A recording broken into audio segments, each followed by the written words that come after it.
Good morning, everyone, and welcome to Wigan. You join us here at Three Sisters for round number 4 of the ACU British Mini Bikes. We're over halfway through the season now in 2026.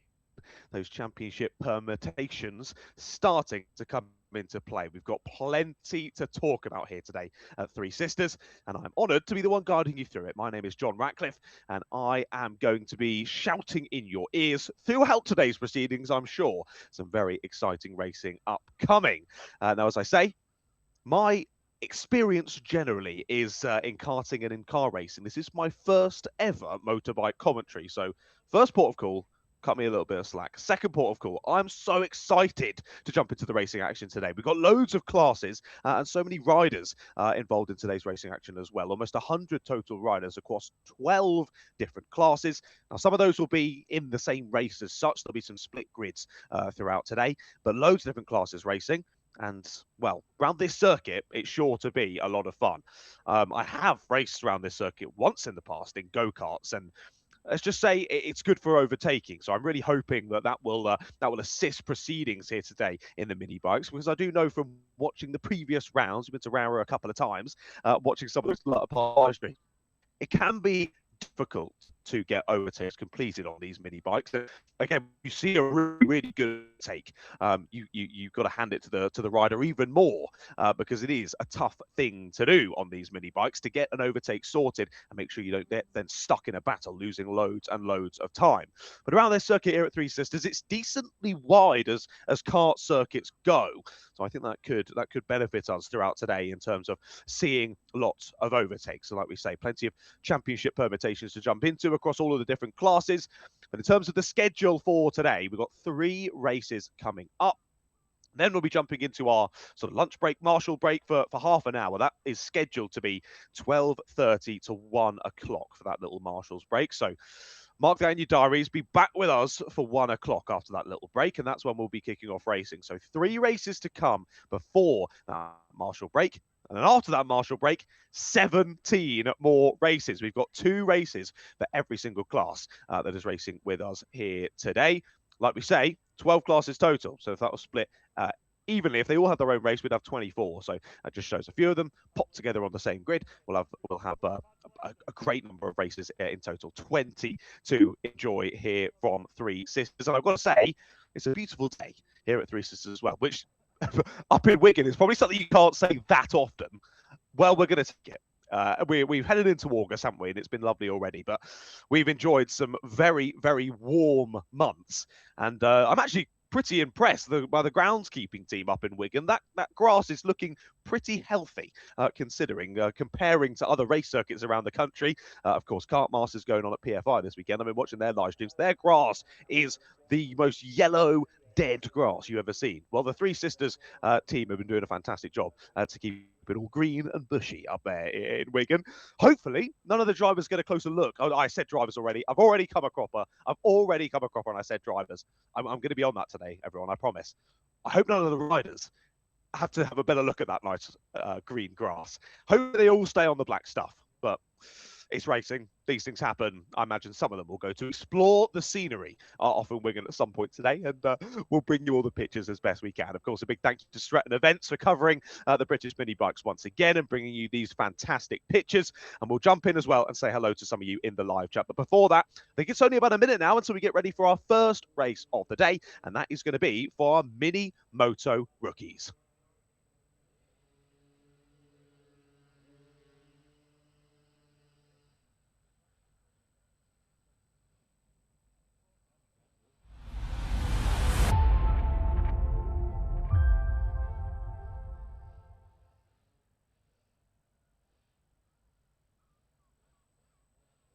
Well, here we go then. Mini Moto Rookies to kick us off, I believe, at least according to the schedule. We will progress our way through things, and I'll keep you up to date as best as I can. We're kicking it off, though, of course, with the smallest machines in the paddock. They're very, very small, these motorcycles. Of course, all automatic, centrifugal clutches, no conventional gear changes as such, and tough things to ride, but it's the rookies who are heading out first. So riders who are probably a little bit newer to riding these mini motorcycles, at least, and some of our younger riders that are out there as well. Of course, Luke McMahon, impressive season so far from Luke, leading the championship, but coming into today, only leading by one singular point ahead of Bobby Baker. So those two really close together in terms of the overall championship going into today. I think it will just be a case of whoever takes the most points from today, they're going to be leading the championship going into the final couple of rounds, and they'll have that positive momentum pressing on through to those last couple of rounds. So those are definitely your two to watch on this one. And in a moment, I will go through the grid ready for this race. Of course, I'll head on round, get ready for the race start, and we will get this thing kicked off. We'll get this show on the road here from round number 4 of the British Mini Bikes here at Three Sisters. Well, there go the riders then out of the pit lane, and they will head on round ready for their race start. So the grid then, let's have a little look. So like I say, one more round to come after this one in Wilton Mill. So between these two at the sharp end of the championship, if they can set up a good result from today, they can set themselves up for a very positive final round as well. If they can carry that momentum all the way through, they could potentially grab the championship. Really, this is the sort of setup round, isn't it? The penultimate one. Right then, looking at the grid for this one, Luke McMahon on pole position, Vinny Glossop, Bobby Baker, and Louis Elmadek. He is at the back of the grid for this one, was Louis, but off and racing then. Almost off and racing. Drivers off down to the grid down at the bottom section. So that was already a query for me answered then, because of course, you've got this grid down here on the slightly smaller circuit, but then we have the grid over on the back straight as well. Now, I know for our mini moto classes, they will all be running the national circuit. So 1,069 meters for these riders out here. And we've, of course, got a few more mini moto classes coming up later today as well. So all of these riders on that 1,069 meter circuit. All of the gearbox carts on the full circuit, 1,473 meters. Now, my query is, when they're on the full circuit, do they still start on this start-finish line? Because when I raced here, I started on this start-finish line, but I was also doing the club circuit like these riders are doing. So we shall wait and see. Anyway, we are off and racing for the first time here today at Three Sisters. It was a little bit of a wobble as he gets both feet on the pegs there for the rider in third place. But they all continue on then through the first couple of corners. So Luke McMahon leads then from pole position as we head down into this fast snaking left-right turn. You're on that lean for so long on these bikes. You've got to sort of pip yourself into the lean, come back out of it a little bit again, and then you're back down to try and get it into the next right-hander, as that's a nice move up the inside into second place. Lovely start then for that rider who's found their way through. I can't quite pick out exactly who that was off of the race start. But already, I think that was our rider that was a little bit wobbly as they got the feet on the pegs. But clearly that's not obstructed them at all. And they have scythed straight through there into second place. Impressive stuff through the final couple of corners then. And on to lap number 2. Let's count them through then as they head through onto the second lap of proceedings. I was going to, but they've not come through my timing loop. Maybe the timing loop is still over at the main start-finish straight. I think it is, you know. I think it is. So that's why I've been thrown off a little bit there in terms of the that updating of the timing. So they'll head round the next couple of corners, and that snaking sort of double right-hander, you would call it, and over the main start-finish straight. I think now our timing will update. If it doesn't, I'm going to be very confused. There we go. It does update. So Vinny Glossop in the lead of the race at the moment. There he is, getting the knee down then into the following right-hander. But it is Bobby Baker who was the driver chasing in behind, who had that little wobble onto the pegs. Like I say, it was nothing major. He started straight into third place off of that race start and then made up the position on Louis, I believe it was. No, actually, it would have been Luke McMahon. So it's been a poor start for Luke. He's down at the back of the order at the moment. He did start on pole position. I thought maybe there was a mistake on the qualifying that I saw, but no, there isn't. McMahon was on pole position, but he's dropped to the back. Well, this is not ideal for Luke's championship charge here, as you see there, a couple of seconds behind Louis Elimelech.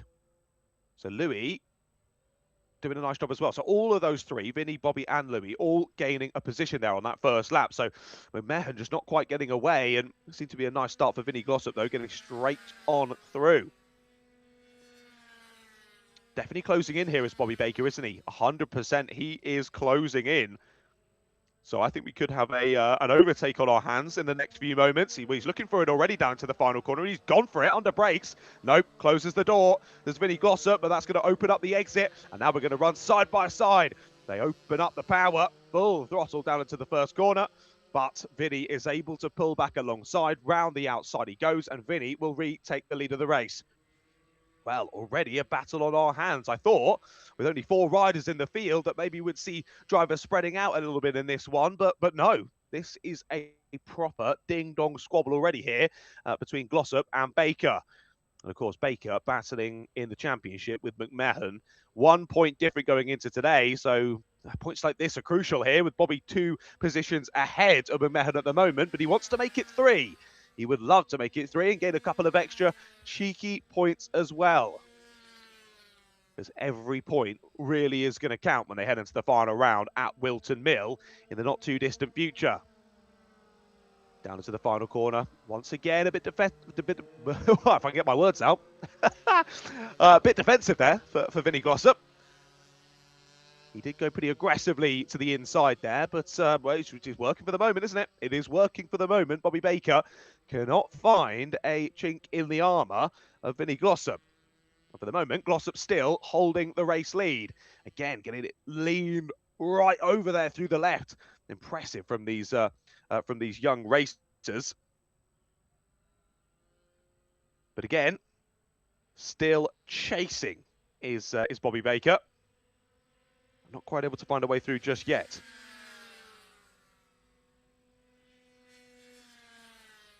It's all a little bit bumpy there as he popped the knee down for Vinny. He just saw a little bouncing there, bit of kangaroo juice on board for Vinny, but well held.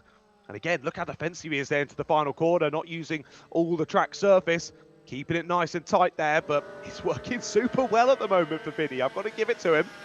He is not quite white lining this circuit, but he's being nice and aggressive in his defence, and it is working an absolute treat. And he's still holding the lead of this race. I've been off the live timing. 6 laps left to go in this one then. And again, I've got to remember, that's round 2, the main start-finish straight. That's where the timing loop is, not where they started the race. It's all again looking to the inside line there. That's a very fast right-hander. Difficult to make an overtake there, especially on these bikes. Only really one line through there that is optimal to then carry that speed all the way down this. I was going to call it the front straight, but I guess in this race it's the back straight, isn't it? Oh, it's going to be catching me all day, that. Right, down we go into the final couple of corners yet again. This time, really, Vinny, no real need to defend. He still covers the inside line just in case, but he's been managing the pace really well, and it is Vinny now who has the fastest lap. He set that on the previous time around, 56.215. I mean, himself and Bobby Baker pretty much identical pace at the moment. So 215 on the last lap for Glossop, 262 on the last lap for Baker, and that was only 3 thousandths off of his own personal best from earlier on in the race. But overall, still slightly faster. Glossop still slightly faster. Very impressive. Very impressive. Well, he's got a few more laps still to hold on here and start a new one of those. And again, Baker getting closer, and Baker going for the move then. Already, before they even got into the braking zone. Impressive stuff from Bobby Baker. And it updates on your timing tower on the left-hand side of your screen. Baker is through. Well, he'd been trying to get that overtake sorted over the last few laps or so. But finally, Baker gets it done. That sort of came out of nowhere there. Got a slightly better exit from that tricky double right-hander up through the top part of the circuit. But yeah, just got the power down and got the move done before they even got into the braking zone. So didn't even need to fight it under brakes there and muscle his way through it all. Baker very much had commanding ownership of the corner before they even got to it. And now it's the turn of Vinny Glossop to try and see if he can be the one to overtake. He's been defending very, very impressively throughout the first part of this race, but now his attention will have to turn to attack. And let's see if he is able to do just as well on attack as he has been on defence then. Half defensive there into the fast right-hander at the end of that long back straight. And these two locking horns once again. Good to have you all in the live chat as well. Hello to Susan, who's saying, let's go to Luke. Luke MC31. And then we've got Helen as well saying, Boss E Racing, 666 Racing Team, good luck, everyone. Damien Canaston as well saying, good luck to JJ. We'll see all of those drivers out, I'm sure, a little bit later on today. But these two continuing on round then. How long have we got to go now? 3 laps. Yes, 3 laps to go. It'll be 2. We'll be heading on to 2 more after this one then. Under the gantry they will go. So still Baker holding down that lead, but across the line last time it was 66 thousandths of a second. These two absolutely nose to tail. But of course, unlike in karting, you cannot go bumper to bumper in these. If you do that, you're going to have an almighty incident. So Vinny's got to be a little bit careful here as to how close he gets and where he can set up a move. He did look pretty quick here through this fast left-hander and into the braking zone at what is there, sort of final corner. That's going to be really confusing throughout today, isn't it? That's going to be really confusing. Good exit out the corner, though, and looking for the inside line is Vinny. He's looking up the inside, but just hangs it round the outside, does Bobby Baker. Impressive stuff from Bobby there. Surely would have seen Vinny there coming up the inside, but remained firm and remained confident that he could hang it around the outside, and he did just that. Got to the apex first, and that corner was his. Well, on we go then. It's going to be one more lap to go, ladies and gentlemen, in this first race of the day, your race 1 for our mini moto rookies. And well, they don't look like rookies watching them out on circuit. These chaps have been very impressive. And now we continue to squabble for the race lead here. Final lap begins, and Vinny is hunting for it. He wants maximum points in this first race of the day. But of course, Vinny not batting for the championship, whereas Bobby Baker very much is. So Baker's only thought here is maximising points, because if he can get maximum points in for the first race of the day, his championship rival, Luke McMahon, it's not gone to plan here in this race number 1. He's going to be at the back. It's going to be many less points for him, and this is going to be the swing already in race number 1 to give Bobby Baker the championship lead. But I don't want to commentators curse him just yet. This is only the first race of the day. So let's see if he can hold on to this through the last couple of corners then. Around the long right-hander we go. And it looks as though Bobby Baker's got the run. I think he's got this one signed, sealed and delivered. A little bit of a different line there through the last right-hander, actually. We might have a bit of a run to the line here between these two. We will. Side by side to the line, we're going to go between these two. Who's got it? It is Bobby Baker by half a tenth. 54 thousandths of a second there between Bobby Baker and Vinny Glossop. But Baker will take it on the line. Brilliant racing between those two. That was great.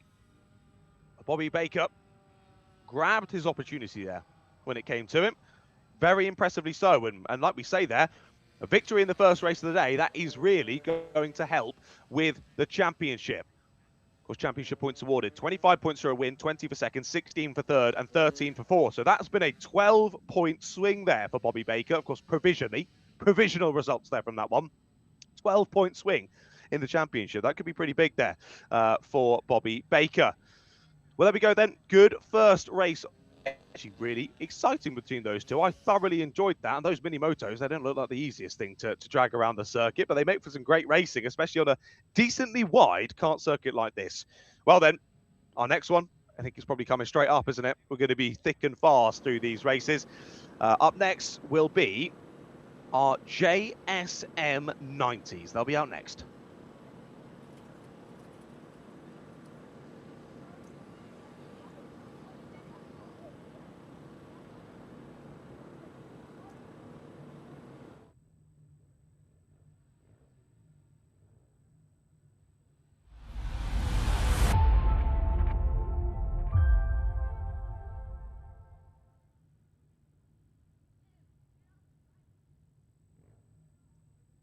Right then, as I say, racing going to be coming through thick and fast here from Three Sisters as we see a few of the marshals there getting the circuit ready to go again. I mean, all of the riders there in that last one making it to the checkered flag, so that's the main thing, and that should mean no clean-up operation needed out there.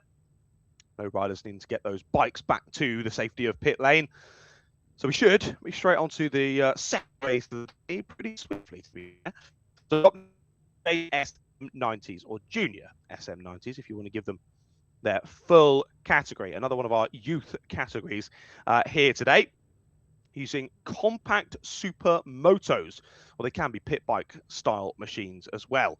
Usually 90cc 4-stroke engines on these ones, but with upright handlebars and a manual gearbox. So very different to what we've just seen there in our Minimoto rookies. Automatic bikes, and of course, very low down race style design on the bike, but in much more miniature fashion. But you still very much have to get down on that bike. And a much different riding style to what we're going to see here in our junior SMs. Much more sit up style, I guess more like a regular push bike, you would say, in that sort of sit up style, versus a race push bike is more like one of those mini motos where you're much more down and much more aerodynamic in the seat as well.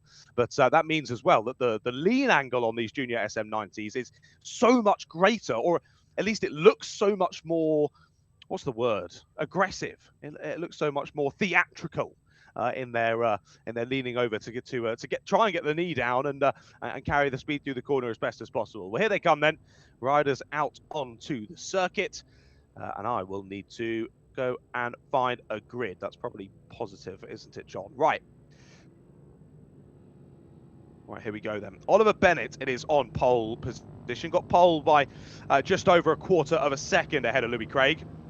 Harry Birch and Callum Fahey are on row number 2. Nathaniel Bunclark and Dylan Musgrove are on row 3, with Harry Everts and Liam Hoyland on row number 4. Row 5 as Bobby Baker and Oscar Duckworth. And then it's Stanley McClelland rounding out the grid. Is it the same Bobby Baker that we just had in the Minimoto rookies? Again, it's my first time here, guys. I'm very sorry. But yeah, I think it is, I think it is the same Bobby Baker. When I was doing my research, I did see that a lot of drivers were doing multiple classes throughout, not only throughout today, but throughout the season as well, which is amazing. That is amazing that, that these riders are able to do multiple disciplines. Like I say, my background is karting. You very rarely see drivers doing multiple classes. You might see it at a big one-off event where drivers are trying to maximize their potential of winning said big event, but not across a regular season. They would not do 2 classes. There would simply not be the ability or the time to put enough effort into both, to be good enough at both. But these riders are just made of something else. To be able to do multiple classes across a race weekend on very different machinery. I mean, here, for example, Bobby Baker getting off of a tiny little mini moto and then jumping on this with manual gears now, totally different machine. That's amazing. That is amazing. So fair play to all the riders who are doing multiple classes. I mean, fair play to all the riders who are doing just one. You guys are amazing. Because I've really thoroughly enjoyed motorbike racing. I've really gotten into it over the last year or so, trying to watch MotoGP and the British Superbikes and things like that, and keeping more on top of it, because I was into it a little bit as a kid, but I didn't quite get it, if I'm brutally honest. In the last couple of years, I've got it. I've got the bug for bike racing. I really enjoy it. But I'm still on the side of, I'm not sure if I could do it myself. It looks absolutely terrifying. But my respect to all riders who go out on that circuit, because my goodness, it's a hair-raising experience, I can imagine. But these riders made of tougher stuff than I here, and that's why I'm shouting about it at a screen and not out there on a bike. So drivers, I've said drivers again. Come on, John. Riders watching the lights. Riders watching the lights. We're off and racing then. Our second race of the day is underway. One rider a little bit slow there off of the race start. Just struggling to get it into gear there, I think. Had their foot down for quite some time, but they do manage to get away. And some very different looking bikes in this one as well. Well, a couple slightly different looking bikes. But we are now onto that different layout that we were talking about earlier on. We're onto the full layout now in these manual gearbox karts. So Oliver Bennett leads us away then. I know that the left-hand side of your screen is going to say something different, because that's the order that they would have crossed the timing being last time on the way to the grid. And that is where the confusion comes from. So they effectively ran this circuit, starting from that other grid slot, which I now know clearly all of the races are going to go from that grid over on that side of the circuit. Effectively, the riders are getting an extra lap. They get an extra lap for free, or an extra, pretty much the whole lap. Pretty much in these anyway, because you go this long run up and over this hill, over the crest. It's such an awesome bit of kart track. That's not like any other kart track in the UK. That bit of the circuit is just epic. And then down through that fast final right-hander, and already a rider making a mistake. Already almost off onto the grass there. How did they hold on to that one? That was amazing. Well held. Well held. I thought I called it through already. that corner, a very treacherous one at the best of times, getting that lean angle down, but you're carrying so much speed. So if you overcook it even slightly, catching it and not having a big accident there, straight off into the barriers on stage left, very impressive. And the rider pretty much immediately did just that. They did very well to hold on to that one. Well, we'll head on to our second lap of the race then. Or third lap of the race, actually. Third lap of the race. So it will be 7 laps to go now. Yes, 7 laps to go. Oliver Bennett still leading the way then. 3/10 it is ahead of Louis Craig at the moment. Those two in your camera shot heading up and over the hill. It was Callum Fahey who had that moment down through this fast right-hander that these riders are about to head into once again. It was Fahey who had that little moment, almost went off the circuit and just lost the 1 position. So to be fair, for how big that moment could have been, Callum's done very well from that one, only giving up the 4th place to Nathaniel Bunclark at the moment. So Bennett and Craig are off. They are looking to ride away in this one. I've got to say, both of them with fantastic looking bikes. Awesome paint schemes on these bikes. That was a nice exit, wasn't it, from Louis Craig? That was really nice exit from Louis Craig. And you saw, as oh dear, we got to ride it down. And that is through that very treacherous right-hander we were just talking about earlier. Very tough to get it through that corner. And we have had a rider go down there. That's a real shame. But Louis Craig, that exit was brilliant. I thought almost he had the run down into that final couple of corners. Not quite. We head on to lap number 3 of this race then. So I was wrong the first time. It was lap number 2. Because we're going on official laps, aren't we? Not the first little sort of half, 3/4 lap that they get as extra. Call that like buy one, get one free. You get all your laps, but you get that little half lap as well. Drivers are all having to be very careful though through that final right-hander. Yellow flags are out. And that's because, of course, we have a marshal down on circuit trying to get that bike back. Oof, one of those riders was very close there. Very close. I mean, I can only see it on a screen, so hopefully in real life it didn't quite seem so close. But that was a little bit of a deep intake of breath from John in the commentary box there. I thought the rider was about to go clattering into the marshal. Thank goodness all riders abiding by those yellow flags and avoiding the incident.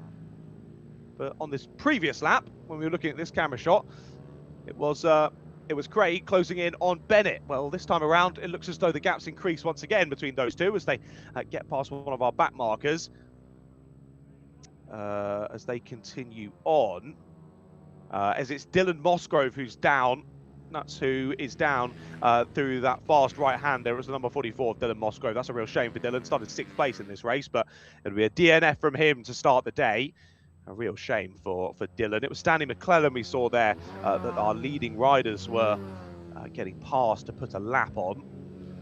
So Bennett and Craig putting a lap on McClellan there as they head on to a new lap of the race. Still yellow flags out as they're trying to get this bike off of the circuit. And Marshall's just making sure drivers push up closer towards that apex and give a lot of breathing room on the outside there. We don't want anyone getting close to that Marshall who's recovering that stricken bike. But for the moment then, Bennett still leading Craig, and indeed I thought visually that gap had increased between Bennett and Craig. And it had, up to 1.2 seconds then as they crossed the timing beam last time around. And well, it's gone up again, hasn't it? It has definitely gone up again. So Craig at one point was the one closing in, but they both lost a bit of pace here. Of course, they will have lost a bit of pace anyway, having to go through that yellow flag zone. But still, Louis Craig or Lewis Craig, sorry Lewis or Louis if I'm wrong, put in the live chat if anyone knows how to actually let me know how to say that. I don't know how you'd write that down. You can try. Let me know in the live chat if it's Louis or Lewis. Sorry if it's the wrong one. Anyway, I'm going to go with Louis because I think that's probably right. Louis Craig then, still with that fastest lap, as I say. 105.798 for Louis. This is a 105.960 for Oliver out at the sharp end. It's now 1.6 seconds. So another 4 tenths even gained on that previous lap. Then we are off the leaders anyway. 7 seconds back to Harry Birch. 8.5 back to Nathaniel Bunclark. And then it's 30 seconds back to Callum Fahey, Callum's actually under a bit of pressure now from Liam Hoyland. So those two very close together out on the circuit. Only about 1.3 seconds between the two of them as they headed on to a new lap of the race. And it's a further 11 seconds back to Harry Everts. He's got Bobby Baker for close company, along with Oscar Duckworth. And then, like we say, Stanley McClellan only riding a lap down at the moment, apart from your only DNF of the race so far, Dylan Mosgrove. Here are our two leaders once again, heading up and over the hill, over the crest on the full circuit here at Three Sisters.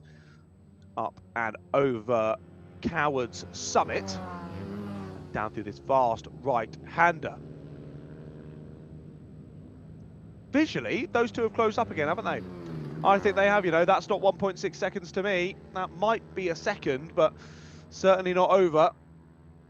And yeah, closing in is Louis Craig. Now again, this is very impressive, right? We might have a fight on our hands here into the last few laps. We head through Lucy's Valley at the moment.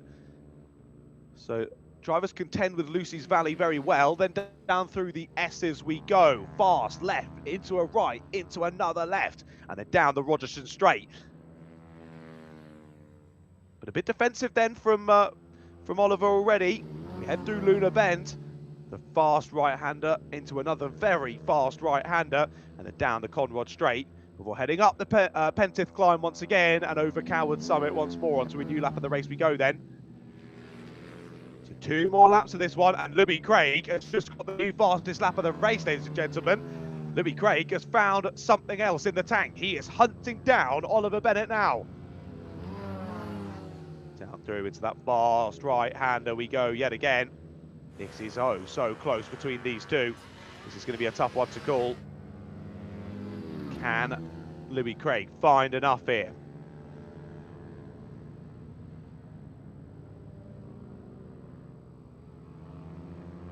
Well, he's putting the pressure on, certainly, isn't he? He is starting to ramp up that pressure just that little bit more. And he'll be trying to force Oliver Bennett here into a mistake. Down the Rogerson Straight we go yet again then. So much closer than they have been before, and crucially, they've caught 3 back markers as well. So this is Bobby Baker, Oscar Duckworth, and Stanley McClellan, is it? Or they head round the outside of 2 of them. No, so I think it potentially Harvey Evans who's involved in that as well. Our leaders coming through. And yes, it was Duckworth and McClellan that they've just passed, and Baker and Evans that they're still trying to catch. I think actually that's been a bit of an opportunity there for Oliver Bennett.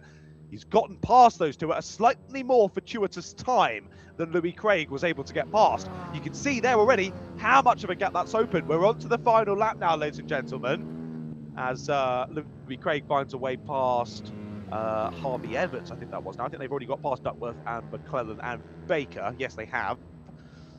So now putting that lap on Harry Everts as well. Sorry, Harry, if I've continued to call you Harvey. My eyes aren't in this morning, clearly. Sorry, Harry. But down through Lucy's Valley again, down into the S's. And then the Rogerson Straight. That's where you can really see how close the riders are. But I think, as we say, Oliver Bennett has dealt with those back markers fantastically well. Picked his way past them. Chose his opportunities very, very nicely there. And just carried the speed that a little bit better than Louis. Despite that late charge there, late fantastic pace from Louis Craig, it's not going to be enough here in race number 1. Junior SM90, race 1 will go to Oliver Bennett. Lovely race from Oliver there, and he sees the checkered flag first, wins the first race of the day.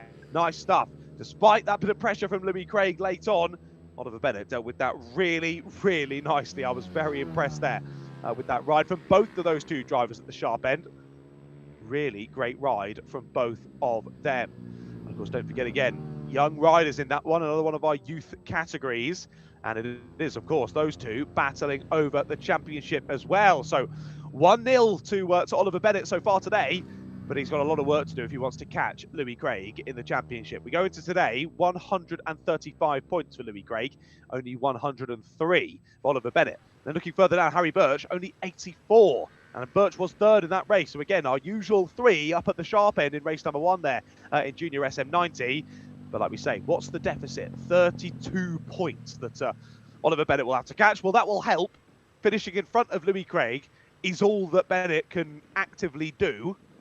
But again, he's got to hope that Louis Craig has a bit of an issue in race number 2 and finishes much further down the back. Because I think if Bennett and Craig finish 1-2 in these last 4 races of the season, the championship will still go to Louis Craig. Well, there we go then. Great first race of the day in Junior SM90. 1.1 seconds between those top 2. As we came across the line, Harry Birch finishes 3rd, with Nathaniel Bunclark in 4th, Callum Fahey in 5th, Liam Hoyland 6th, Harry Everts in 7th, as Bobby Baker was 8th, Oscar Duckworth was 9th, Stanley McClellan was 10th, and Dylan Mosgrove was P11. Well, there we go then. Race 2 of the day completed. Our first one was 10 laps. Our second one was 8 laps. And our third race is going to be 12 laps long. Our last race before our lunch break / marshal break.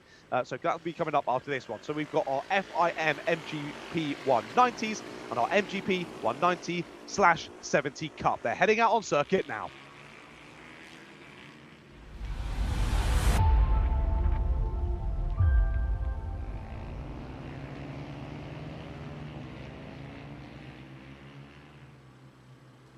Well then, on to our third race of the day then, and our first split grid of the day, the FIM Moto Mini 190s and the Mini GP 190/70. Easy for me to say, easy for me to say. Right, race number 1. Yeah, off we go then. Oh, okay, so I'm gonna have to go to full screens and see what classes they are. Right, well I've got a grid in front of me, but it doesn't split them in classes, so we'll just run through the grid. Max Robinson, it is on pole position for this one, a 56.9. So, but again, just like the last qualifying we saw, or last qualifying result that we saw, quarter of a second separating our top 2 on the front of the grid. Robinson on pole, Tommy Keats, it is alongside him on the front row. Thomas Med and Ollie Everts are on row number 2, with Claudia Dudman and Harrison Sutton rounding out the grid in this one. 6 riders total for this next upcoming race. Well, they all get ready then, lining up on the grid. And I will scroll down on my notes and see if I can find this, because we're in a slightly different order than I thought we were going to be for today. So all of my notes are totally mixed up, which is going to be really, really helpful. Right then. Riders watching the lights then, that red flag still up as soon as our fantastic marshal walks to the side of the circuit. They'll be watching those lights and we'll be getting ready to go then for our third race of the day. Lights are out, we're off and racing. One rider giving us a little bit of a wheelie off the start there, but they do get 2 wheels back down on the asphalt. And we press on through into the first lap of the race then. So off the race start then, Max Robinson, Tommy Keats off that front row. I'd be saying for a second between the 2 of them in qualifying, so I think they should be pretty close in terms of race conditions in this one. But it was then a second back to Thomas Med. Then a 3/10 between himself and Ollie Everts. Further 3/10 then back to Claudia Dudman. And then about 2 seconds back to Harrison Sutton. And again, they're proving me right already, aren't they? Robinson and Keats battling already. Down the back straight we go.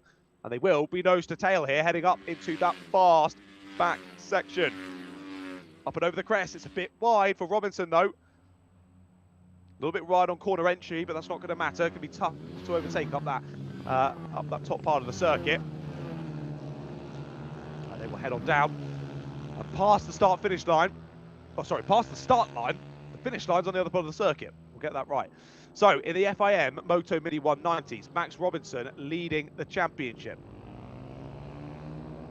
Yes, 135 points. It's 106 for Tommy Keats. So, those two relatively close in the championship. But what's that? Oh, I was going to say 19, but no, that's not right. 29, that is. 29 points behind in the championship. So again, Max Robinson, well, Tommy Keats needs Max Robinson to be DNFing really from some of these races if he wants a chance to get the championship back. The most he can do is battle hard with Max Robinson out on circuit and try and at least steal points away that way. Otherwise, he's kind of got to leave it to the racing gods here in terms of the championship through into Wilton Mill next time out, which I am very excited to be joining you for that one. So if you hate my commentary from today, well, you're stuck with me for the final round as well. So lucky you, eh? Right, we continue on. Roberts is still leading the way. He's hopefully following it behind. And not far, to be fair, to Thomas Med. Not too far at all back as we continue on round. Thomas Med, then, your only Mini GP 190, I think, in this field. I will double, triple, 1,000, quadruple check that now and make sure I get that correct. If I go on to the right part. This new Alpha Racer website is great, but it's still taking me a little bit of time to get 100% used to. Right, where are we looking then? Mini GP 190, if I scroll down, is not there. So that's really useful. Oh my goodness. Oh, great. I'm not going crazy, am I? No, we got the Moto Mini 190s, of which we have 6. Okay, so they're all in this class then today. Right, okay, so I did have it initially down as that Thomas Med was down as a Mini GP 190 entry, but he's been moved over to the FIM Moto Mini 190 entry list. Whether he is actually Oh, I don't know. I don't know, guys. I'm going to be real with you. I'm going to be real with you. Right, oh, little look up the inside there from Tommy Keats. That was our first proper sniff there from Tommy. He can't find a way through just yet. Has to settle in behind once again. Does Tommy, but he's motoring on here. Tommy clearly feeling as though he can get this lead of the race away. Well, he's proven it with pace at the moment, but getting a move done is easier said than done. We've said that already today. You can get moves done here around three sisters, which is brilliant. Certainly for me in the commentary box anyway. And, well, certainly beneficial for Tommy Keats, your chasing rider, in second place at the moment. As we say, slightly bigger bikes and slightly longer races for this one. 12 laps of racing here for our Moto Mini 190s and our Mini GP 190-70s, their first race of the day. You can still see Thomas Med is not far behind this battle. If these two have a coming together, Thomas Med is going to be right on the scene. Once again there, looking through the left-hander, is Tommy Keats. So just a little slight sniff there as they headed into Lucy's Valley. Little sniff at the race lead, but not able to get it. But again, good exit off of the S's. They head down the Rogerton Straight once more. And Tommy Keats is as close as you like. It was just less than 2/10 as they headed on to this lap. As they head on to lap number 5 of proceedings now, it's going to be pretty similar. Yeah, 0.157. So Keats remaining right on that rear tyre of Max Robinson. Again, he's looking for it. He's analysing at the moment, isn't he, Tommy Keats? He's trying to work out where he can go for this move. He's clearly a bit faster. He looks for it into Paddock Bend, but again, not close enough. And he's trying to force the mistake there. See if he can just slip up the inside. Shows the nose a little bit. Or shows the front wheel, I should say, really. Again, not able to find a way past. Marshall's watch on in excitement here. What a brilliant battle this is for the lead. We've still got 8 laps to go, though. They are slowly starting to drop Thomas Med now. That last lap actually was quite a bit faster. Saying that, Med has been only 3/10 off of the race pace, the leader's race pace. But on the last lap, he was 1.2 seconds off. So something went wrong on the last lap, clearly, for Thomas Med. He's kept it on the bike. That's all that matters at the end of the day. He has dropped off, and Thomas Med very much in no man's land now. He finds himself almost 5 seconds now off the back of your race leaders. And then it's a further 7 or 8 seconds back to Ollie Everett. Once again, flying down through the bottom of Coward Summit and through into Paddock Bend for another time in this race. Still Max Robinson with the fastest lap, but only by about 100th. And this is where Keats has looked impressive. He's looking up the inside again. Oh, tries it, but it's not going to work. Keats, again, he's clearly got the pace for this, but he just can't quite get close enough in the braking zone to properly just send one up the inside and park it on the apex. He's being very respectful, I must say, is Tommy Keats. Really respectful racing here between Keats and Robinson. But at the moment, that respectfulness is benefiting Max Robinson. Across the line they'll go onto lap number 7. So 6 more to go, including this one. Yeah, okay. My maths is now checking out. That's good. Very rarely does that happen in the commentary box. My B in GCSE maths is coming to the fore. And I've only realised how much that shows my age, because my GCSE is in letters and not numbers. Right then, these riders head through the start line yet again. And this has got to be it from Keats. He's so close, and he loves this little look through into the bottom of Lucy's Valley. But no, this time he doesn't even look for it. Stays behind, and fair enough, he was as close as ever heading into Paddock Bend. But I will say that time off the corner, Robinson seemed to have the slightly better run. So Robinson this time not under pressure, at least through that singular corner. Keeps thinking better of it, but look at the pressure. End of Rogerton Straight, they'll head into Luna Bend once more. But Robinson, if he can hold on to this race, I'm going to be so impressed, because this has been the most amount of pressure we've seen all day here on a race leader. It's been from lights out here that Keats has been all over that rear wheel of Tommy Robinson. Of Max Robinson, sorry. Whoa, Tommy Robinson is a very different bloke.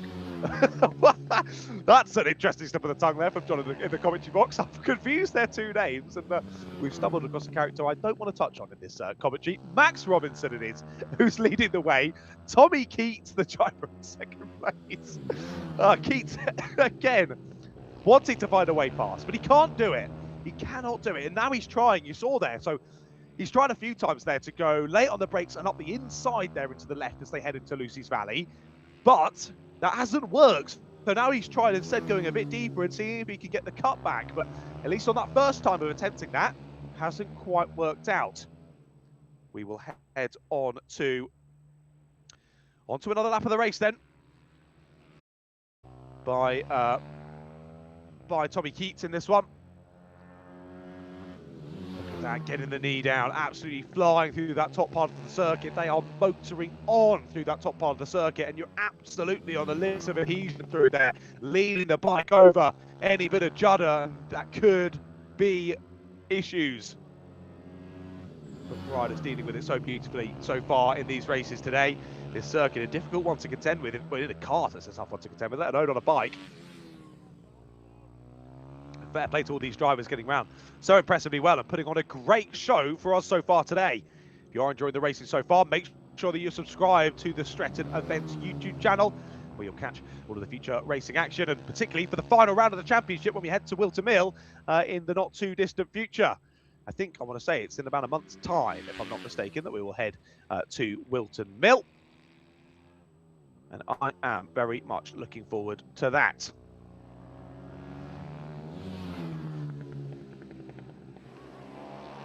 Wilton Mill, another great kart circuit.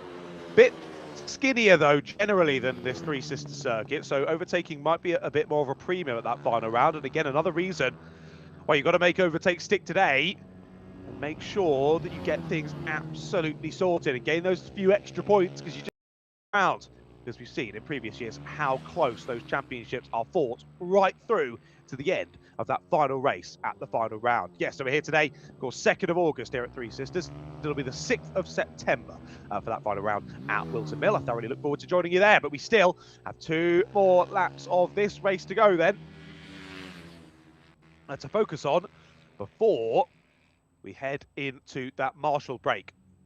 Don't forget, Marshall break will be until around 1 o'clock. That's when we will be going live again, and that's when our races will be continuing on. We will be kicking it off. I was going to say for the afternoon's racing. We're technically already into the afternoon. Kicking it off with our Minibike 160s, and our veterans will be our first race after the lunch break, and every other class as well. So make sure you join us after the lunch break for the rest of the racing action here today from round number 4 of the ACU British Mini Bikes. Right then, we are running out of time here in this one, folks. Tommy Keats has found the new fastest lap of the race on the last lap. He's the first rider down into the 56s. 56.998 for Keats, but he has not yet been able to convert that ultimate pace into track position. He's got 1 more lap to try and do just that. And I'll head on to it now. Max Robinson leads us on to this one. And again, don't forget, it is Robinson who is doing so incredibly well in the championship. Is it so much further down? I'm not going to get down there by the time we get to the end of this race, but these two squabbling over the championship, and Keats really needs to get ahead to gain those points back. He's looked for it into this corner all race. He's super close. He looks for it again. Up the inside he goes. Keats gets the move done. He'd been waiting 12 laps to get that move done, and he's got it on the final lap. Brilliant there from Tommy Keats. We'd seen him trying to set that up so many times already, and he just couldn't quite get alongside. Well, that time, he absolutely licked the stamp and sent it up the inside there. What a move from Keats, and that is going to get him the race win. Round the final couple of corners we go, and it will be Tommy Keats who sees the checkered flag first. Brilliant overtake there to snatch the win on the final lap. And Keats not only gets the victory on the final lap, but despite that overtake, gets another fastest lap, 56.769. He get 2/10 quicker on that last lap, even with making that overtake. I think that might just show the pace Keats had there, but he was stuck. He couldn't find a way through. I think he realised now in the final lap, right, I've got to go for this one. I have to go for it. It's now or never. Brilliant move there from Tommy Keats. Amazing to get through so crisply there, and there was nice racing room, of course, given there by Max Robinson as well. Lovely racing between Keats and Robinson, but Keats takes the first victory of the day there in our FIM Moto Mini 190 / Mini GP 190-70 race number 1. Easy for me to say. Right then, Thomas Med round out your podium in that first race of the day. Ollie Everts was in P4 with Claudia Dudman 5th, and there goes Harrison Sutton across the line. Sutton will finish in 6th place. That's that first race of the day for those riders done and dusted then. So we are 3 races into today's proceedings then from round number 4 of the ACU British Minibikes. Thank you all so much for joining us here today from Three Sisters, and we have got so much racing action still to come later this afternoon. We are going to be going to a Marshall break. Now, I know it was scheduled in from about past. Whether that will mean we go early, I'm not sure. I don't think so. I think it will still be set in stone for 1 o'clock. So set your watches, if you still wear a watch, or if you've got an iPhone, pop it on there as well. Make sure you pop it in your pop a little alarm on to remind you of when to be back, because we still have 17 more races to come here from Three Sisters. What a day it's been already for the British mini bikes here at Three Sisters.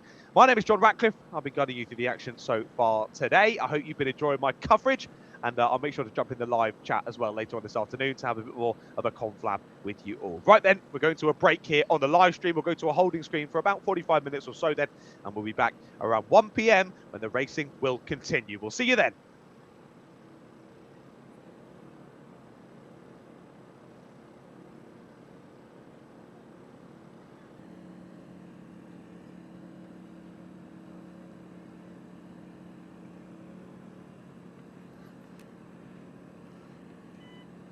Have we got a picture on this one? Oh, you're not there, are you? Have we got a picture on camera 1?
Hello everyone, and welcome back then to Three Sisters.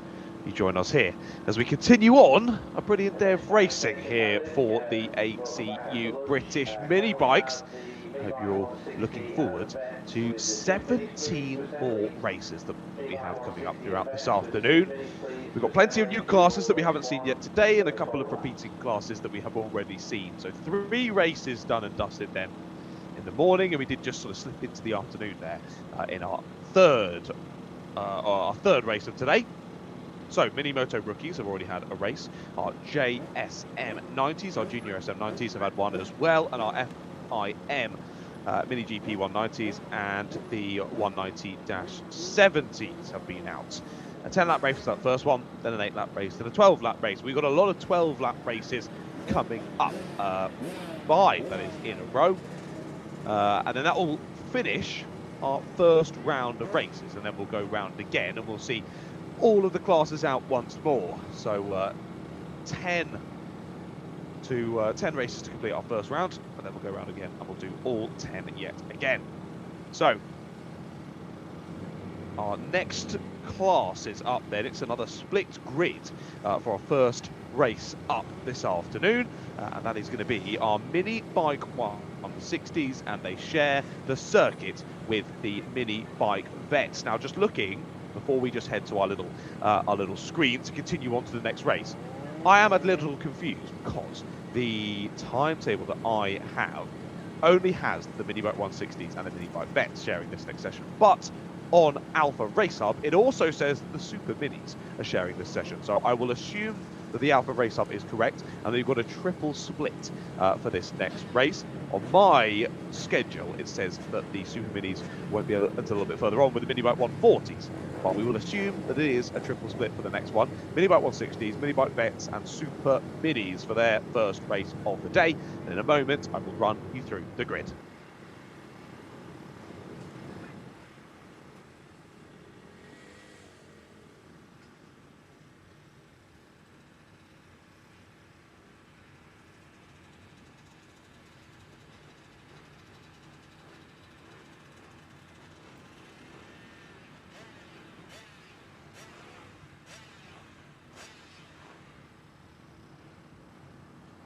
Well, then we get prepared for our first racing action of the afternoon.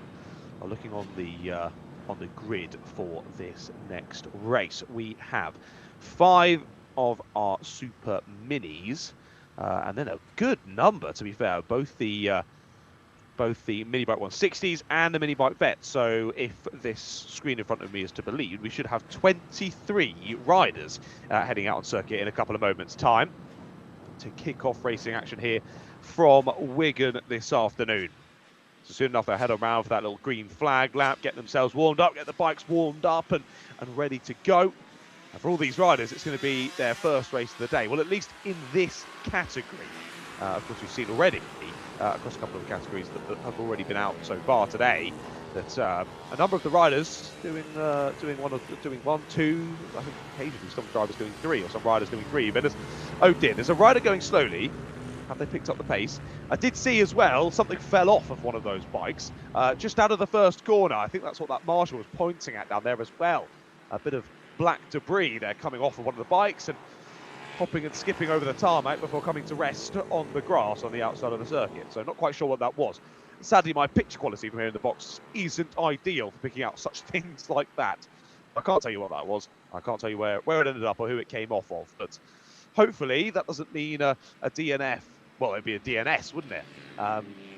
Not being able to come around to the start because something's fallen off the bike. That would be less than ideal. Right, let's run you through the grid. I actually should do that. We've got 23 riders heading down there. Right.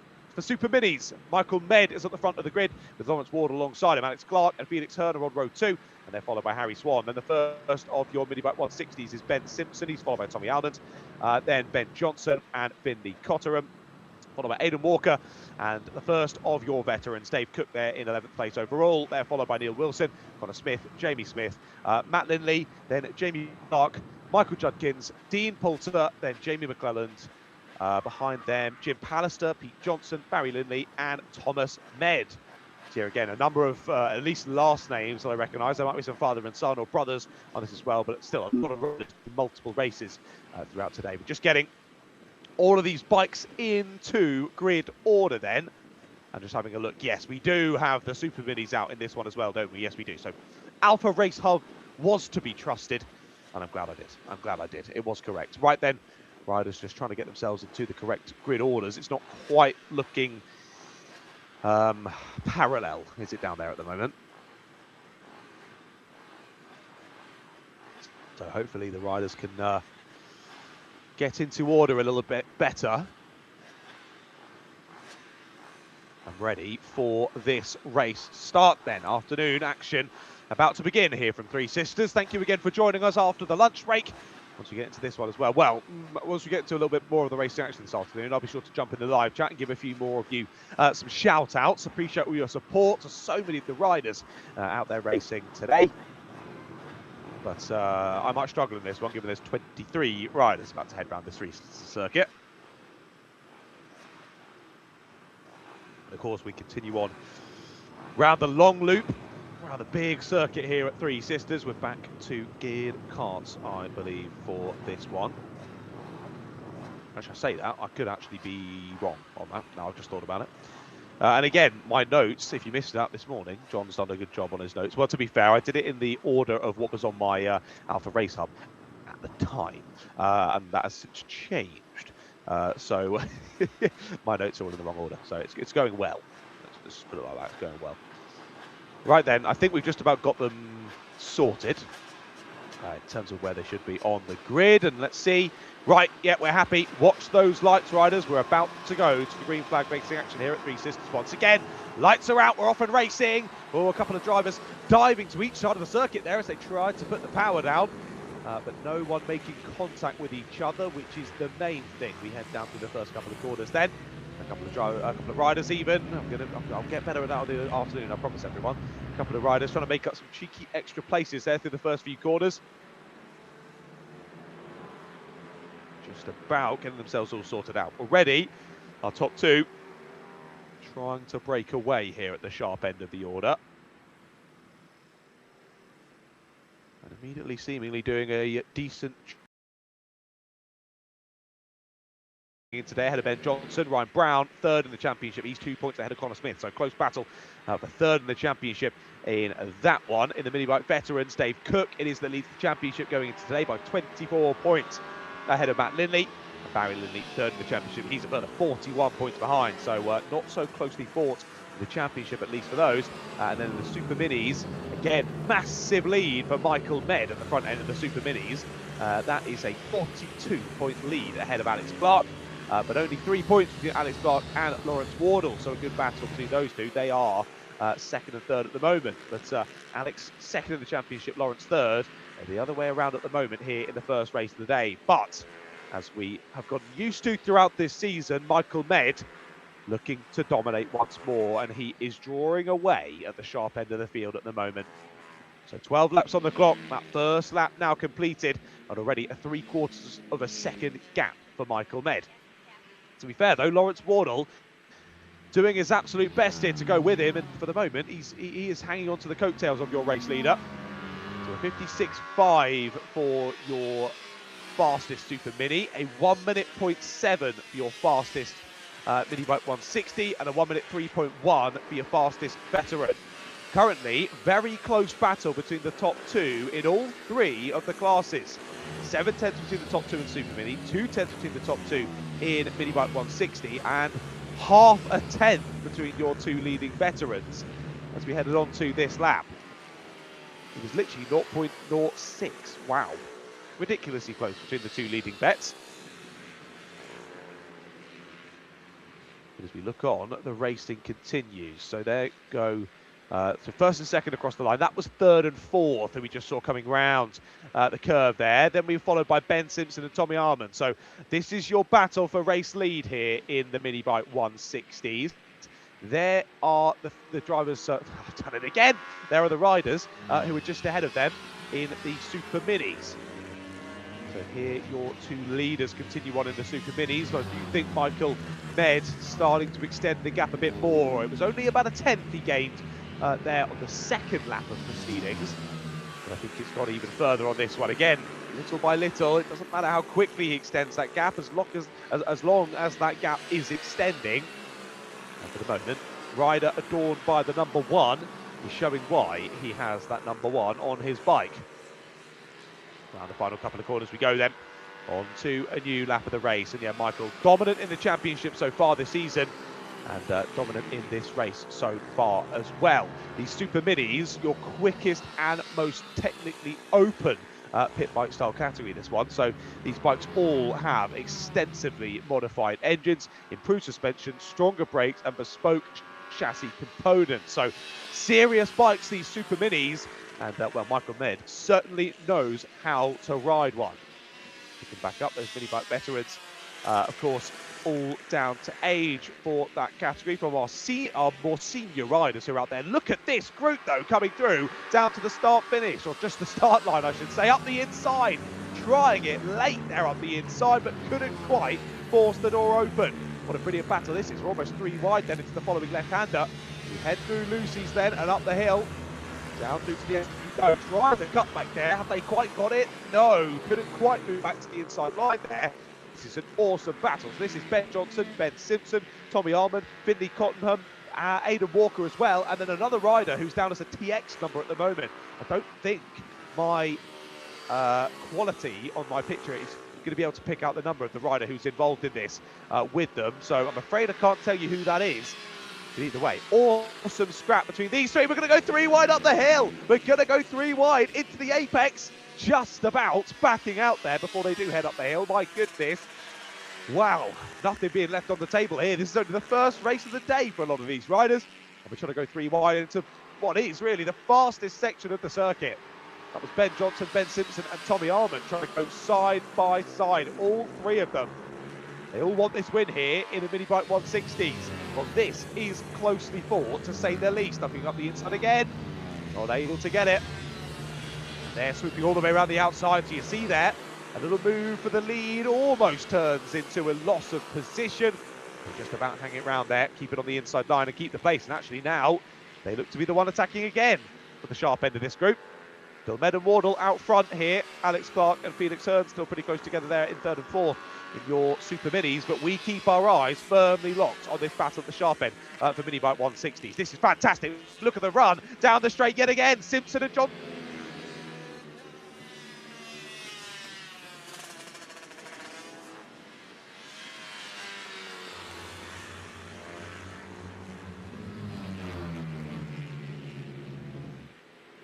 By side behind as well. That'll be Almond and Cottenham going side by side. If you head through past the start line again. Wow, well this race is keeping me on my toes. I've got to stop shouting so much. We've got 17 more races this afternoon, including this one. As all deep on the brakes. Deep on the brakes for the rider chasing your race leader here in class. And just overcooks it ever so slightly there on the entrance to the corner. That just little wobble there loses them a lot of momentum. A shame for the rider, and that just means that their search for the attack there goes missing for a few moments.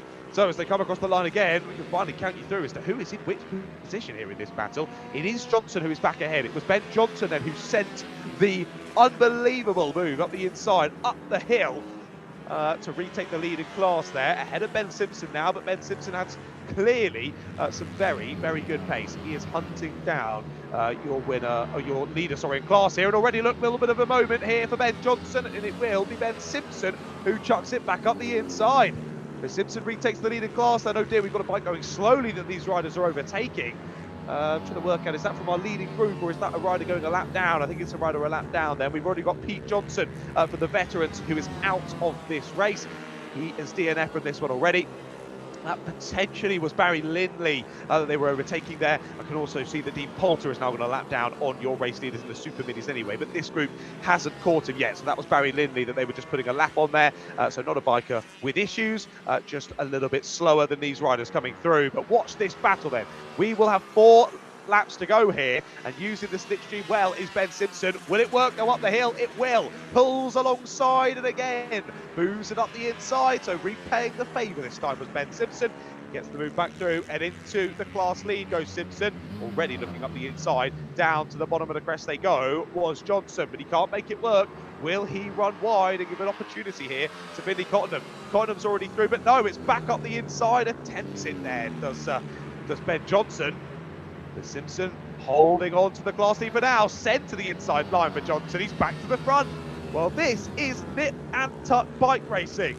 This is awesome stuff here in our Minibike 160s. These riders are giving it thing. And our first grid with a huge number of riders involved, and this is nip and tuck. Literally, these 2 bends, it's one Ben or the other in this battle. I can tell you that for certain.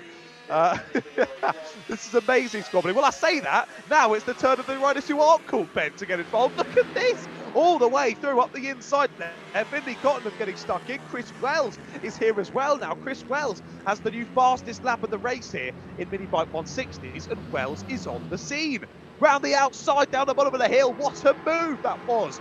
All the way around the outside, but still trying to fight it back through. I think that's one of the bends getting stuck in. It's a bit of contact. They tried to open up the corner there, but they didn't realise another rider was already on their outside. Wow, this is the most amazing race of the day so far. This is brilliant between these 6 riders. So we've still got Simpson, Cottenham, Johnson, Wells, Walker and Armand in this one. So I think the rider that was a TX number must have been Chris Wells, because that name seems new to me. Might have been Aidan Walker, maybe, as either way.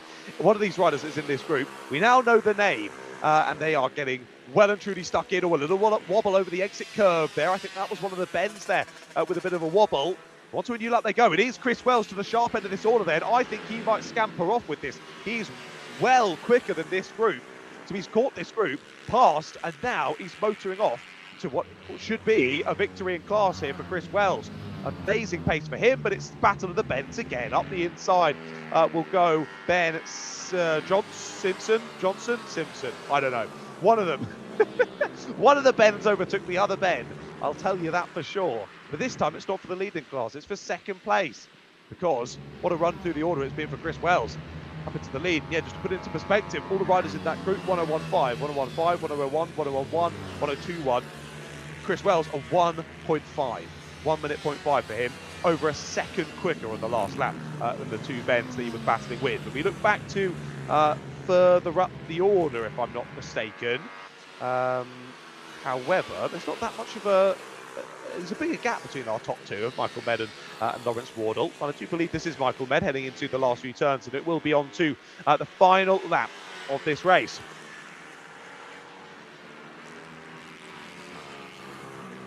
So round the final corner, then onto the final lap will go Michael Med. He looks over his shoulder. He knows he's got a lovely gap back to Lawrence Wardle. And it's Neil Wilson. Okay, that was where my confusion was arising. It's Neil Wilson in P11, who's also in the mix with Lawrence Wardle there. That's why the gap's throwing me off a tad. But Michael Med, like I said at the start of this race, just showing why he has the number 1 adorning the side on his bike. Or the front, I should say. So used to karting with it being on the side. Adorning the front of his bike for Michael Med. And Michael has just been driving beautifully in this race. He had the pressure on earlier on, really, from Lawrence Wardle. Lawrence has been on his tail and close. He's been there or thereabouts for the entirety of this race, but Michael's just raced his own race here. Only really checking over the shoulder there as we head on to the final lap, just to see what's the kind of gap I've got back to Lawrence. Knew he could be pretty relaxed in that final lap. Round the final corner comes Michael Med, and he will win race number 1 here from Three Sisters. Med crosses the line, takes maximum points then in the Super Minis. But we want to watch to see that group for second place in Minibike 160s. The Super Minis head on round then. It's Med from Wardle, from Clark, from Hearn. And here is that big group across the line. That's further back, sorry. That is another group. That was Wilson, Swan, Smith, Cook, Lindley, Smith for 11th to 16th. I think our groups... No, it's not coming up just yet. This is further back again. This is 17th, 18th and 19th. No, that was just 17th and 18th. Judkins and Pallister. There is 4th then of Felix Hearn. So it just shows you how mixed up that whole field has got. We've got 23 riders out there, all in different classes, all on very varying lap times. 10 seconds is between the fastest and the slowest. Here comes that group now to the line. So Chris Wells wins in Minibike 160. Tommy Almond comes second. Ben Simpson third. Ben Johnson fourth. He puts in a personal best on the last lap. I can't quite catch Simpson. Finny Cottenham then behind them in 5th. In the Minibike 160s, Aidan Walker 6th. Neil Wilson 7th. Harry Swan was your 5th Super Mini behind them. Then followed by another Minibike 160s and Jamie Smith. Then your winner in the veterans was Dave Cook. 1/10 of a second between Dave Cook and Matt Lindley as they crossed the line. And difficult for them as well, because they had Jamie Smith in that battle also, who was only a 10th of a second ahead. And, sorry, Harry Swan as well, another further 10th of a second ahead. Blimey, that was a close race, but we're already going on to the next one. Thick and fast here at Three Sisters, and we move on to race 5 of the day then, and it will be our FIM Moto Mini 160s.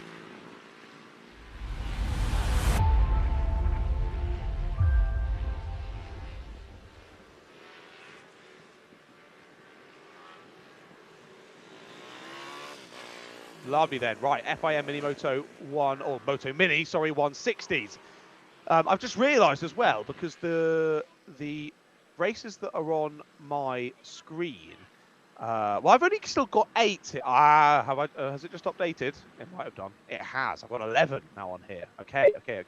But that is on race 2 for race 9. So I've been saying that there are 20 races, but actually there might only be 16, because on my screen now we go from race 1 all the way through, and race 1 to race 8 is race 1 for each class, if you catch my drift. And then it's on to race 2 for each class. So we might just have 16 races total. It's an A3 in the morning, and then 13 in the afternoon. I told you, don't trust me with mental maths. Right then, Moto Mini 160s, race number 1. Let's run you through the grid for this one then. Jensen Ansel, it is on pole position, with Jensen Knowles alongside him. So an all Jensen front row for this one. Joey Athersyth is on row 2 with Maxwell Keats. Another Keats joins the grid. Then William Dickinson and JJ Manchester are on row number 3, with Matthew Jennings and Leon Simpson on row 4. Claudia Dudman, we see her again. She's on row 5 with CJ Maguire. And Daniel Tanton rounds out the grid of 11 riders here for your Moto Mini 160 race number 1. The riders all watching for those lights. Then we get ready to go. I've barely even had time to decompress from that previous race, our first race of the afternoon. That was seriously nail-biting stuff. We were all over the shop there. Too many battles to watch in that one. Crazy work. Well, we move straight on to our second race of the afternoon then. The two Jensens at the front of your picture, and they will lead us into the first couple of corners. Nice start, though, all the way around the outside, potentially, for Jensen Knowles. I think he's done it, you know. Knowles and Ansel squabbling then off of the race start. I can see that Ansel is at the back in terms of the timing on the left-hand side of your screen, but I don't think that was correct in terms of the race start. I think he did get back into race order. Now again, one of our younger and lower capacity branches of the FIM aligned pathway for this one. So these are totally standardised miniature race bikes. Of course, forming part of the international youth development structure, this associated with the road to MotoGP. So these riders looking to race on to bigger things, quite literally, actually, in this case of these riders. And, well, there's some serious talent on the grid here, as again, we saw the two Jensens going side by side. And I think that is Ansel back through, is it not? We'll see, have to wait and see as they come through across the line. But yes, and Knowles it was that got the better start then. So got round the outside through the first corner off the race start. And Knowles sweeping all the way around the outside on that very colourful bike and suit combo for Knowles. But Ansel there we saw got the power down the finish straight. We can't call it the start finish because it's not where they start.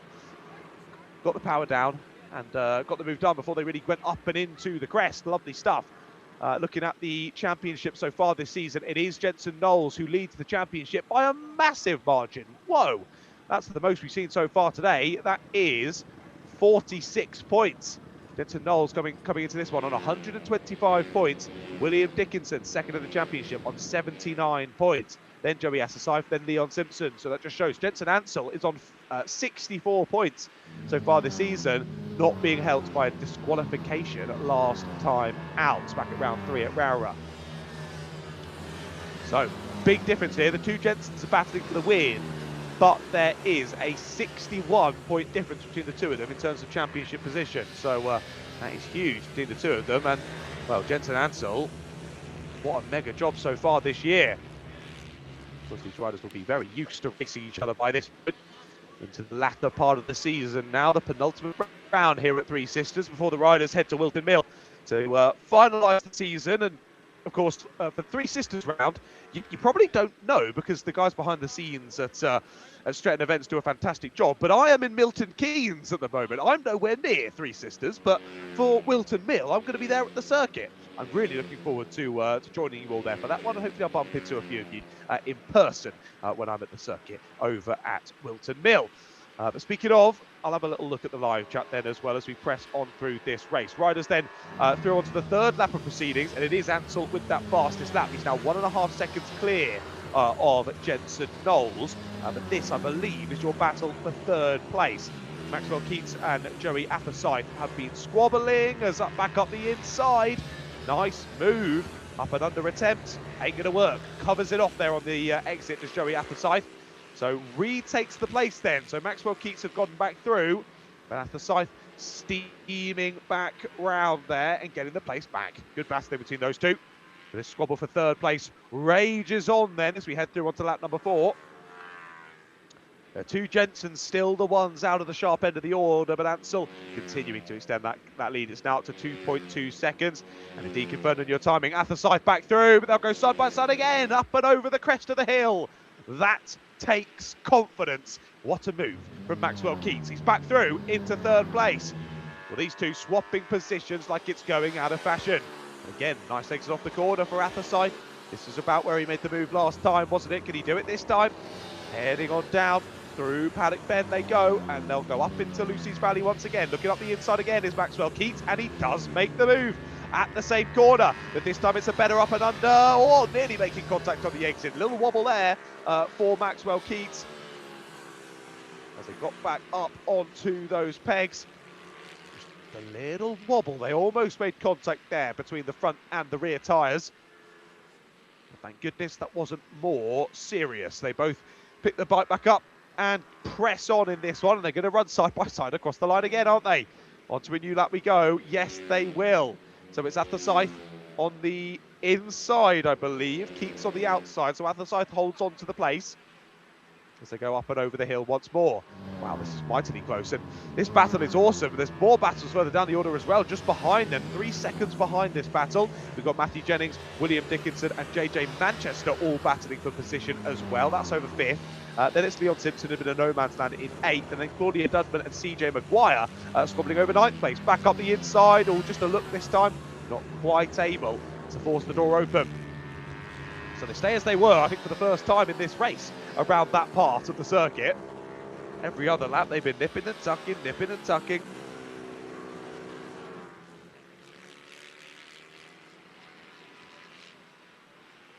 Could go either way between these two in this one. And actually, are they starting to catch Jensen Knowles? Let's keep an eye on that.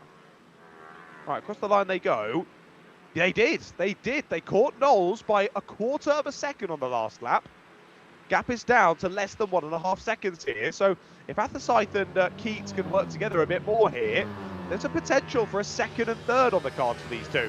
Here's that squabble just behind them. Those 3 riders still locking horns. Jennings, Dickinson and Manchester this is. 5th, 6th and 7th respectively. They head through down into Paddock Bend once again. A little look for the move here. Swinging out wide to take the inside line. Not quite able to get the move, though. That was Matthew Jennings hunting that position from... sorry, no, that was William Dickinson hunting that position from Matthew Jennings. But Jennings able to switch back around, take the inside line, take the apex of the corner, and keep hold of the place. So Jennings holds on for now then. But Dickinson clearly trying to find a way through, and JJ Manchester is there to pick up the pieces if it all goes wrong in this squabble. Pretty defensive there for Jennings, isn't it? Yeah, very defensive on an inside line. But that's going to scupper his line up and over the hill, over Coward Summit we go once more. And I can tell you, despite personal best laps from Athersyth and Keats on the previous lap, as we look back to them now, they didn't catch Knowles on the last lap. The gap stayed pretty much the same, and they are going to get into battle once more. Of course they are. Maxwell Keats up the inside in his favourite place to overtake there, heading through the left and up into Lucy's Valley. He's got it done. Back into third goes Maxwell Keats, but again with laps starting to slip away here. This might mean that the opportunity to get through on Jensen Knowles and up into second place might just start to fall away a little bit here. As again, yep, they're going to go into battle, aren't they? Up the inside, looks Athersyth once more. So Keats holds third place for a little while. Hold on a second, that's Jensen Knowles. They've caught and passed Jensen Knowles. Where's Jensen? Lost all that time. Up the inside will go Keats as well. So Knowles, what's happened there? He's just lost a lot of speed and a lot of time.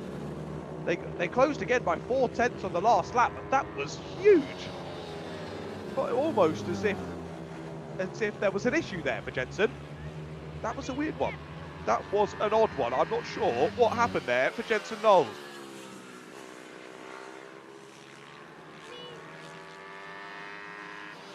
Well, we continue on in this race then. And wow, well, I wasn't expecting that. Is it James Blunt that said that? I don't know. Anyway, on to a new lap we go. Jensen Ansel's still in the lead of this race, but watch that timing tower. There you go. Athersyth is into second. Well, maybe not for much longer. Looking up the inside again is Maxwell Keats. It ain't going to happen, though. Has to settle in behind once more. And yeah, Jensen Knowles, a 1 minute and 4.4 on the last lap. That was almost 6 seconds slower than his previous best time in the race. There's something a bit fishy there, isn't there? Even if you start to lose a bit of pace during a race, you don't lose 6 seconds. Something's afoot there for Jensen Knowles. That's a real shame for the 272. He had a great qualifying and had a really good start to this race. He was getting reeled in occasionally by these two, but with them locking back into battle again, I thought that second place was his, really, with these two continuing to switch places as they get the hurry up from someone there watching trackside. I'm not sure who he was telling to press on, but either way, I'm sure it'll be the same message of both riders here. Both Joey and Maxwell now, not only they were squabbling for the last position on the podium, they're now squabbling over second and third. Side by side up the hill we go once again. And Athersyth able to hold the inside line, and for now, still holds the place. As in that group of three behind, we have had a change. William Dickinson is through on Matthew Jennings, and they've nearly caught Jensen Knowles. He's done another slow lap, a 103.7. 103.7 for Knowles. He's dropping off the pace, and he might lose fourth here. He could potentially drop to 7th place in this race. As again, looking up the inside there was Keats. It ain't going to work. Once more, the British flag adorns the side of his bike. If we take our eyes briefly off of that battle, I think we want to drop back here potentially to that squabble for 5th, maybe. As yeah, Knowles was getting caught. Was caught by 3.2 seconds, and here they are. So Knowles still just ahead then of Dickinson, Jennings and Manchester, but for how much longer? Knowles is losing speed here, losing a lot of time. He'll do very well to hold on to this race lead. They're going to head on to the penultimate lap of this race as Keats and Athersyth head on to the penultimate lap, and they switch around. Keats is through. Whether they actually stayed like that up and over the crest, we'll have to look back and see. But look at this. Look at the power on the exit of the corner. There is an issue with that bike with Jensen Knowles. I would put money on it now, seeing his lack of speed there down the finish straight. No, we are still in the UK. Finish with one end, don't worry. But wow. What's happened there for Jensen Knowles? My heart goes out to him. That's a real shame in his first race of 2 from today. What looked like a relatively solid second place. He might have had to fight with Keats and Athersyth, sorry. But either way, he would have been up there around the podium position. But it's down to 7th now for him. And well, he's got 10 seconds back to Leon Simpson here. He's got 2 laps to hold on to it.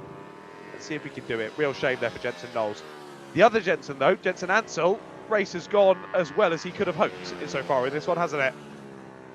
Brilliant work from him so far in this race. And after his fellow Jensen dropped off the pace and fell off the back, he hasn't really had to look back at all in this one as Jensen Ansel sitting pretty, and he's actually kind of bled off the pace a little bit in this one. Has been consistently in the 1 minute, and actually there's that chasing pack of 2.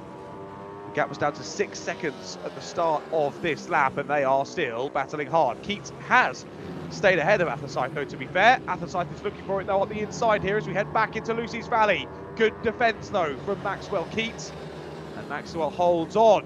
And that might just be enough here. They're going to head down through the S's towards the Rogerton Straight for the final time. Your race leader, Jensen Ansel, will hold on to it. Through into Luna Ben he goes. And it will be first win of the day for your championship leader. Ansel has been dominant through this season and dominant in this race. To the line he goes to see the checker flag first and win the first race of the day, Moto Mini 160s. To the line goes Keats and Athersyth, and that was enough. That little bit of defence there on the final lap through Lucy's Valley was enough there for Maxwell Keats to hold on. Good race between those two. They were nip and tuck throughout that one. And here was that battle of 3 behind as Dickinson held on. He has, but Jennings hasn't. Jennings drops from the front of that train to the back there in the last few minutes. Dickinson to 4th and JJ Manchester to 5th. Nice race in between those 3 as well. Again, both races so far this afternoon, we haven't known where to look. There's been so much racing action going on out there on the black stuff. And there's been really, really good battling. So Jensen Ansell wins it then in the first heat of the day for Moto Mini 160s. I shouldn't say heat because there are no finals. Race number one for these riders. Jensen Ansell from Maxwell Keats and Joey Athersyth, your top three. Followed by William Dickinson and JJ Manchester, your top five. Then it was Matthew Jennings. Jensen Knowles, a real shame for him there. Going from, if you look down the order, see if there's a bit more time between this race and the previous one. Oh, I can't scroll down on the lap, so that's annoying. Useful there, Alpha Race Up. Thank you for that. Right, anyway. I know he dropped from doing 58, 59 second lap times to 103s and 104s. So I don't know where that pace went for Jensen. He was followed by Leon Simpson, Claudia Judman, CJ Maguire, and Daniel Tanton. Well, there we go then. Race number one completed for those riders. So we've got three more races for our first round of races. Another split grid for this one. Our Mini GP 110s and our Ohvale 110 Cups are up next.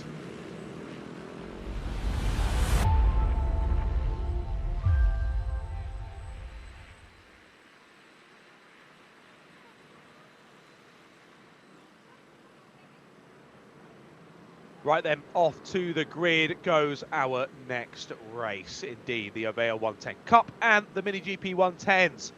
Heading round to the grid now. Very mixed up order. And I've got to say, one main thing I'm coming to really like with bike racing is that even when we have multiple classes on the same grid, they don't split them up. Because that does frustrate me when we have split grids in karting.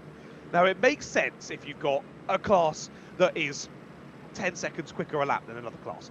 But if you do qualifying, they're gonna line up like that anyway, aren't they, if they're 10 seconds quicker? So why split them up? If they're on similar pace, put them together. They could still have a good race if they're on similar pace. I've never understood that in karting, so I love to see that here in the bike racing, that we do have them all mixed up, and we do. Let's have a look at the grid. Cody Brennan is on pole for Ohvale. Nelly Newth with them as well on the front row for Ohvale. But your pole sitter on Mini GP 110 is Austin Dilks, third on the grid. They're followed by Freddie Irwin, Jake Todd, Louis Craig is back again, followed by Joey Billam, Seth Hayward, Hugh McDowell, Tommy Dickinson, Charlie Forrester, Daisy Grayson, Ryan Merrin, George Mennell, and Oliver Med. So then, Oliver Med, we already saw Michael Med winning a race earlier on. Let's see if Oliver can do the same. Would be a tough one from 15th and last on the grid though, but I wish Oliver the best of luck. Well, here we go then. Looks as though all riders are in position and ready to go in his first race of the day here for our Ohvale 110 Cup, our Mini GP 110s. Riders getting limbered up there. Your rider on pole position of Cody Brennan, making sure he's limbered and ready for this race start. Riders, watch the lights then. You'll hear those engine notes rise, and we will go racing here at Three Sisters once again. Nice jump off the line for both our riders on the front row. So Brennan and Forrester wasn't on the front row. No, Brennan and Newth it was who make a nice start. Already, look at that. Cody Brennan, 2 corners, and he's already gapping the rest of the field. The riders fly on through this first part of the lap then once more. And yeah, look at that. Cody Brennan, what a breakaway already. Brennan trying to scamper off early on in this one. Right, this is now my long scroll down my notes to try and find the right notes for this one. Charlie Forrester in the lead of the championship in Mini GP. On 109 points, Louis Craig second on 95 points, despite missing the first round. Still finds himself second in the championship. Austin Dilts third in the championship on 74 points. So going into today then, 26-35 points between Forrester in the lead of the championship and Dilks in third. And Dilks starts pole for the Mini GP 110s in this race. With Louis Craig 6th place on the grid. And Forrester, where was he? 11th on the grid, 4th in their class on the grid for this one. The riders continuing to squabble here as we press on through now onto, well, I guess officially the first lap, is it? Yeah, officially the first lap. So that first half lap doesn't officially count. It does, obviously. It is part of the race. But when it says 12 laps on my schedule, that doesn't include that first little 3/4 of a lap. Anyway, less mouth admin from John. Let's carry on. On to a new lap of racing we will go. And it is Brennan in the lead, Newth in second, Dilks still leading in the Mini GP 110s. So a 1 minute 0.6 fastest lap for the Ohvales from Cody Brennan A 1 minute 1.7, so about a second difference then between your fastest Ohvale 110 Cup and your fastest Mini GP 110. These riders still on this full layout around here at Three Sisters. These two riders absolutely nose to tail. This must be our battle for fourth then. Jake Todd and Freddie Irwin, I believe that was. And then these are the three riders behind, if I'm not mistaken. Seth Hayward, Joey Billum and Louis Craig. So a few changes early on in this race. A couple of riders getting 2 places, that being Seth Hayward in the Ohvales and Daisy Grayson in the Mini GP 110s. Both those riders gaining a place on this first lap of proceedings. Let's a little look up the inside. It's interesting to see the different lines the riders are able to take, and it seemingly doesn't affect things too much. Of course, will affect your exit, and you pull all the way down the straight, but you can still get stuck in, and you can play with those lines, especially when you're the rider in attack, and trying to put pressure on the rider in front, but also trying to work out maybe where they're not quite as quick as you, and where you can work out to get those moves done. As these two continue to squabble. So yeah, Freddie Irwin did get past Jake Todd on the last lap. These two continue their battle on through onto lap number 3 now. Irwin, the one leading Todd. Those three behind still Hayward, Craig and Billum, but Louis Craig getting past Joey Billum there on lap number 2. So Louis Craig into 7th, Joey Billum down into P8. As oh dear, have we got a rider off? We do. We've got a rider down at the first corner. Hands in the air. He's frustrated with that one. And that will be race over for him. Hangs his head in frustration. What a shame for the rider there. Down through the first few corners. And that'll be down through pit bend, isn't it? Or paddock bend, I should say. That right-hander just after the start straight. We've got 2 straights in this one. The start straight and the finish straight. They're not the same thing. So we'll double check who that rider is as they come through. It's Seth Hayward. It's Seth Hayward. I did think that group looked like it was a bit more spaced out now. That group of 3 it was, wasn't it? We had Irwin and Todd battling, but then we had Craig, Billum and Hayward. Hayward was at the sharp end of that one. I think actually it seemed as though Hayward had gotten ahead of Craig and Billum as they were battling themselves. So my assumption would be that Hayward's gone down on their own there, but of course we didn't see it on the camera, so I can't possibly say for sure. But that would be my assumption there, that maybe they've just had a bit of a low side on their own there, slid through to the corner exit, or maybe Craig and Billum had had a great lap and they were right on the onto the rear tyre of Hayward. I'm not sure. We didn't see it. Either way, Hayward is out of this race. A real shame. Just to tell you a bit more about these bikes, they're Mini GP 110s, small, fully fed, geared racing motorcycles. This one of the first classes in which young riders begin using recognisable road racing techniques. Gear selection, conventional race bike body position on these, of course, braking markers and corner exits, all things like that. So building themselves up into their bike career for these riders. And like we say, starting to properly get the hang of things, these riders now. As you see there, a little bit of a wobble there for your race leader of Cody Brennan. The battle's going on further back in the order we just saw there as they headed down through the sweeping section of the circuit. But Cody Brennan now with a 3.6 second lead here on lap number 5. Brennan has been flying, but as you can see, he's still pushing. Fastest rider out there with a 1 minute dead. He's 200ths off of getting down into the 59s. That would be mightily impressive from Cody Brennan. Across the line he goes. He doesn't do it this time. A 1 minute 0.4 on lap number 5 for Cody Brennan, and extends that gap back to Nelly Newth to 4.4 seconds. Impressive stuff from Cody. Yeah, he is pushing, isn't he, Cody? He really is pushing still. As we look down at the Ohvale 110 Cup, then of course Ohvale, an Italian manufacturer. So all riders riding on Ohvale bikes for this one. So unlike an open Mini GP class, the Cup category is intended to place competitors on a much more closely matched machinery. So the Ohvales very, very closely fought across the championship because it is really all down to the rider.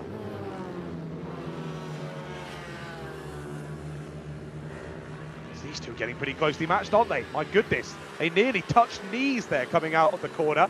Up through Lucy's Valley they go, and down through the S's once again. Greatly closely fought racing between these two. Now this is, I believe, it's still Irwin and Todd, is it not? I think it is. Freddie Irwin and Jake Todd still, I was going to say trading paint, nearly trading bike suits as they nearly Really rub the knee protectors off of the side. Across the line they go then. Yes, it was Irwin and Todd. Irwin defending like a lion so far in this one, holding on to his 4th place overall, which is, of course, 3rd in the Ohvale 110 Cup. Austin Dilk still your leader in Mini GP 110s, and he is well clear of the rest of the Mini GP 110s. Louis Craig on his own now. As dear Hugh McDowell's down. Hugh McDowell is down. I think he's dropped down the order, and he's still not come through the timing beam. As these two are going to go side by side again, up the inside. That's so late on the brakes. There is the driver down. That was a move up the inside, surely in a yellow flag zone there. The rider was down, and we had a marshal with them. The question is, was the yellow flag out? I'm not sure it was, you know. I'm not sure it was. So there is Hugh McDowell down. It's a red flag. Red flag is out, ladies and gentlemen. Red flag is out here at Three Sisters. That will bring our racing to a stop for now. And our only thought is that I hope that Hugh McDowell is okay down there. That's on the entrance to Lucy's Valley, isn't it? Then up and over the crest again. I think more maybe winded and frustration there for Hugh. He seems okay, but of course, always better to be safe than sorry. Red flag is called on the session, and we will have marshals, of course, over to assist, and I would imagine medical staff are potentially heading over now as well, considering the fact we have gone to a red flag because of that incident. What a shame for Hugh, racing well in that race up until that point, and of course we didn't see how that incident occurred either. We didn't see whether it was all on their own or whether there was a bit of contact there in squabbling with another rider. Was around with sort of Tommy Dickinson, I think, Daisy Grayson as well, and Charlie Forrester. I think were all in that squad with Seth Hayward. So maybe there was a bit of contact between them. But like we say, only thing that matters for the moment is that Hugh Dowell is given the all clear and is all happy and okay and ready to continue on later on into the afternoon. Well, red flag then here at... Hold on a second. Who was that? Was that our rider that went down? I think that was Hugh McDowell, actually. I was trying to see the number on his back. I think it was a 14. I've only just noticed in that race, we had 2 number 14s. Hugh McDowell was on 14 and Tommy Dickinson was on 14. How does that work? Well, like I say, I can't see the numbers on the bikes anyway, so it doesn't bother me. But surely for calling penalties and things, you would need all the riders to have different numbers, you would have thought. I don't know. Anyway, I don't know. I don't deal with penalties. I just shout about the racing going on the screen in front of me. Right then, ambulance is tending to the incident down there at the bottom of Lucy's Valley. So again, thoughts are with Hugh McDowell. I really do hope that the young rider is okay. Now, we did have 6 laps left of that red flag period. Of course, my first red flag here with the first red flag period I've had with the British mini bike, so I'm not quite sure what the necessity is in terms of how much of the race must be completed, as to whether we check and flag that one and we go on to the next race, or whether they do restart this one or not. We shall soon find out, because to be fair, as quickly as that ambulance arrived on the scene, it has headed off again.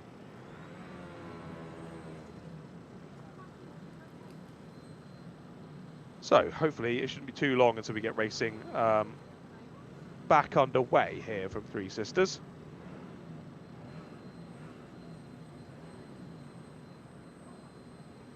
But like we say, thoughts are of course there with Hugh McDowell. I hope he is all alright after that one. But I'm taking that pretty positive with the ambulance leaving the scene so quickly there, and hopefully it shouldn't be too long until we do get racing back underway here from Three Sisters. But as we're under a red flag, I will take a momentary break here just to have a quick swig of water and work out if we are going back to racing for our Ohvale 110 Cup and Mini GP 190s, or whether we do move straight on to the next race. So I'll be back with you in a couple of moments.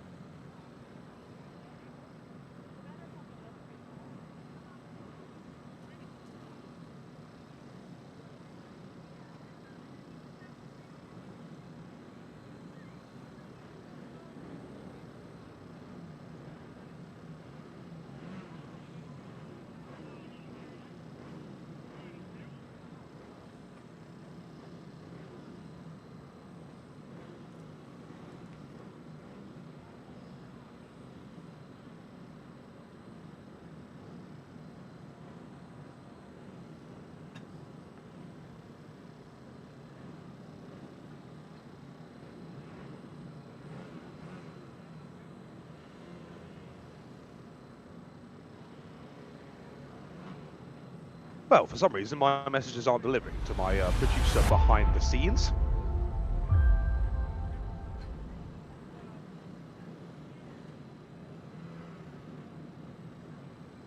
But I think that will probably answer my question there as we go to the next graphic for the next race. Now, my query was, are we going to get that one restarted? Because like I said, we still have 6 laps left in that one. That's pretty much half race distance. So a shame for the riders there if we do move on to our next race in the schedule. They've lost sort of half the race there, but these things happen in racing, and you've got to stick to a schedule. So I can understand if we do need to move on to the next one, but just a shame for those riders that lose a bit of track time there. But these things happen in racing, and again, hopefully Hugh McDowell is all cleared from that incident, and we do see him back out for their second race of the day a little bit later on. So right then, if we checkered flag that one, I might as well give you a little rundown of how we finished then with that one. So Cody Brennan winning in the Ohvale 110 Cup ahead of Nelly Newth. Third place in the Ohvales was Freddie Irwin, followed by Jake Todd. Then Joey Billam. Then George Mennell. Then Hugh McDowell. Of course, how that will work, they might put it back a lap. So we might end up having Hugh McDowell put back into his position after all was said and done. And then Seth Hayward, sadly DNF from that one as well. And then looking at the Mini GP 110s, Oscar Dilks, your race winner. Second was Louis Craig. Third for Tommy Dickinson, then followed by Daisy Grayson, Charlie Forrester, Ryan Merrin, and Oliver Med. So with those riders done then, we will be moving on to our next race. Let's see if it's loaded any further. It has. We've got one more grid that's been added on down here. And we are going to race 7 of the day, so 2 more for our first sort of round of races, and then we'll go round and we'll do it all again. And then we'll have, I believe, now my updated schedule is 16 total races here from today, if the Alpha Race Hub isn't lying to me, because my original timetable had 20 races down. I think we've cut that back to 16 total now, combining a few of the classes. As like we say, 12 classes in total across 16 total races, so 8 races followed by 8 races. So 12 classes are squished into 8 races for today. And next up, as we saw on that graphic there, will be our Minibike 140s. Their first race of the day, but a number of names that we've already seen so far today. Michael Med, Tommy Almond, Ben Simpson and Ben Johnson at the sharp end of the order. Benny Cottenham, we've seen that name already so far today. A few different ones, I think McClelland as well, we've seen that last name today. Yeah, plenty of riders that we've seen already, but yes, I can see new riders are heading out, and mechanics and helpers out onto the circuit as well, so we are moving on to a new race. Shame then, early finish for our Mini GP 110s and our Ohvale 110 Cup, but like I say, these things happen in racing. We move on. Our 7th race of today's action, our Minibike 140s race number 1. Like I say then, Michael Med is your pole sitter for this one, with Tommy Armand alongside him on the front row. Ben Simpson and Ben Johnson make up an all-Ben row number 3, with Matthew McLean and McLean, sorry, I should say, because there's not 2 C's, only 1. Vinnie Cottenham joins him on row 3. Dave Cook and Ben Lord are on row 4, with Dan Merrin, Aidan Walker and Jamie McClelland rounding out the order. Only 1 driver in qualifying getting down into the 59s, and that was Michael Med. 59.4 for him. So what is that? 8/10 quicker than second place in qualifying, Tommy Armand. So potential we might see Michael Med race away with this one. Let's see if anyone can challenge him early on and try and keep him behind. It's going to be easier said than done with that kind of pace from him. Finally, I scroll down to the right part of my notes and I found it. Right, Minibike 140. So Michael Med leads the championship by 49 points going into today. A massive lead in the championship, and again, just showing why here at Three Sisters that pace is brilliant from Michael Med in that qualifying session. And yeah, comes into today 141 points. Tommy Almond on 92, Vinnie Cottenham on 73, Ben Johnson on 65. So it just shows how far ahead Michael Med really is. Amazing stuff from him. So comparatively controlled pit bike category, this using horizontal 140cc 4-stroke engines. This category designed to keep costs down and performance within reach while retaining proper gearbox racing. The Minibike 140 is getting ready to go. But crucial will be the momentum carry, especially around a circuit here like Sisters. We are seeing once again drivers lean, well, forwards on their bikes as they go off, because it tries to shut them off there as they put the power down, as they head up into a wheelie. And we press on through. I might have been telling Porkies here, I've just realised. I think we might be on a race restart. Well, I might have got that totally wrong then. So they are back out to compete there. I've just seen my producer has gotten back to me on WhatsApp, but I've only just seen it. And he sent that 2 minutes ago, so apologies to my producer. We are back for a restart. That makes sense then. Right, okay. I will dial myself back ever so slightly then, because again, as you see on the live timing, it is up as a checkered flag on the Mini GP and the Ohvale 110, sorry. But again, they've crossed the line, they've crossed the timing, and my timing hasn't updated here. So, right. This is a bit of a challenge. Yeah, I've updated the live timing and still nothing is being pulled through on this end. So even if this is a restart, which I think it is, because the colour scheme of the bike out in front, again, I cannot state how poorly I can see these bikes. I'm really struggling to pick out who they are. I know it's much better on your end on the live stream. I hope you guys are thoroughly enjoying the pictures, but for me it's a bit more of a challenge here in the commentary box. But I do think that the colour scheme is exactly the same as what we had seen from Cody Brennan. So I think they have just gone for well, at least my producer seems to think a 4-lap race restart here. So a little sprint through to the checkered flag. So they red flag with 6 to go. And just a 4-lap dash to the flag. But there are no times being clocked at the moment, which is a bit of a challenge. Not only is it a challenge for me in the box, it's going to be a challenge for everyone behind the scenes here at British Mini Bikes to work out what's gone on this restart, because they're going to need to do some manual timing here. And I think this stream clip here of the final part of the race might come in quite handy to work out where everyone has got to. So at least to my knowledge, then Cody Brennan leading us still, and oh dear, a rider is down. Rider is down there. That's heading through the very fast last couple of corners, isn't it? Yeah, onto the start finish straight. So a real shame there for that rider. Off and out here on this restart. And that is race over for them then. A shame, which is so the bike's already been dragged off to the scenery. And back to green flag conditions there through the final couple of corners. Down through Luna Bend once again. Looks as though we've opened out again between our drivers, I've said it again, our riders at the sharp end, Lenny Newth and Oskin Dilks, opening up a nice gap between themselves now.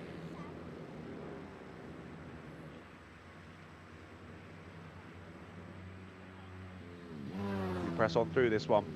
Yeah, I'm 99% sure this is the restart, isn't it? Because the timing would have updated if it was the new class, and I think all that's happened is that it's been called as ended early because of that red flag, and then they've done the restart, and now the timing system is not very happy. So I think that's all that's happened here. So we're just a little bit in the dark in terms of definitive positions through to the finish of this one. I do believe our top 3 has at least stayed the same here, with Brennan leading in the Ohvales and Austin Dilks leading in the Mini GP 110s. But again, I don't actually know when the checkered flags have come out. I think they've got one more lap after this, if I'm not mistaken. To continue on around this Three Sisters circuit. But anyway, that's an idea. Right, well, I think this is a perfect time to have a look at the live chats while we're a little bit in the dark here for this restart. Riders heading on round. Right, let's have a look at the live chat, because I saw it exploded since I last checked, and there's been even more since then. Wow. That's got to be the... Oh, is that the last lap board? Hopefully. I think that is. I think it is.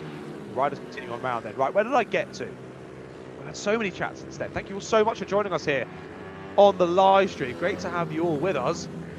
Where did I got to? I got to Damien Canaston. So Ryan Merritt said hello. Good luck to everyone. Hello, Ryan. Go Louis, says Mark. Come on, Ollie, says Mayoma Honey. Come on, Oscar Duckworth, with a little duck emoji, says Ryan as well. Good luck to Oliver Bennett. Let's go, says Mayoma Honey again. Go for Niels, says another person in the chat. Boss E Racing says, let's go, Harriers. There's the checkered flag out for our restart there in the Mini GP 110s and Ohvale 110 Cup. Again, I can't go through the finishing order really in that one because I don't really know. But the finishing order before the red flag is there on the left-hand side of your screen. Helen says, congratulations to Harry Birch Racing on a fantastic third place. Hot Shot Harry, as he's well known, I believe, isn't he, Harry Birch? And yes, Miss Jules saying, well done, Hot Shot Harry, as well. Rachel, can you let me know in the live chat how I pronounce your last name, please? I'm going to ask again once your son is back on as well a little bit later. Eli Melik, I think maybe. Eli Melik? I'll get that right, I promise. Well done to Louis. And again, tell me if it's Lewis or Louis as well, please, Rachel, if you're listening. Well done to Louis, number 21 in rookies. Third place, my baby, proud mama. You should be. Louis was racing very, very well. Glenn as well. Glenn Irwin says, let's go, son. First British race. Well, Mr. Irwin, very proud of Freddie. I believe that will be on the 222, unless there's another Irwin out there racing today. Bossy Racing saying, thank you, Helen. Damien saying, let's go, JJ. We saw JJ out in the previous race, I think it was. Let's go, Leon, as well. Some love for Leon in the live chat. Come on, JJ, says another Canaston in the chat. And another Canaston, Cody, says, come on, JJ. So much support for JJ in the live chat in that previous race. Lovely to see. Zach Turkington says, come on, Todd. Another person says, Liam Callum says, good run. JJ smashing it. Good luck to all, especially Jake, Freddie, Charlie, Cody, and Louis, says Bossy Racing. Good man, Charlie, the number 23.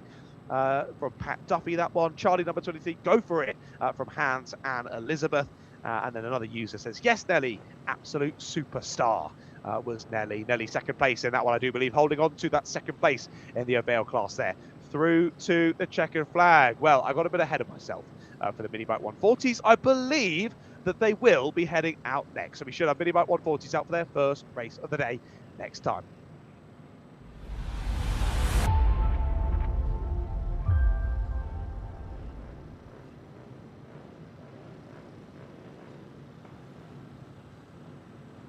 So then, Minibike 140s will be heading out onto the circuit in a couple of moments' time, and I will remind you of your grid when we get to there. Like I said, I got a bit ahead of myself, a bit confused as to whether we were going to a restart there, but good to know for future that if we do have a good amount of period of the race left, that we will go to a restart here in the British Minibikes, which is good. It's good for the riders, but of course it might be a bit of a head scratcher for everyone behind the scenes at BMB after that one, considering the issues we have with the timings after the restart there. So less than ideal for me in the comms box here, and I think probably less than ideal for them behind the scenes as well.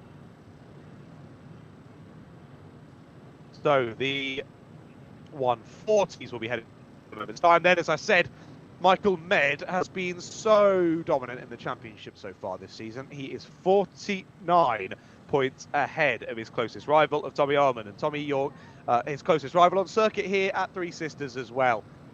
It was, 0.8 of a second, just less, about 3/4 of a second between the top two on the grid, that being Med and Arman. So they'll be on the front row for this one in our Minibike 140s, with the two Bens on row 2, Simpson followed by Johnston, Matthew McLean and Vinny Gotterdam on row 3, Dave Cook and Ben Lord on row 4, then it's Dan Merrin, Aidan Walker and Jamie McClelland.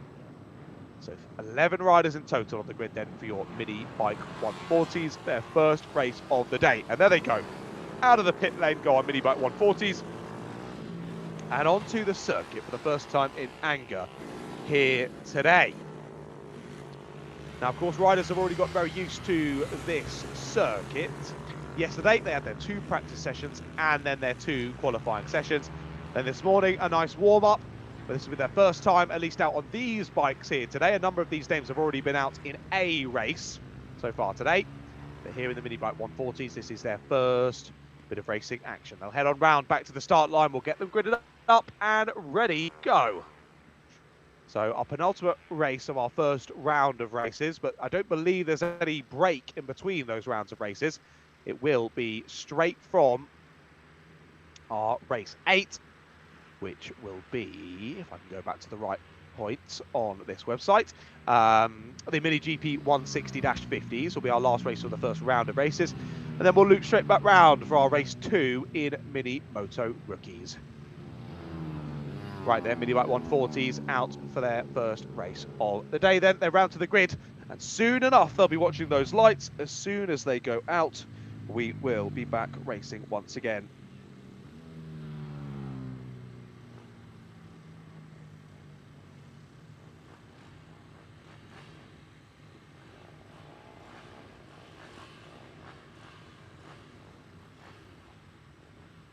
Looks as though riders getting themselves ready on the grid then. I think they've got themselves gridded up pretty well there, it seems. Yeah, well, I'm happy. They're happy down there on the grid. Let's go racing then in the Minibike 140s. We're off and racing then. Oh, a little bit of a wobble there in the mid-pack. One rider just struggling to get away and nearly getting clattered into. Side. We'll be head through the first couple of corners then, and then move for second place already. Trying to thread the needle there up into P2, but not quite able to get it back. Well, across the line, oh no, sorry, that was on the, yep, I've got to keep reminding myself that is on the roll-up lap, isn't it, they cross that? So that cannot be trusted until they come across the finish line down here. Through Luna Bend and to the finish line we go, and we will work out what order the riders are in. I do believe Michael Med leading away from his pole position then, but a potential switch for second. To the line they go then. Simpson holds second then ahead of Johnson. So yes, Tommy Almond has not only lost second, he's lost third as well. So Almond, off of the start, not quite as strong as the two Bens, and they both fly on by. So it's Med from Simpson, from Johnson, from Almond, your top four who have broken away already in this one. Lovely run off the corner there for Ben Johnson. So it was Johnson actually that we saw looking up the inside of Simpson up through Lucy's Valley on the first time in this race. Will he look for it again on the second chance? No. He does stay behind.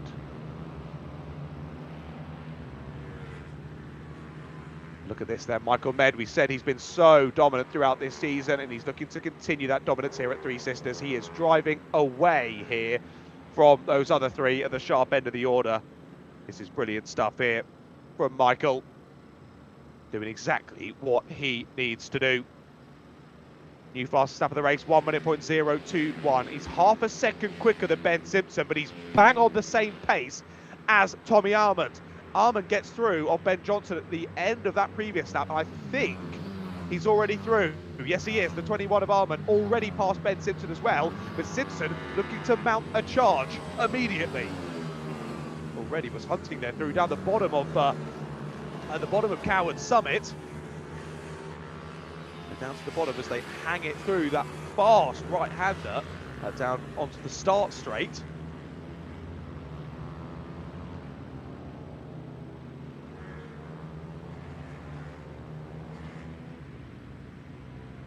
And down the back straight we go then.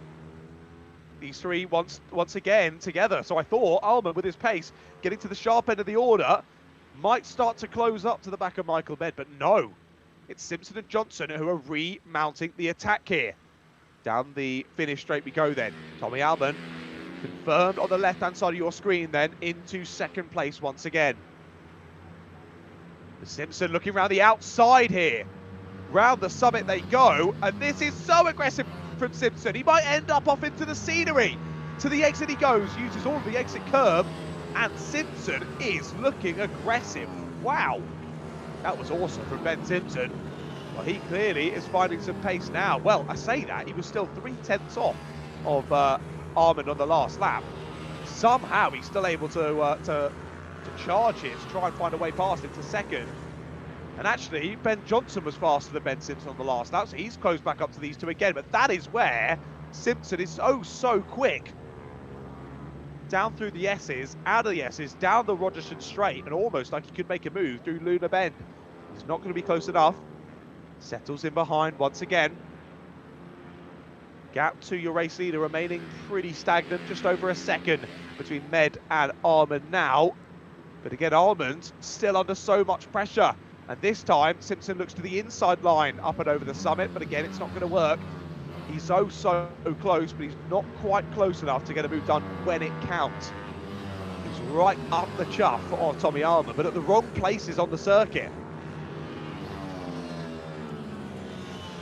Look for it here. Little thought about the inside line there from the 120 of Simpson. Not able to do enough to get past Arm. So Arm really firm in second place at the moment, and actually, rider in the race is Chris Wells in P5.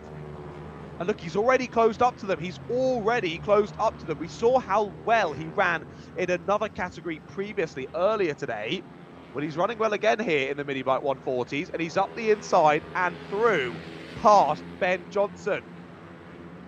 As he puts in the new fastest lap of the race, does Chris Wells, a 59.4. And it's now Ben Simpson who's second fastest, a 59.9. So this race has totally swung in another direction to where I thought it was going to go in this one.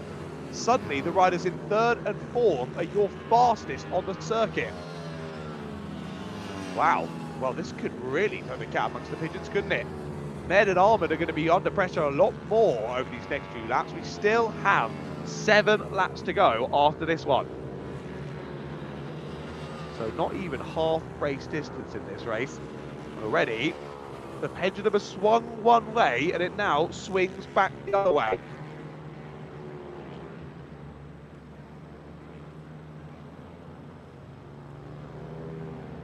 Right, here we go.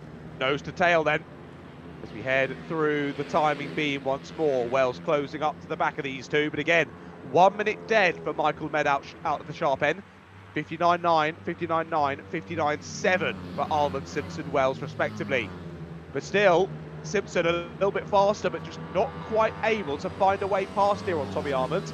Must be so frustrating. And now, Chris Wells is going to be the one on the scene looking to make a move. And the issue here for these three, they might end up wasting too much time battling each other to really form a properly formidable charge to catch Michael Med. That might be the downfall, sadly, for these three. Let's wait and watch, though. At the end of this lap, we will be half race distance completed in this one. How will the second half play out? It is anyone's guess. Side by side for second place here. Is that move made? It is. It is. Simpson's through. Ben Simpson is through into second place. No, it's not Simpson, it's Wells. Wow! Chris Wells, the one making it through. Back up the inside, is going to try Tommy Almond. They're going to go side by side up through Coward Summit. Wow, well, they're certainly not cowards, these two, are they? Trying to go side by side through the fastest section of the circuit. It ain't going to work, though. Almond can't find a way back through. Wells has done it. Wow, amazing. Well, I thought there might be a bit of hold up there for those three as they all squabbled amongst each other, but no, Wells gets 2 of them. So it must have been out through Lucy's Valley and the S's that he got past Ben Simpson, and then out through Luna Bend. That's the first time I've seen a proper move made there through Luna Bend so far today. And who else is it but Chris Wells, where he's going to set off now for the next 5 laps to try and catch Michael Med. Med leading the championship by quite some way. Well, he'll want a perfect day here today at Three Sisters. And a certain Chris Wells is the one who is looking to ruin those plans for Michael. Oh, yes, for Michael. 59.9 now for Michael. 59.6 for Wells, 59.9 for Armand, and 59.8 for Simpson. Side by side between those two. Simpson looking around the outside again. Up and under this time for Simpson. Can he get it? He has. Up the inside now for Ben Simpson. Into Paddock Bend we go. They almost lean on each other. Almond has to give the room. He might look back up the inside. More in defence than attack, really, as now Ben Johnson's getting stuck in as well. And Tommy Almond now finding himself in a bit of a Ben sandwich. Simpson ahead and Johnson behind. Great battling between all of these riders, though. But every day, it's Chris Wells who is on the hunt. He is doing his absolute best here to catch your race leader and try and bring you a fight through to the finish. Off we go then. So no, I tell a lie, sorry, I am wrong. I thought Johnson had caught up to them, but no, that's Chris Wells. So actually, it's these riders sticking really well with Chris Wells, and these two were squabbling once again. So it was Wells and Almond. I thought that Wells had already got clear, but no, that is Michael Med still in the same camera shot. So apologies about my mistake there, but it is Wells, Almond, Simpson, sorry, in this train. So no Ben sandwich just yet. There at the back of your shot, we just saw Ben Johnson, so he is still quite away. off of these three. I should have looked at the timing screen. That would have told me immediately, wouldn't it? Silly John in the comms box. Well, we press on.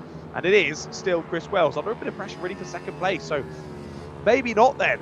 They're going to head on to 3 laps to go this time around. And, well, Michael Med has put in a new fastest lap of the race, 59.4. He's found time late on in this race, and that might just seal him this race victory. The battle looks to be on here between Wells and Almond. They now head on to lap number 10. And Almond's still very much putting the pressure on here, isn't he? Looking up the inside again. Almond's going for it. Wow. Almond trying it up the inside again over Coward Summit. They think they need to rename that corner, man. It ain't for a coward to make a move up there. Well, I guess maybe it's a play on words, isn't it? Probably is, John, actually thinking about it. Because you can't be a coward up there. It is absolutely full commitment. As oh dear, one rider going slowly there, allowing the leaders through, which is good to see. But a shame there for that rider, going slowly. Potentially Jamie McClellan that might be allowing those riders through. Yeah, it is Jamie McClellan. Just moving over, I think. No issues for him, but oh, actually, no, he did do a 111 on the last lap, and he was on a 103. So actually, no, I think there are issues, sadly, for Jamie McClelland. So the number 14 potentially out of the race then. Michael Med then leading still by 2 seconds, that gap opening up once more. So 2 more laps for Med to hold on to this. He's found pace late on here. He should have this one sorted, barring any serious issues. The battle to watch is Wells and Almond. Almond's done it! What a move! What an unbelievable move from Tommy Almond. But up and under goes Chris Wells, who'll get the inside once again as we head down into Paddock Bend. That was the move of the day there from Tommy Almond. Through Coward Summit, he'd been trying it for the last few laps. Not quite able to get alongside enough. Well, that time he did it. Just sadly, he then had such a curtailed sharp line through the next right-hander. He rode a little bit wide over the exit curb, and the up and under was inevitable there for Chris Wells. He gets second place back. But I think we could be seeing a carbon copy here as we head on to the final lap of the race. Michael Med will lead us on to it then. The gantry he goes, and across the timing beam. Here we go then. We might not even need to wait until we get to the summit. Up through Penton Climb we go, and they will run side by side here through Coward Summit again. Unbelievable between these two. But this time, Almond gets the move before they get to the bottom of the hill, and Almond gets the place signed, sealed and delivered. He'll defend this time down into Paddock Bend. This is the overtaking opportunity though, through into the bottom of Lucy's Valley, and that's exactly what Chris Wells is doing. Lovely move from Wells. He's up the inside. They nearly make contact. Bit of a front wheel to rear wheel contact almost, but back through is going to go Tommy Almond. Up the inside there through the left of the S's. It's Almond who's back through into second place. Brilliant re-attack there from Chris Wells, but he hasn't been able to stay in front. Through into the final couple of corners we go then. At the end of the Rochester Straight, it's through Luna Bend. It's going to be race victory for Michael Med. But what a battle for second. Who's going to get it to the line? I think it will just be Almond. To the line they go. It is Almond by 0.07 of a second. Almond gets it on the line ahead of Chris Wells. What a race there in Minibike 140s. That was absolutely brilliant. Almond and Wells nose to tail, boot to boot on many occasions there, and just about giving each other enough room. That was well hard fought, side by side over Coward Summit, 2 laps in a row. Awesome battling between those two, awesome, and you saw how Wells was setting that one up, going early into Paddock Bend to get that sweeping wide exit, and then carried that speed in, got the move, nearly made contact a little bit too deep, and as they swung up through Lucy's Valley, Almond got the place back, and sadly Wells couldn't do anything from there. So it's Michael Med from Tommy Almond and Chris Wells, then your top 3 there in the first race of the day for Minibike 140s. I look forward to them returning later on. And then Ben Simpson and Ben Johnson just off the podium there in 4th and 5th respectively. They were followed by Finley Cottenham, then Aidan Walker, Matthew McLean, Dan Merrin, Dave Cook, Jamie Bunclark, Jamie McClelland, and Ben Lord DNF from that one, sadly for him. So maybe it was Ben Lord who saw going slowly potentially on that one. Anyway, a shame there, DNF for Ben. Right then. Me shouting Ben then, reminding me of that TikTok meme. Whether you know it or not, I'm not going to do it. Right, final race of our first round of races. It's our Mini GP 160-50s to finalise this first round of races. And then, of course, we will go round and do it all again. So race 8 for the day is coming up next.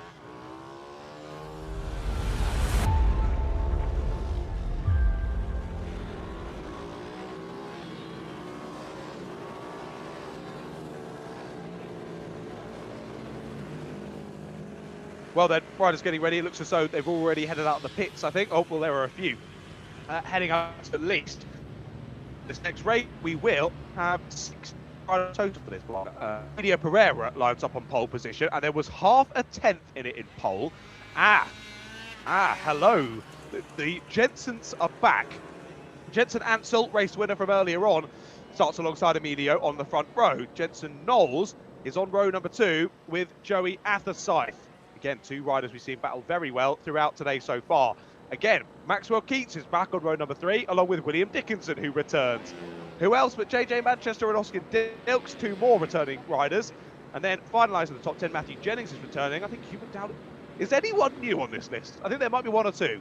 I genuinely think it's 1 or 2 who are new on this list. Everyone else has done a race so far today. Right, row 6, Dylan Cook and Gloria Dudman.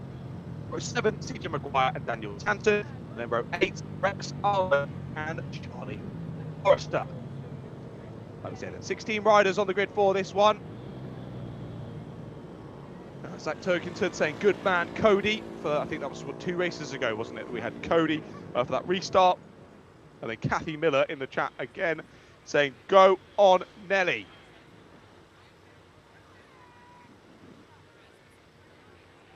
I don't know why Nelly. I don't know why I thought I'd run up Nelly's name in this one. No, Nelly was in previous, weren't they? So won't see Nelly in this one. But thank you all for joining us here on the live stream. I hope you're all thoroughly enjoying the coverage so far. And make sure you subscribe to the channel so you don't miss any of the future racing here for the ACU British Mini Bikes Championship. Round 4 here at 3 Sisters. Denise says good luck to JJ as well in this one. JJ Manchester starting in 7th place ahead of this race, the first race of the day for the Mini GP 160-50s. But as I say, most of these riders on this grid have done a race at some point today already. Right then, last couple of riders coming into position. Actually, it looks like our rider from 3rd on the grid, Jensen Knowles, that was, getting into position late on. But now they're all settled in. Riders, watch those lights. And soon it will be acceleration. What a start from Knowles. He dives up the inside of both.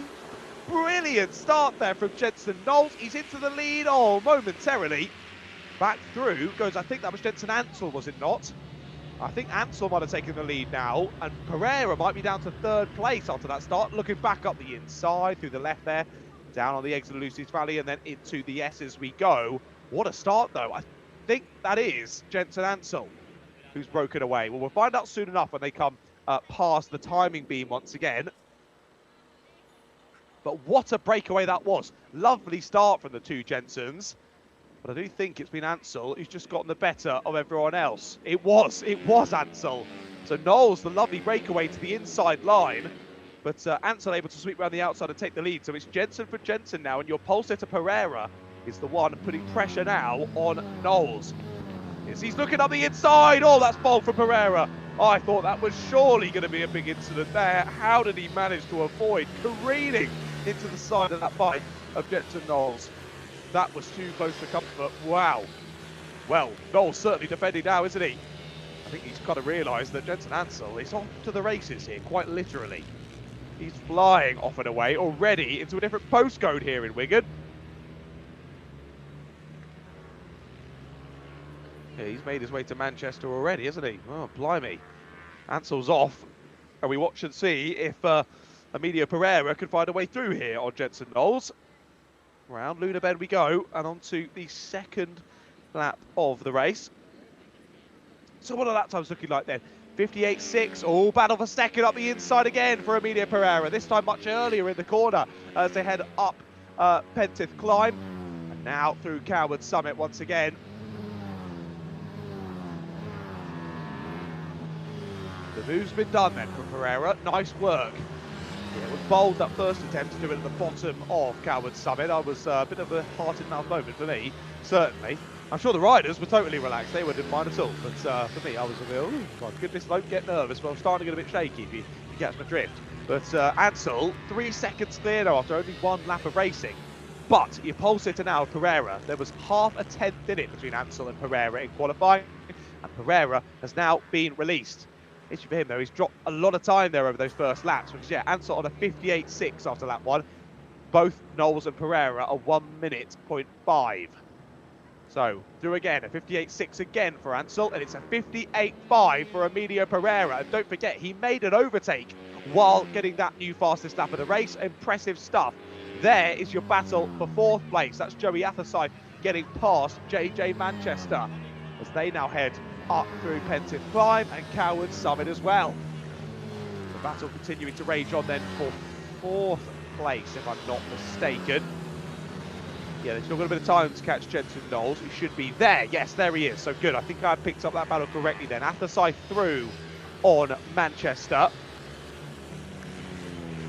So they switch around for 4th place then. And yeah, Joey Athersyth is the only rider outside of the top 3 who is in the 59s as well. So a 58.6 for Ansel, a 58.5 for Pereira. Knowles found pace then after becoming less focused on Pereira behind, because he was now chasing Pereira in front, and dropped into the 59.7s as well. Then a 59.8 for Athersyth as he pulled alongside Manchester on the previous lap and took 4th place away. New fastest lap again from Emilio Pereira. Issue for him, like I said already though, he'd already dropped that 2.5 seconds, and although he's putting in fastest lap after fastest lap, on that last lap he was only 0.2 quicker than Jensen Ansel. So it's going to be not enough laps left in this race for him to catch your leader at that difference in pace. We keep our eyes focused here on Athersyth and Manchester, as they were 4th and 5th then. They've switched in behind as well. Austin Dilks is past Matthew Jennings. So that's a switch around for 6th place. Those two behind these two that we're now focusing on. Athersyth and Manchester still are closest in the field. Further back from Jennings, we've got Cook, Dudman, Maguire, Armand, Tanton and Forrester at the back of the order in this one. So Jensen Ansel, there he is, heading round Luna Bend once again. Onto a new lap he goes for 58.4, and yeah, he's 0.2 quicker on that lap. So Ansel gains back all the time he lost on the previous lap to Pereira. I think now it might be a bit of training times, as we saw how close they were in qualifying. It's kind of what I was expecting in this race, but that huge opening up of a gap early on in this race has just meant that Pereira, this race has dropped away from it sadly, and it probably is going to be lofty heights of 2nd in this one, barring any serious issues for Jensen Ansel out at the sharp end. So Pereira has now drawn 4 seconds clear of Jensen Knowles, who is just heading down into the S's now ahead of these two. Still Athersyth ahead of Manchester, and really not dropping off, I must say. Fair play to them, and they are catching Jensen Knowles as well. It was back into the 1 minute for Knowles on the last lap, a 1 minute 0.1. He lost 3.5 tenths to Joey Athersyth on the last lap. 2 seconds the gap. Let's see what it goes down this time around between Knowles and Athersyth. It was 2 seconds, it's now 1.6 seconds, so a further 3.5 tenths. There's 7 laps to go, and at that current pace, I think it'll be 5 to 6 laps until Athersyth catches Knowles, and I'm sure with Athersyth battling Knowles, Manchester will get stuck in as well. So we settle in then to this Mini GP 160-50 race. And let's have a look down as well if I can find our championship standings on this one. Not the Moto Mini 160s. There we go, I have found it. So Emilio Pereira leading the championship by 2 points ahead of Jensen Knowles going into today. So that battle between Pereira and Knowles actually mattered quite a lot then. 88 points for Pereira, 86 for Knowles, and it's Josh Perkins third in the championship on 60, then Dylan Cook 58, Rex Almond 55, Valentino Kimmy Kirk, who's not here today, on 54, Mason Frederick again not here today on 50, and Jensen Ansel on 45, missed round 1 and round 2, did very well out at round number 3. So Ansel on a charge of the championship, and he's got a bit of work to do to try and challenge heading into Wilton Mill. Pereira and Knowles then are the ones really battling for the championship. There is Emilio Pereira on the number 31. He's made his number massive, so even with the pixelation I can see that. Thanks, Emilio.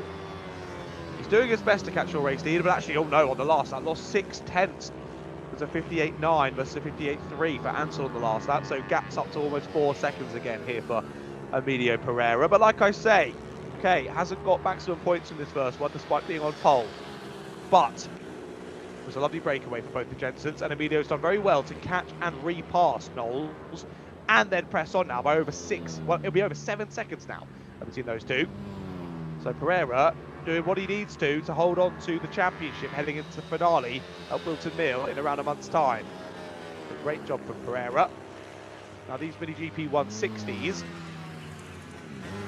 fully faired Mini GP category, generally pairs a 160cc 4-stroke engine with a compact racing chassis.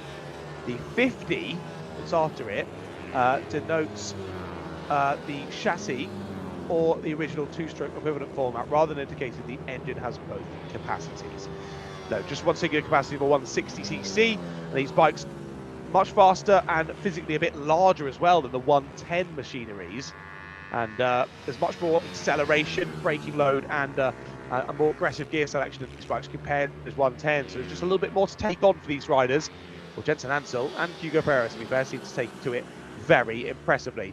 Now, a little bit faster on that last lap from Pereira, 59 dead, 59.1 for Ansel though, so barely gaining any of that time back, not even a 10th gain back there for Pereira.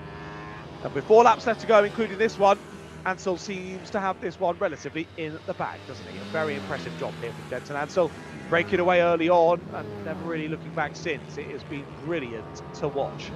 Really, really impressive from him.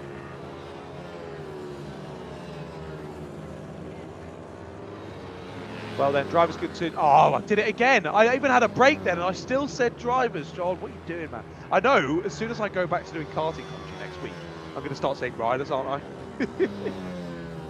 I've been doing the same over at Silverstone as well. I work part-time over at the Silverstone kart track as well, and we had the Fab Racing lot. Probably some of these riders were there as well, but I think it was mostly the Fab Racing lot over there at Silverstone recently. Yeah, we just kept calling them drivers rather than riders. I promise I will get that at some point today, ladies and gentlemen. I'll try my best anyway. I'll try my best. It was a good introduction there for over at Silverstone, at least to these bikes and their sounds and smells and quite how they run, quite how they race and overtake as well. It was a nice little introduction to be ready for today's racing here at the ACU British Mini Bikes, elite level bike racing here in the UK, and a proper proven pathway through to the upper echelons of bike racing onto national and of course international championships. There will be names on the today that you will see in rising up the ranks, like we say, taking on national and international racing, whether that be British Superbikes, whether that be onto Moto GP, World Superbikes, and other action like that. And you never know, riders can always they could branch out in their racing careers. Of course, you might end up branching out to maybe sidecar racing. That's not too dissimilar. Or equally, we've seen riders in the past. I caught myself. We've seen riders in the past transition to 4 wheels. We've seen some 4-wheel racers transition to 2. So there's always a bit of crossover amongst racing.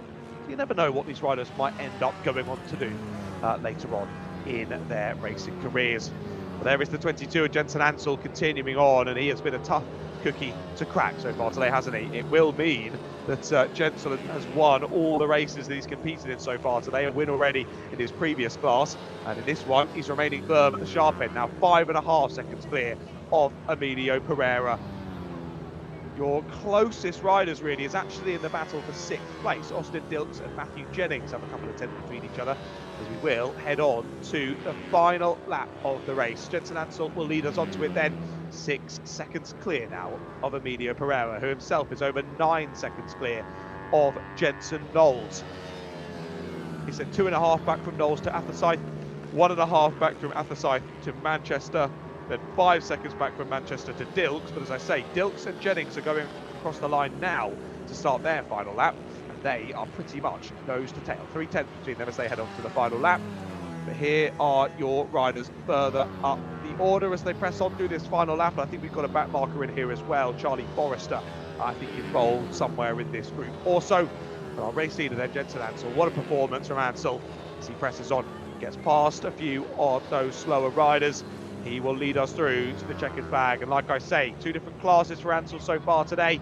That's not going to matter. He can transition himself so very well.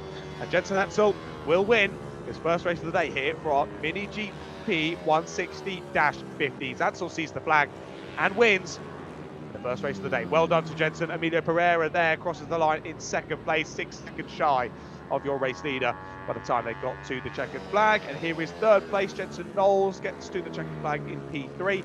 That fantastic start from Knowles, nearly diving all the way from third on the grid to the lead. Just lost out as Ansel rode around the outside, then battled with Pereira in the mid part of that race. Couldn't quite hold on. Pereira gets back to P2. Knowles finishes in third place. Joey Athersyth then fourth, followed by JJ Manchester. Austin Dilks in 6th and Matthew Jennings 7th. There is Dylan Cook in 8th. There is Claudia Dudman in P9. And soon enough, we'll see CJ Maguire and Daniel Tanton heading around that final corner as well. About 13 seconds back there is CJ Maguire. There he is, now heading through out of Luna Bend. And over the line he goes, finishes in P10. And then it will be Daniel Tanton. Here he comes around the final corner. And Tanton sees the checkered flag, finishes in 11th. And then our 2 other riders have already come across the line. Both a lap down, Rex Almond and Charlie Forrester. Well, there you go then.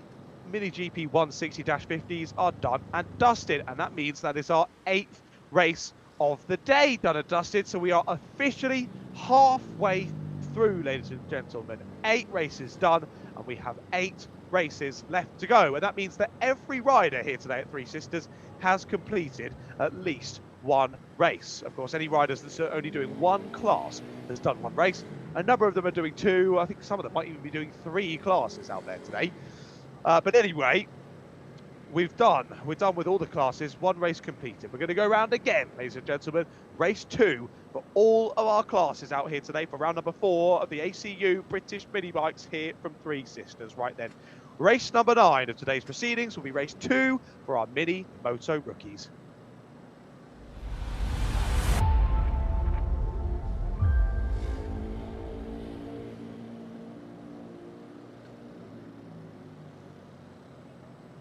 Well then, we loop back round to our youngest and our least experienced riders here today. Our Mini Moto Rookies will have one a couple of events for their second race of the day. First one was very exciting between Vinnie Gossam and Bobby Baker. And hopefully we'll see more of the same in this one. Luke Mamehad again, starting down at the back.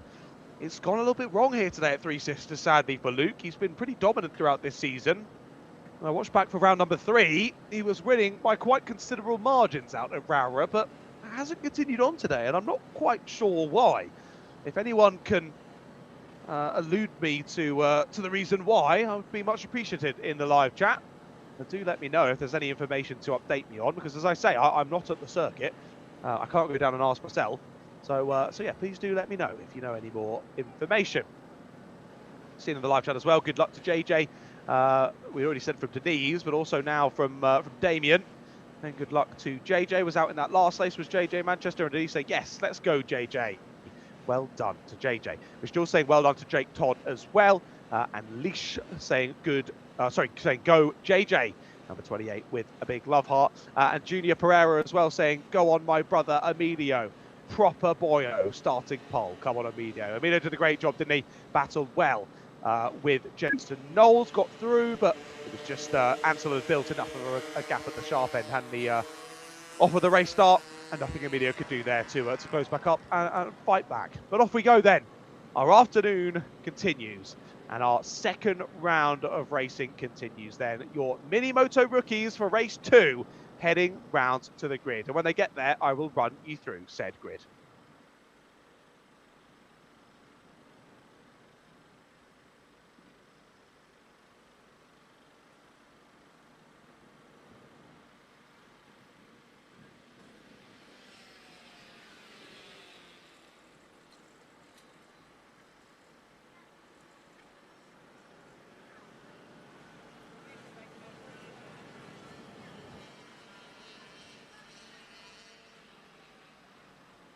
So the Masters have jumped back into action then, because our Mini Motos, of course, back to the club circuit.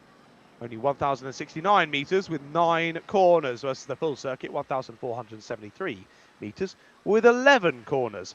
Mini Glossop on pole once again then here in your Mini Moto rookies with Bobby Baker alongside him on the front row.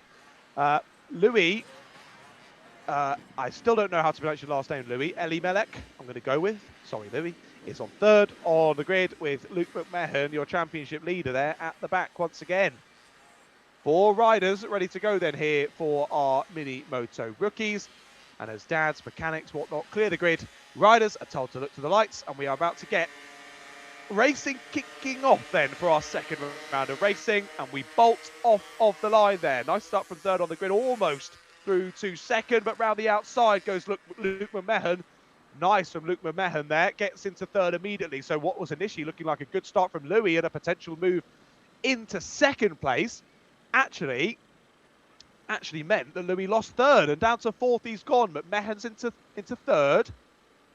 And let's see if he can press on a bit better than how he did in the first race. Dropped off the pack and just was not there in the first race. Look at this though, race number 2, and already he's going side by side with his championship rival, Bobby Baker, as they head down to this fast right-hander. Through they go to the end of the first lap then. And McMahon putting the pressure on. McMahon looking up the inside, late on the brakes, but not late enough this time for Luke. He'll have to stop back in again.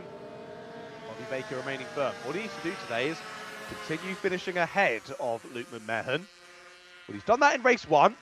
And of course, all classes getting 2 races here today at Three Sisters. So if he can do it again here in race number 2, he's going to be taking lots of positivity into that final round at Wilton Mill next time out in about a month or so time.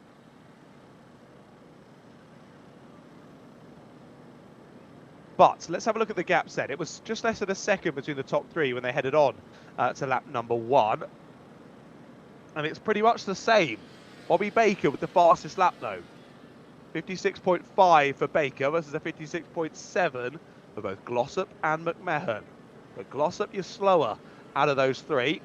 As McMahon's looking for the move again into the final corner. Late on the brakes, but this time it is late enough for Luke McMahon. He's up the inside and he's into second place. This is the Luke McMahon I was expecting to see here at Three Sisters. I was very surprised to see how that first race played out for him. This is what I was expecting. And look, he's only just made the move on Bobby Baker. He was all over the back of Mini Glossop there going through the left-hander. Down Rodersham Straight we go again, and through Luna Bend. Well, there's clearly some particular areas of the circuits here where McMahon is finding a bit of time. Baker was still your fastest lap though. Let's see if McMahon finds it this time. He does. 56.1 for Luke McMahon. 56.2 from Vinny Glossop, so he's very much answered out in the lead. 56.8 for Bobby Baker and a 56.2 for Louis Elimelech. So Louis is actually finding leading pace now as well. So we might have a 4-way squabble for the entirety of this race, ladies and gentlemen. 8 laps still to go, including this one. Good exit off of the right-hander there as they head down into Paddock Bend. A little thought of the move there for Louis, but he doesn't go for it this time. And again, who was it? Who was cheering on Louis? It was Rachel. Rachel, if you're in the chat again, please let me know how to pronounce your son's name. If you could write it out in phonetic, I would be much appreciative. Hopefully, Louis Elimelech is correct. But if it's Louis Elimelech, please let me know. On we go then onto a new lap of the race. Still Glossop, McMahon, Baker, Elimelech. Elimelech has the fastest lap of the race. 56.048. 56.090 for Baker, 56.1 for McMahon, and 56.5 for Glossop. Glossop's going to lose the lead. Up the inside goes Luke McMahon. Glossop will try and hang it all the way around the outside. He's going to get a good exit. He looks back to the inside line here as they head into Paddock Bend. He's going to try and send it up the inside line, but he doesn't get quite a good enough run. And your championship leader heading into today, Luke McMahon, is finally back at the sharp end of a race. Race 1 was one to forget for him here from Three Sisters. But race 2, he's going to want to remember. He goes to the front here then on lap number 4. But I can only imagine Glossop, Baker and Elimelech are going to fight back here because all 4 of these riders have been so close on pace. To the outside line, goes Glossop then, as he tries to fight back here into the right-hander at the end of the Conrod straight here, of course taking that slightly different club circuit, these smaller bikes. And Bobby Baker's still right in there with a shout as well. He goes a slightly different line here as Eli Mellick now looks to the inside once more. It ain't going to happen. Glossop is piling the pressure on here to Luke McMahon. Out of the corner they go. Again, Glossop trying the same thing. Does he get the over on this time? He's closer, but again, can't quite force the door open there on McMahon. And Luke holds on for now. 5 laps to go after this one is done. But these 4, absolutely inseparable. It's a very different race to what we had in race number 1 earlier on. We still had a closely fought battle, but it was Glossop and Baker battling for the lead. Eli Mellick and McMahon were nowhere to be seen. And suddenly, they're all on the same pace. This is awesome. All of them have dropped pace on that last lap. 56.8 for McMahon, Glossop and Baker, and 56.9 for Eli Mellick. So they've all lost like 8 tenths on that last lap. If one of them could just find that little bit extra, they'll be able to find a way through. But issue is, especially with young drivers like this, it's so easy when you're following in a close pack like this to start copying what the riders around you are doing. And that just means you're going to end up doing the same thing. And I give drivers tuition in karting, especially the younger drivers, that's always something to focus on, is ignore what the person in front of you is doing. If you start looking at what they're doing, you're going to inevitably copy what they're doing without even thinking about it. And that means you're going to drive at the same speed as them. And if you're going the same speed as them, you can't overtake them. Focus on what you're doing, because if you've caught them, clearly you're doing it better than them. So these riders need to settle back in, think about themselves, and try and find a bit more pace here. They want to get past Luke McMahon across the last few laps. 4 more laps to go as they cross the line. And this time, Glossop has a look at the inside line, but again, he's not close enough. So we continue on, down to the start straight yet again. Baker's hot on their heels as well. We've not had any overtakes over the last 3 or 4 laps, but it's looked like it could happen at any moment. I've not wanted to get ahead of myself too soon in this race, because at the drop of a hat, this whole thing could change. Again, through the mid part of the circuit, then on to the Rogerson straight. They will go once again, our 4 riders. Looking to the inside line there, down through into Luna Bend we go. But again, unwavered at the front of the order is McMahon. Pressure being put on by those 3 behind, but still he remains firm. And for the moment, he holds that race lead. Nice run off of Luna Ben yet again. I don't think it's going to be enough, actually. Glossop might be under pressure here from Baker. Baker's looking to the inside line here and to the right. But again, not close enough. Slightly different lines for the 2 of them. They stay as they were. Down through into the last corner before our start line. And again, Louis looking up the inside, but not quite close enough. As that's a good run. Is this enough of a run, though, from Glossop? He's looking up the inside. No, again.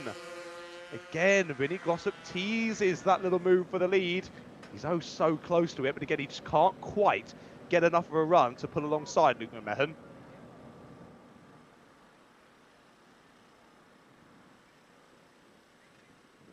Out through the final few turns go the riders then. They'll press on to a new lap of proceedings, and they are still as they were. 2 laps left to go. And don't forget, this will be the final race for some of these riders. I think a couple of them are in other classes as well. But for a couple of these riders, this will be the last bit of racing action for them here today. So don't want to leave anything on the table, because they've then got a further month to wait until they go racing again over at Wilton Mill. Make sure you join us for that one, and make sure you subscribe to the Stretch and Events YouTube channel to not miss all of the action from the final round here of the 2026 season. And sort of a half defence, half attack there, really, from Vinny Glossop. He loves that powering line, though, out of the fast right-hander off of Coward Summit. But it hasn't really amounted into a move as of yet. And my thought is maybe he took the real racing line through there. He might find a bit of extra pace and allow for a setup somewhere else in the lap. But either way, not working for now, and these riders will now head on to the final lap of this race. 1,069 metres left to go in this one. And we will press on. Yeah, the lap timer tracker thing on Alpha Timing is getting oh so confused because it thinks they're doing the full layout, and they are very much not. Right. Down we go, on to the straight. To be fair, it keeps up with them pretty well. As all looking for it here, as Bobby Baker's through. Isn't he? Baker's through, no? Yeah, he is. Baker's through. Brilliant stuff from Bobby Baker then, to change it up here on the final lap. Hold on a second, Baker's looking to challenge for the race lead here. Where's he found this pace from? Baker is challenging here on McMahon as they press on through the last few corners. Where's this sudden pace come from Bobby Baker? He's trying to steal points away from Luke McMahon. But sadly for him, I think it might be a little bit too little too late. To the line they will run, and Luke McMahon should hold on to it. They're going to be very close to the line here. Very close, 65 thousandths of a second to the line. But McMahon gets it. Where was that pace come from on the final lap there from Bobby Baker? That was crazy. Bobby Baker closes up to 65 thousandths of McMahon there at the line, but McMahon does take maximum points there from race 2. That'll make up from the 4th place in race number 1 and will help him for the championship charge into the final round at Wilton Mill. But that is going to be a very closely fought championship there between McMahon and Baker. Vinny Glossop then finishes 3rd. With Louis Eli Mellock there 4th, but with the fastest lap of the race, 56 dead from him. Very impressive time. Shame he couldn't get more stuck in terms of the racing action in that one. But still lots of positives to take on to their final round at Wilton Mill next time out. Right then, race number 2 for Mini Moto Rookies is done, and just done and dusted even. It is your junior SM90s up next for their 2nd race of the day.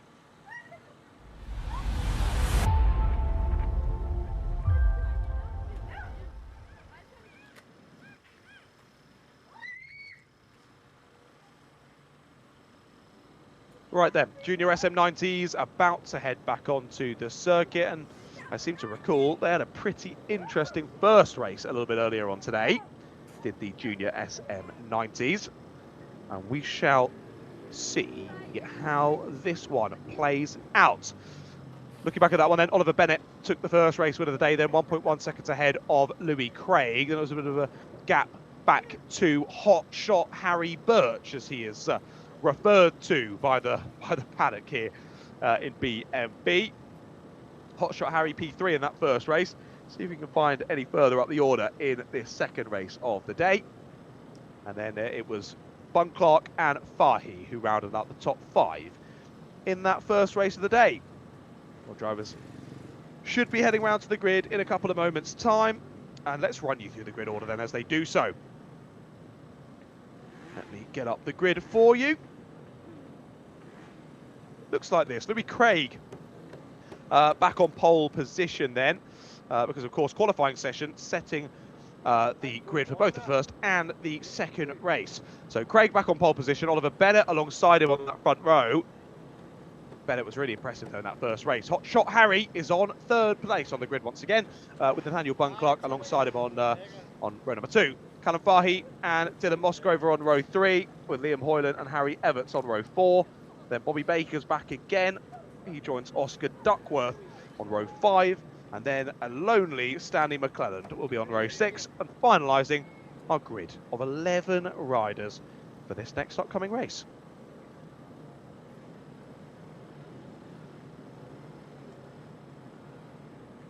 Well then, Junior SM90 getting ready to go. I don't think they've actually left the pits yet, if I'm not mistaken. So we should hopefully see them out soon enough. Once again, just like our Mini Moto Rookies that we just seen out, another one of our youth categories. This one, but using those compact super motos or more pit bike style machines. Usually 90cc 4-stroke engines in these ones, much more upright handlebars.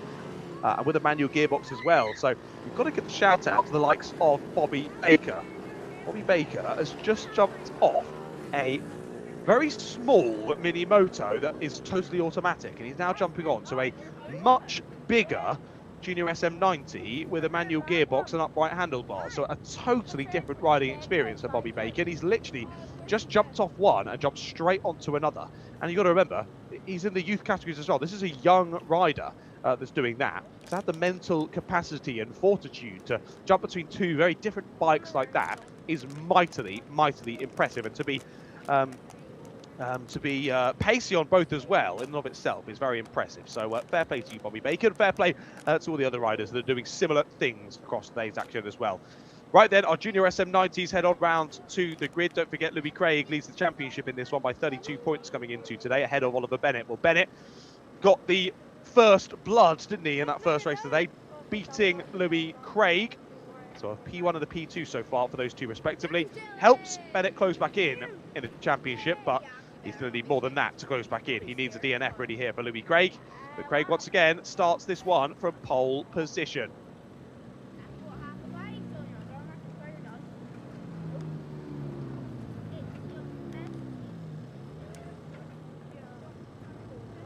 Down to the grid come our riders then. They'll get into grid order. It'll be Louis Craig and Oliver Bennett at the front of your shot. And they will get ready for those lights to come on. As soon as they go out, it will be, those handlebars will be tilted backwards. Our front wheels will be in the air and we'll be off and racing once again here in your junior SM90s. If I scroll down, I do think the race lengths were still correct, even though my timetable was a bit wrong. So 8 laps for these riders. So we've had 10 laps that first race, but obviously on a slightly shorter circuit. We're back to the full circuit now, I believe, for all the rest of our races, if I'm not mistaken. Back to the full layout here at Three Sisters. And this upcoming race, 8 laps in total then. And then when we press on, after this one, all races will be 12 laps in length. So this is our final of the shorter races, understandably so. Our 2 younger classes, our 2 more rookie sort of classes, 10 laps and 8 laps for these 2. Right then, the riders ready on the grid. Some hand signals there from Louis Craig on pole position. I don't know what those mean, but hopefully he's feeling positive, ready for this race to begin. Their second and final race of the day then here for our junior SM90s. They watch those lights and they go out now. Whoa, big jump for your pole sitter there. Tried to put way too much acceleration down, did Louis Craig. And he did lucky there to catch the bike. That was oh so close as all onto the grass there in the background as I think we got a false start. I've seen riders' hands in the air. Is it a false start? Maybe not. Maybe not. Let me go back on my live timing because that'll tell me. No, I don't think it is, because it stays on yellow sort of safety car flag because they've not come round to the start finish straight yet. To the finish straight, I should say. But there was definitely a hand up for the rider that went off circuit. I don't know what that was. I was very confused. I don't know what was going on there. Are we going round again? I'm so confused, guys. I'm not gonna lie to you. I'm so confused. We're going up round the top. Well, this will explain it here. If they fly on through the start finish straight, then we're carrying on again, aren't we? I think we are, you know. Green flag is shown on my live timing, so I do believe that we are on for the race start. It all looked fine to me, to be fair. A little bit of scuffling in the mid-back, but all looked fine. I was just a bit unsure as to why that rider that went off on the grass there out of turn 1, their hand up in the air afterwards. It wasn't a hand up of what are you doing, it was a hand up of I've acknowledged something. I thought anyway, I don't know. Anyway, we are racing here at Three Sisters and we are pressing on. Top 3 already with a bit of a gap then. Oliver Bennett did get Louis Craig off the start, but that was an easier one for Louis Bennett, even easier than that first race of the day to get through into the lead of the race then for Bennett. Because Louis Craig now cranked on way too much throttle. That race start, the front end really kicked up in the air. Like I said, it was impressive in and of itself there for Louis to get that bike back on the ground and carry on and only lose 1 place of that. He could have very easily gone totally off the back of that, landed backwards, his cart flies off into the grass, and he's left as a passenger in the incident. So good to see. Louis did very well to hold on to that one, and they press on to lap number 2 of the race then. Bennett now leading by just over a second here ahead of Louis Craig, but it is Hot Shot Harry who is on to the rear bumper here of Louis Craig. Birch putting the pressure on.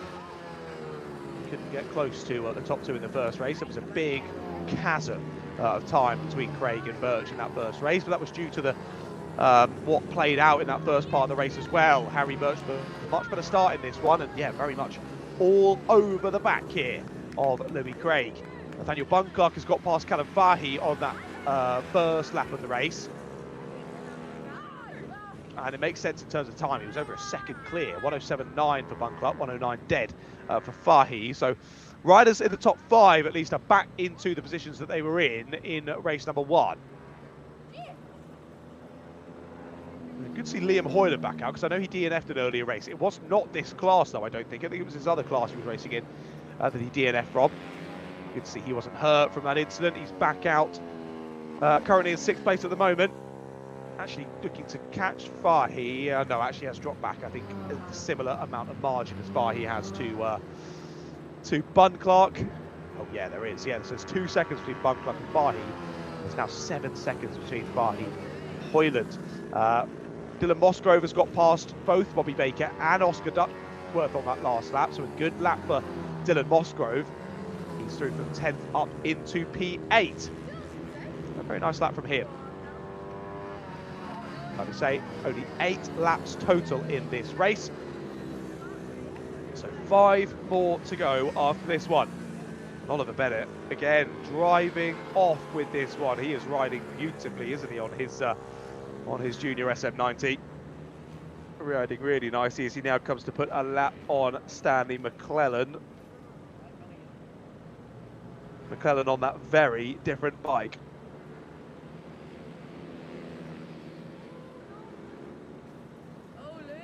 As the other riders make the move then, as they head up and over Pentith Climb and down through Cowards Summit once again.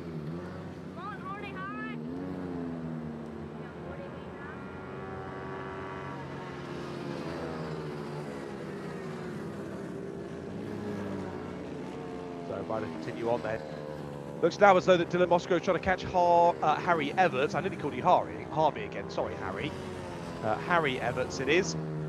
1:11.7, new personal best on the last lap, was still 2/10 slower than Dylan Mosgrove. With 5 laps to go and 2.6 seconds to find. And there is potential here that Dylan will catch Harry. Of course, catching a rider and actually getting past them, very different things. And let's see if Dylan is able to do either. On to lap number 5 we will go. There was 1.3 seconds between the race leaders. There isn't now. 0.7 of a second Louis Craig has just found on Oliver Bennett. Oliver Bennett was 1 second off of his personal best time. And well, that one is the fastest lap of the race. Whereas Louis Craig did his personal best on 1:05.8. So gap was closed there from about 1.2, 1.3 seconds to just less than 0.7. Well, the fight is on once again here between Louis Craig and Oliver Bennett. Sadly for Hotshot Harry, he's not quite been able to hold on to the coattails of these two ahead. He was 1.5 seconds off of his personal best lap time on the last lap, was Harry. But he, just like race 1, will find himself in a bit of no man's land because he's got a further 8 seconds back to Nathaniel Bunclark in P4.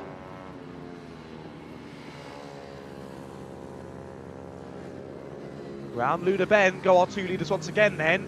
And we're getting closer and closer to being nose to tail here for the lead of the race. Let's see if Louis Craig can find that little bit extra and find a way past. Oh, he can find a bit extra. New fastest lap of the race for Louis Craig, a 1:05.2. Now, Oliver Bennett's turned up the whip once again, a 1:05.6, but he still lost another 0.4 on the last lap. But by the amount that Craig has closed in over the last 2 laps, this should be the lap where he's in striking distance to pass and get into the lead, but that's easier said than done, especially when you're battling with someone as speedy as Oliver Bennett. Some more love in the chat for these riders. Mayoma Honey saying, let's go Oliver Bennett, good luck to Oliver Bennett. Go on Louis Craig, says Beryl Greaves. And let's go Hotshot Harry, says Boss E Racing. Love the support from you all in the live chat for these 3 at the sharp end of the order. Well, one of you isn't going to be happy at the end of this one. It's Bennett versus Craig for the race lead. Round Luna Bend we go again. And Craig has been on the back of Bennett for quite some time now, but not able to create an opportunity for himself to slingshot his way through into the overall race lead. The last race of the day then here for our junior SM190s. Sorry, just our junior SM90s. I've added another 100 somehow in there. That's not correct. Their second race of the day and their final race of the day.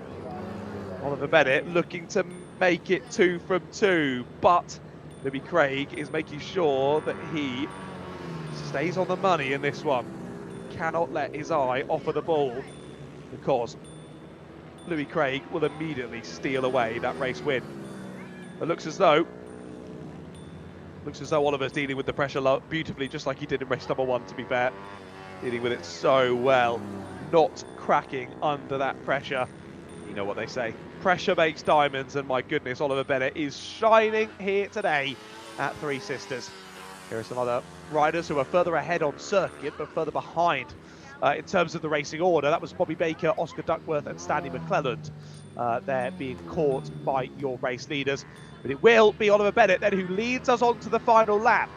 Crucially, will Bobby Baker, Oscar Duckworth and Stanley McClelland be a help or a hindrance here to Bennett? McClelland allows them both through nice and easily once again. See now sadly goes 2 laps down in this race. But Bennett and Craig remain nose to tail down through that fast right-hander at the bottom of Coward Summit.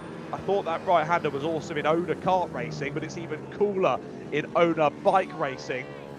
This is brilliant stuff. It's all a little bit held up there, but nothing more than 95 could really do there, as does give room to second place of Louis Craig. But I think that aggressive overtake there from Craig is going to lose in the momentum off of the corner, and that will be battle completed, I think, here for these two.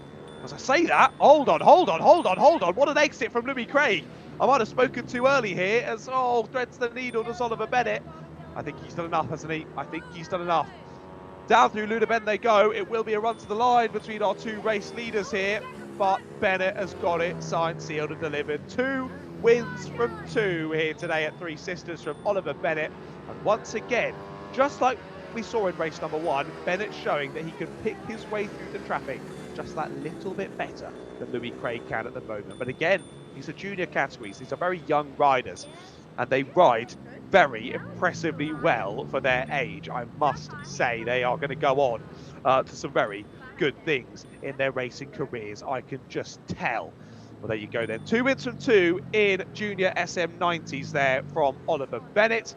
He wins ahead of Louis Craig. Craig with the fastest lap, though, in that one. That's some positivity to take on into the final round, but I think that's going to be a tough championship for those two going into the final round. I'm very much looking forward to being the one calling that over in Northamptonshire in about a month's time. We're just behind them then. Hotshot Harry does stay in 3rd place. Behind him was Nathaniel Bunclark and Callum Fahey, your top 5. They were followed by Liam Hoyland, Dylan Musgrove, Harry Evans, Bobby Baker, Oscar Duckworth and Stanley McClelland, finalising the order then. All of those riders making it through to the checkered flag and all making it back to the pits, which is good to see. They're done and dusted for today, at least in this class, but I know a few of them will be carrying over to other classes a little bit later on this afternoon. Well, ladies and gentlemen, we have 6 more races left to come. Our next one up will be heading out of the dummy grid in a couple of moments' time. And it is one of our split grids for this one, the FIM Moto Mini 190s and our Minibike 190-70s. They will be heading out of the pits in a couple of moments' time.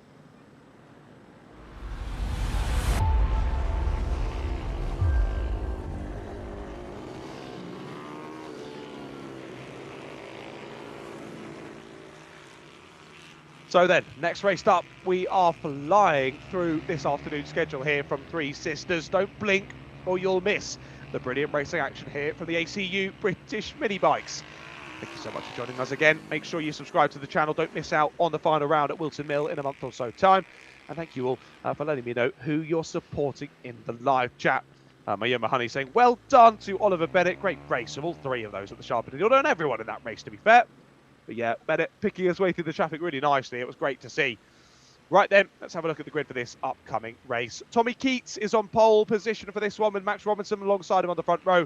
Thomas Med and Claudia Dudman are on row 2 with Ollie Everts and Harrison Sutton rounding out the grid. 6 riders here for your FIM Moto Mini 190s and Mini GP 190-70s.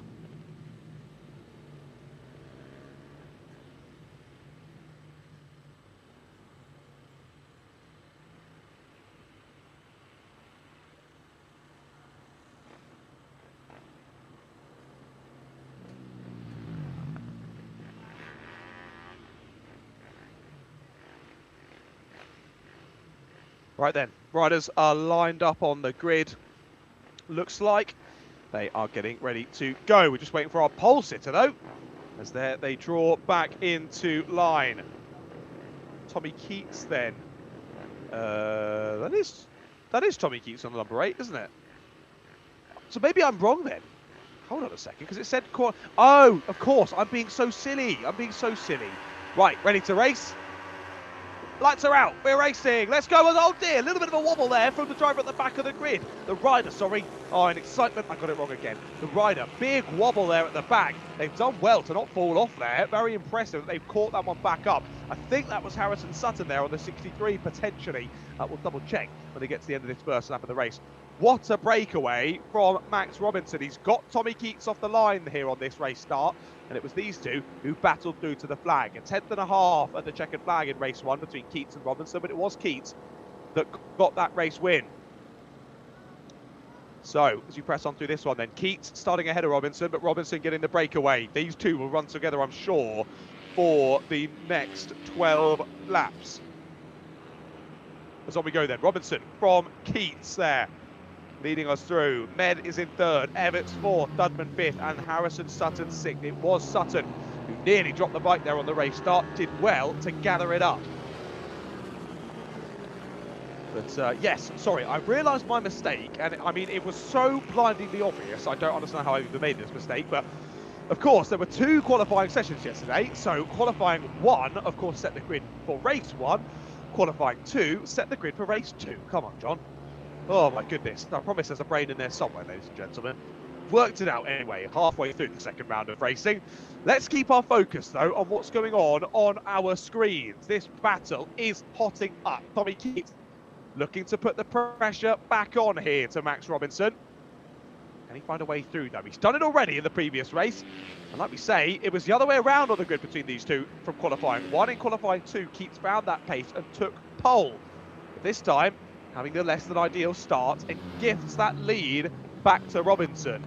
Now it means that Keats is the one with the work to do here across the rest of the race. Nice exit there off at the bottom of the Coward Summit. Not going to be enough to turn into a move just yet, though. It was Keats with the fastest lap off of that first lap, but only a couple of hundredths in it. He looks up the inside there as they head into the left and up through into Lucy's Valley. No move just yet, but Keats hot on the heels of Robinson, to say the least. They get the knee down there through the S's, and they run down the Rogerson straight. Up the inside goes Tommy Keats. We haven't seen a move there all day. I did not think he was going to have enough of a run there down the Rogerson straight, and he does. He proves me wrong. Keats to the lead, but immediately looking for it back. They're side by side across the line. Up the hill we go through the Pentive climb, and back through goes Max Robinson. Well, these are the 2 riders that are going to destroy my voice today, because my goodness, are they treating us to some brilliant nip and tuck racing. Again, hunting that inside line there is Tommy Keats. He tries to swing it back over and look for the inside line as they head into Lucy's Valley, but again, Robinson's wise to that one from the last lap, just subtly covers the line off, as I don't think Keats was going to go for it anyway. He didn't have quite enough of a run that time.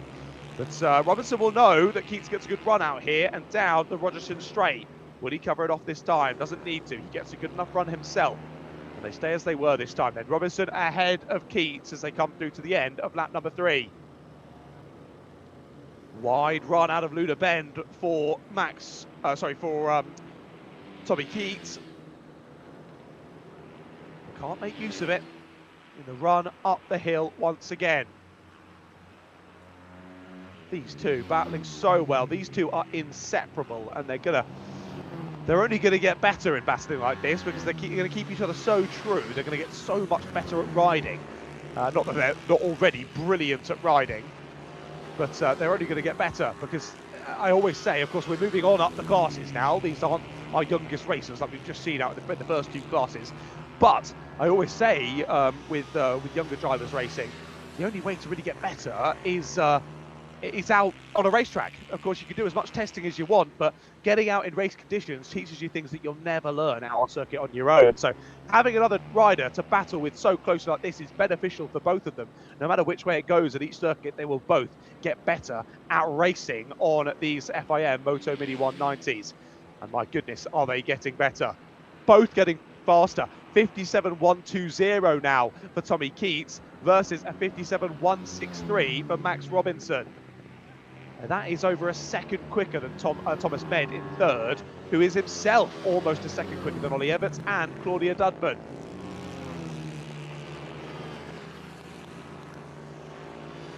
But again, I think Tommy Keats now just biding his time here. Of course, we're back to 12-lap races on the full circuit here at Three Sisters.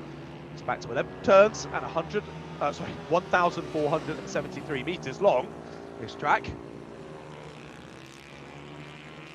Clockwise layout, of course, and a very fast layout this one is at Three Sisters. Fast and decently wide as well. Very different to some of the circuits these drivers have been to so far this season.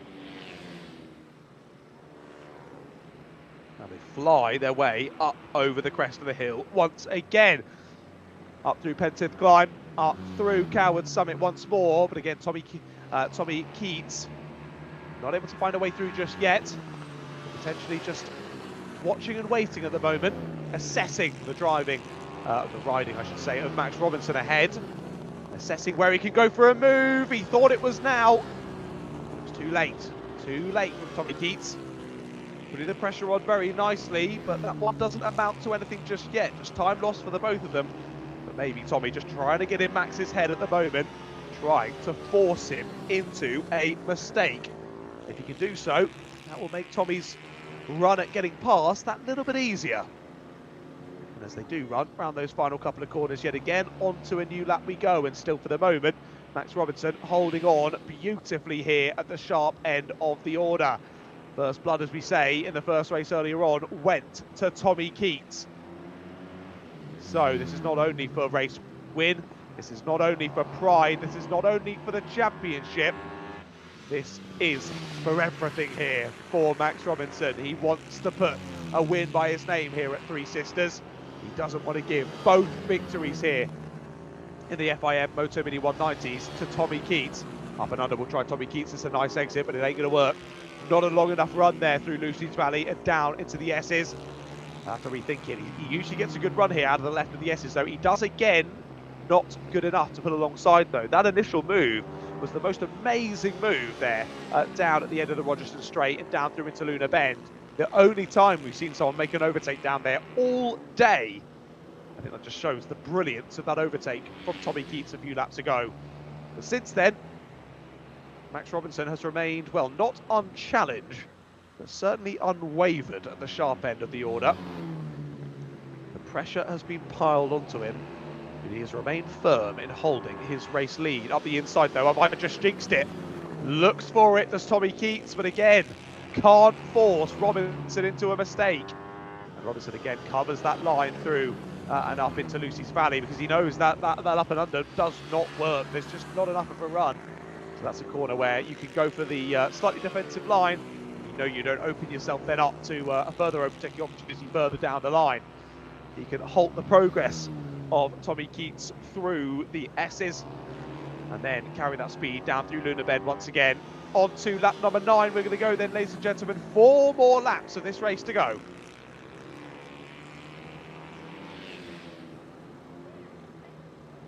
Once again, riders fly on by and up and over the crest. Looking further down the order. So we've still got Thomas Med in third. He is now 10 seconds off your race leaders.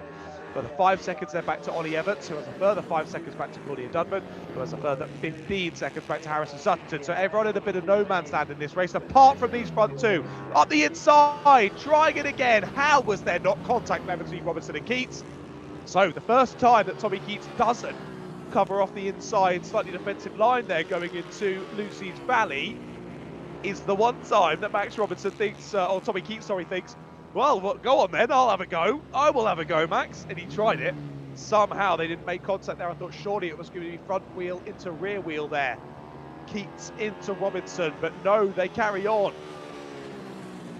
Surely it's not going to stay like this through to the checkered flag. Surely this is going to bubble over at some point. Whether that's an overtake, whether that's contact, I don't know. Let's see how it plays out then. Down onto the start straight we go. Not close enough this time is Keats.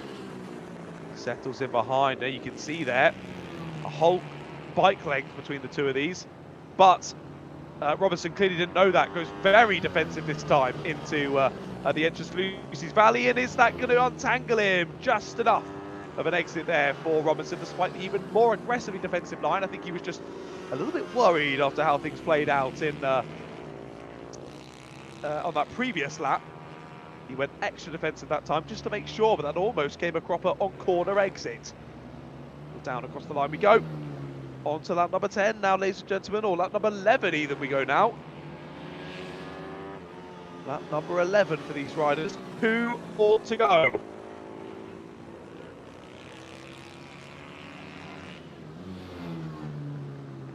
As we listen to those bikes roar down through the hill. As they lift off the throttle to get a bit of braking down through the bottom right-hand kink there as they head onto the start straight. Through Paddock Bend they go. Will the opportunity open up here? He's so close, is Tommy Keats. But this time Robinson covers the inside line again. Keats will try the up and under, but he's too far back. Well, tried and tested these moves, aren't they? And Robinson doing everything to keep Keats behind. It's working beautifully for the moment. Here we go then. This is it.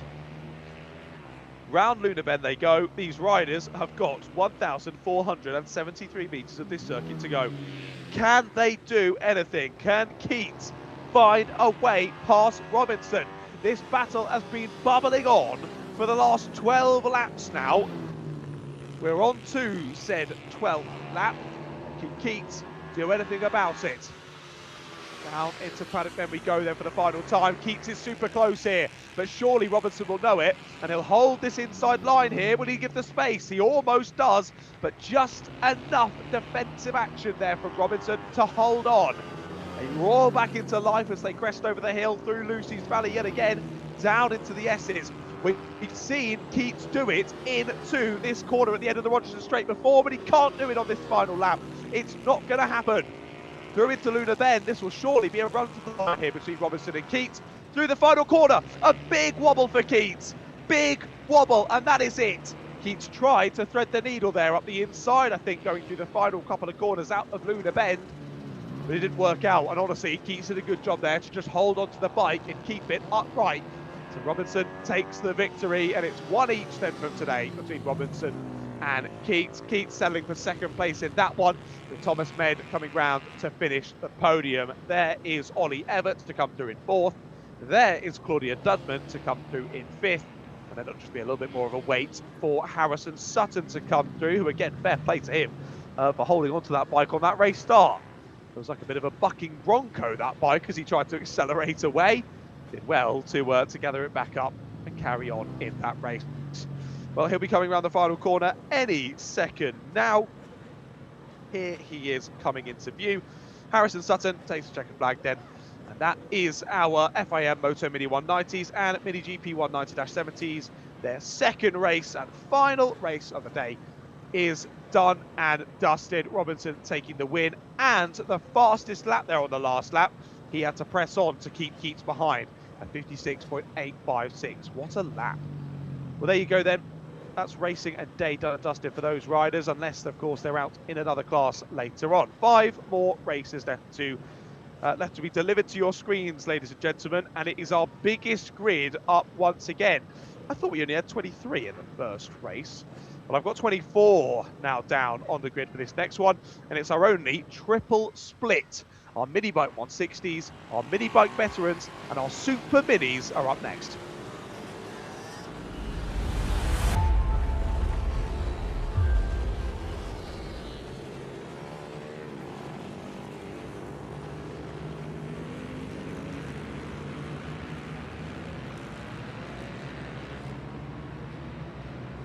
Right then, as you can see, riders are already out on circuit. So I better get through this grid, hadn't I? Michael Med, your pole sitter in this one by about half a second ahead of Lawrence Wardle. Then Alex Clark, Felix Hearn, Harry Swanner behind. That finalises your Super Mini grid. Your Minibike 160 grid is Chris Wells, Tommy Armand, Ben Simpson, Finney Cottenham, Aidan Walker, Ben Johnson, Neil Wilson, and then we're mixed in between them and the veterans. Pole position and second on the grid, row 7 it is overall for Dave Cook and Matt Lindley there in the veterans. They're followed by Jamie Smith, Connor Smith, Jim Pallister, Jamie Bunn-Clark, then Michael Judkins, Dean Poulter, Pete Johnson, Barry Lindley, Jamie McClellan and Thomas Med. So the grid is in a Med sandwich for this one. We've got Michael Med on pole and Thomas Med at the back. So we're renaming this race the Med Sandwich Race. And we're looking forward to getting this one underway. That just shows how many riders we've got in this race. The timing tower can't even keep up. It can only show 21 riders. I can tell you we've got 24 on the grid for this race start here. 3 championships vying for position on only one circuit. Let's see if that ends well at the end of this next 12 laps of racing action. And this, of course, lots of closely contested championships out on this circuit at once.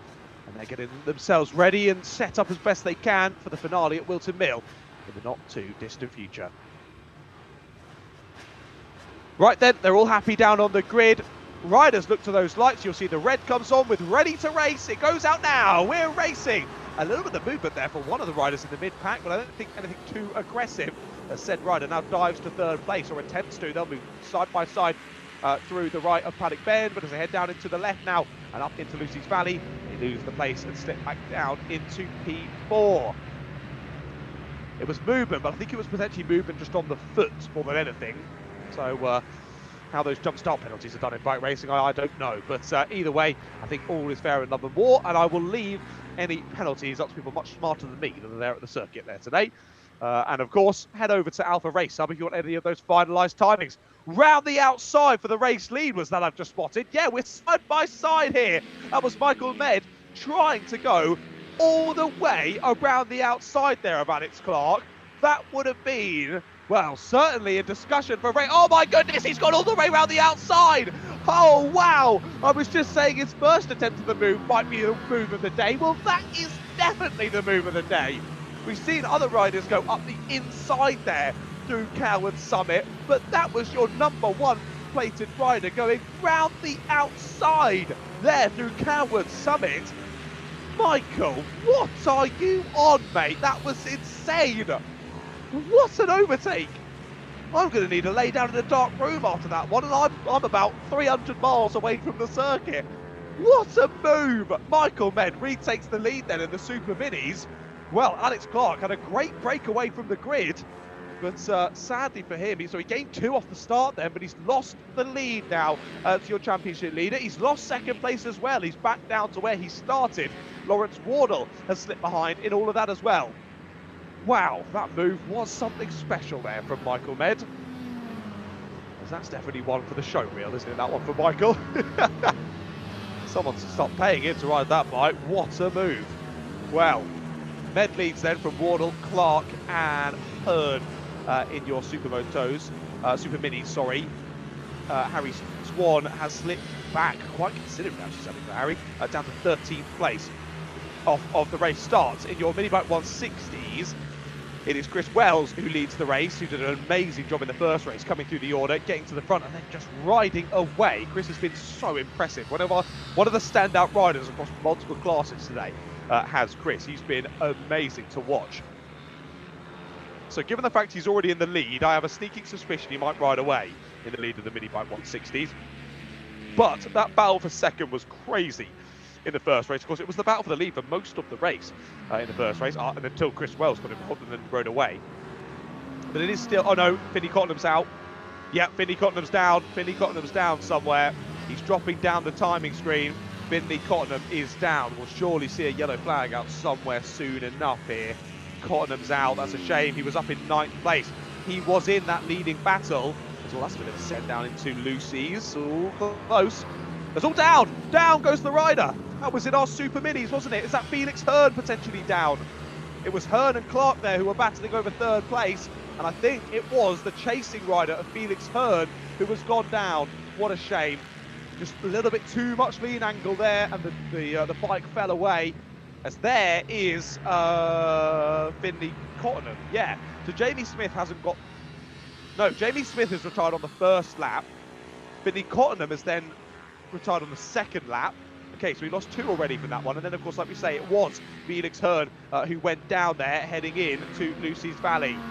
As there is a bit of side-by-side racing as they head up into Lucy's Valley. Oh, no, sorry, that's much before Lucy's Valley, so apologies. That's through Pensive Climb and Coward Summit. Oh, Ben Simpson that's down as well. Ben Simpson is off in the 120. They're dropping like flies here. That's at Three Sisters. It's all going wrong here in race number 2 for a few of our riders. That side-by-side moment we saw, though, was Ben Johnson and Tommy Armand. The 21 of Armand getting through then into 5th place and what is 2nd in the Minibike 160 class. Now, Chris Wells is off. He's about 3 seconds clear of these two.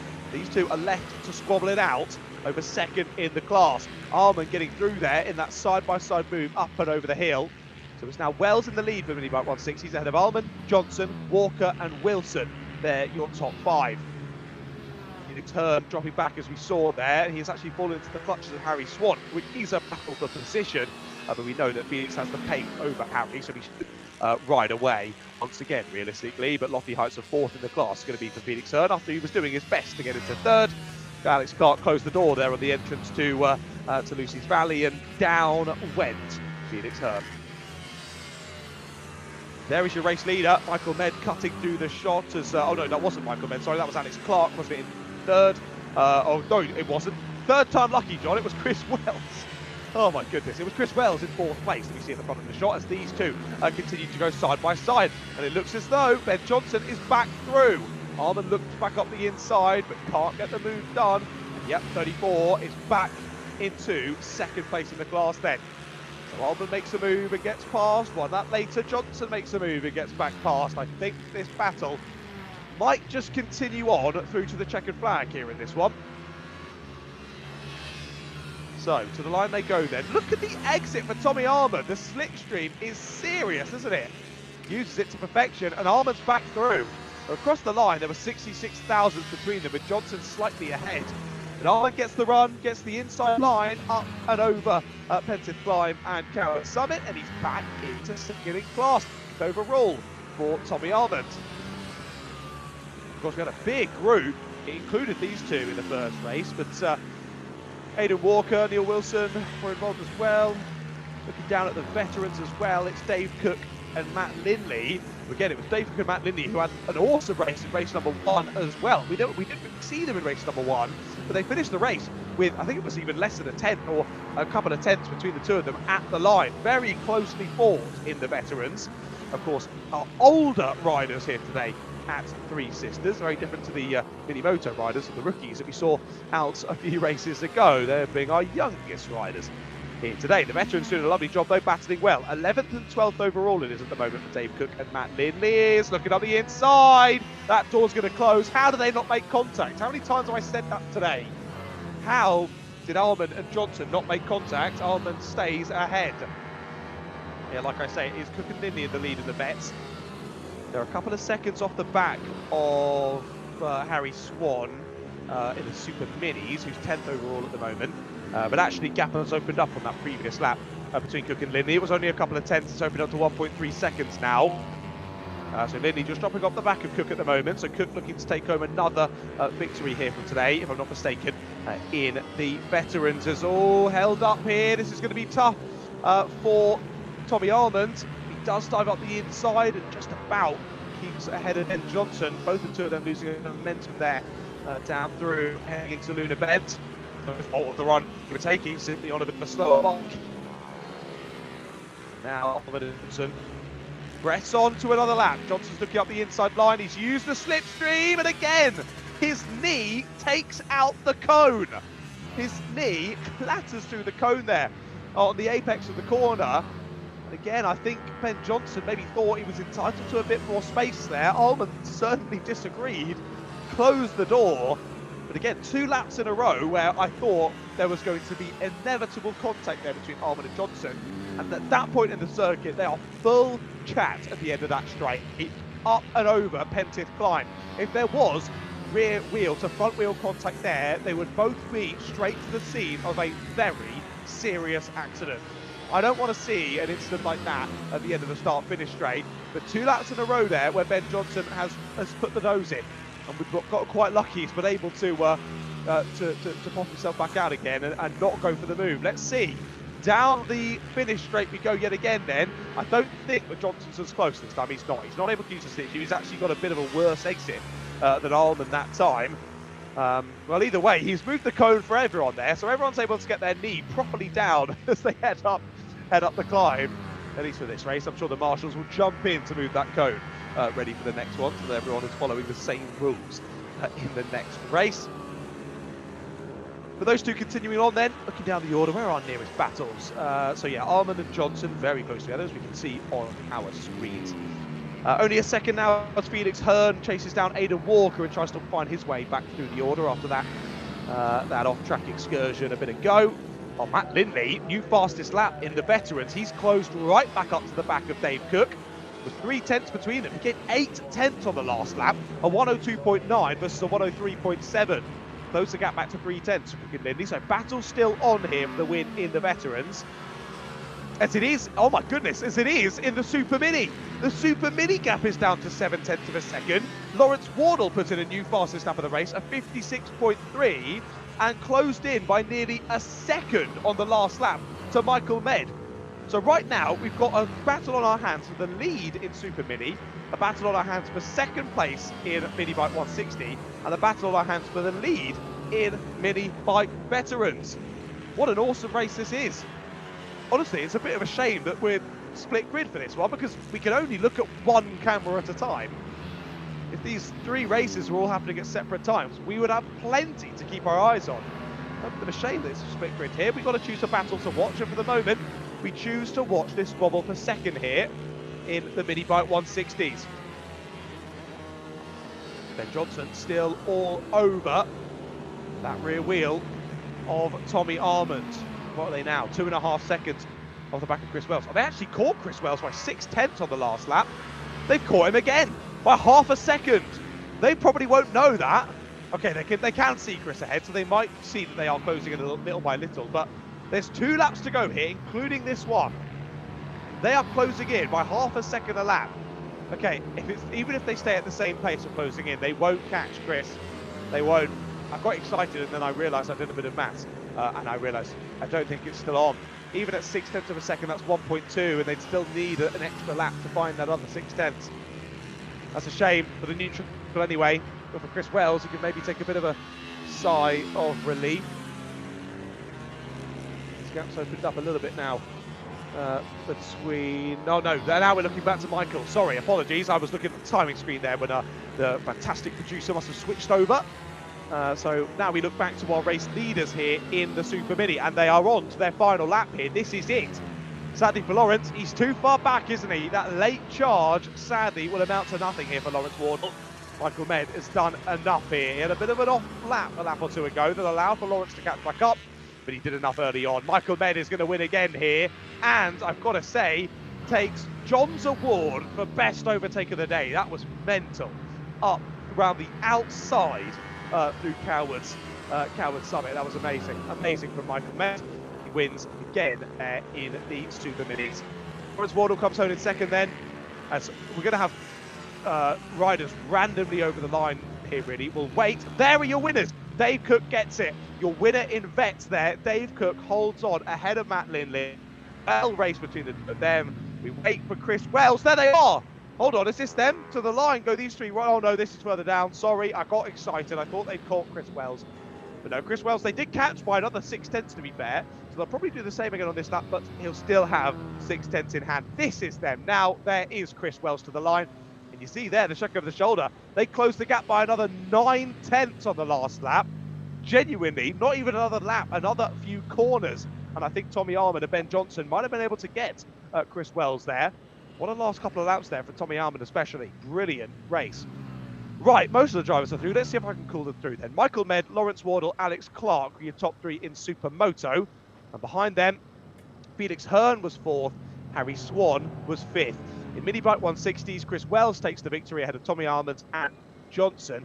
Only 1.1 seconds between the 2 of them when they crossed the line. The 4th place went to Aidan Walker, 5th to Neil Wilson, 6th to Connor Smith, 7th to Dean Poulter, 8th Jamie Bunclark, but it was a DNF for Bunclark. It was a DNF also for Ben Simpson, for Finley Cottenham, and for Jamie Smith there in the Minibike 160s. And then in our Minibike veterans, we had Dave Cook taking the win. Matt Lindley. Oh, what's going down there in the pits? What's going on? Is that a burnout? It is a burnout. Go on, lad. Brilliant stuff there. I thought one of the bikes had gone bang, but no. It was celebrations. I didn't quite see who that was. You've got to assume it's Michael Ned potentially, because I think Michael Ned was so far ahead. He might have just won the championship with that race, actually, thinking about it. And we might not even need to go on to Wilton Mill. I think potentially he's already got the championship. And maybe that was why we were seeing those burnouts there in celebration. Well, certainly smoky here in Wigan now, as our Minibike 160s, Minibike Vets, and Superminis are done and dusted for the day. Right then, we'll move straight on to our next race. As I can see, they're already out of the pits. We'll head straight through and on to our FIM Moto Mini 160s.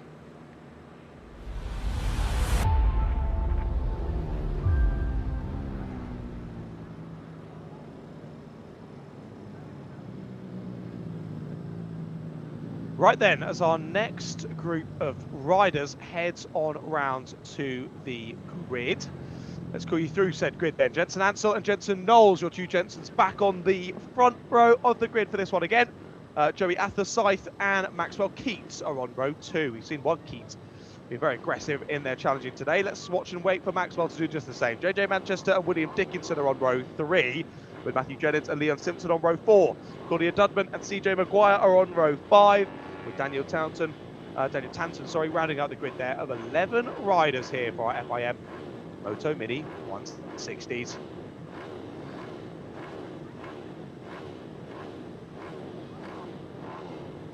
My notes are just too long. They're too long. I can't get down to anything.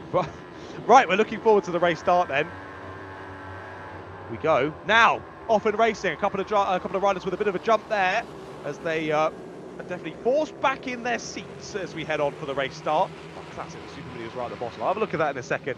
Our riders press on for their last race of the day here in the FIM Moto Mini 160s. Now from doing bike racing, I've realised why, when I used to make YouTube videos, everyone was so confused that I didn't make bike content when I was called Moto Meerkat. Yeah, I didn't think about it at the time. I wasn't into bikes at the time, but now I realise that was a silly name when I didn't talk about bike racing. Moto is very much a term solidified in bike racing, isn't it? So should have chosen better. Maybe that's why my career as an influencer never turned off, and now you have to listen to me shout about racing instead. Unlucky, everyone. Right then, up the crest we go. What a start from Jensen Ansell. Yet again, the most ridiculous start from that young racer. Jensen Ansell is off. He is off so quickly. 2.1 seconds.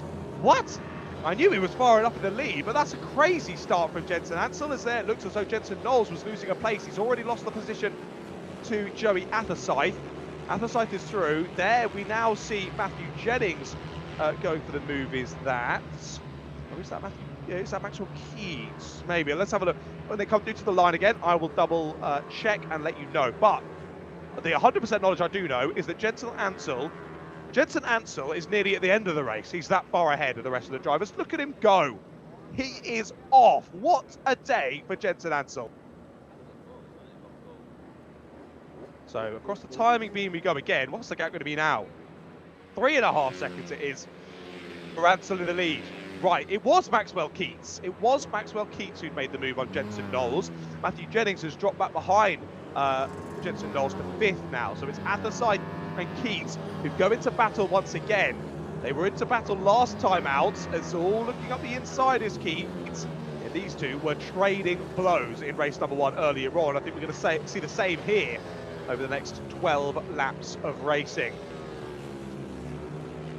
Is that move already made? It is, you know, that's Keats through. Keats has made the move there on the left as they headed up and through into Lucy's Valley. Keats has done it into 2nd place. Nice overtake there from Maxwell. And he's got it done. Joey Athersyth then down into 3rd place.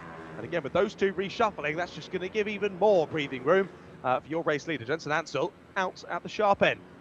Now, I I don't know, actually. I'm confused now. I'm not going to speculate about those burnouts in the pits as to who it was, because I need to work out those championship permutations going into the final rounds at Wilton Mill. I'll update you there as to who it was. Surely it was someone celebrating a championship there down in Park Ferme. And very well done to all the riders in that previous race. Great race.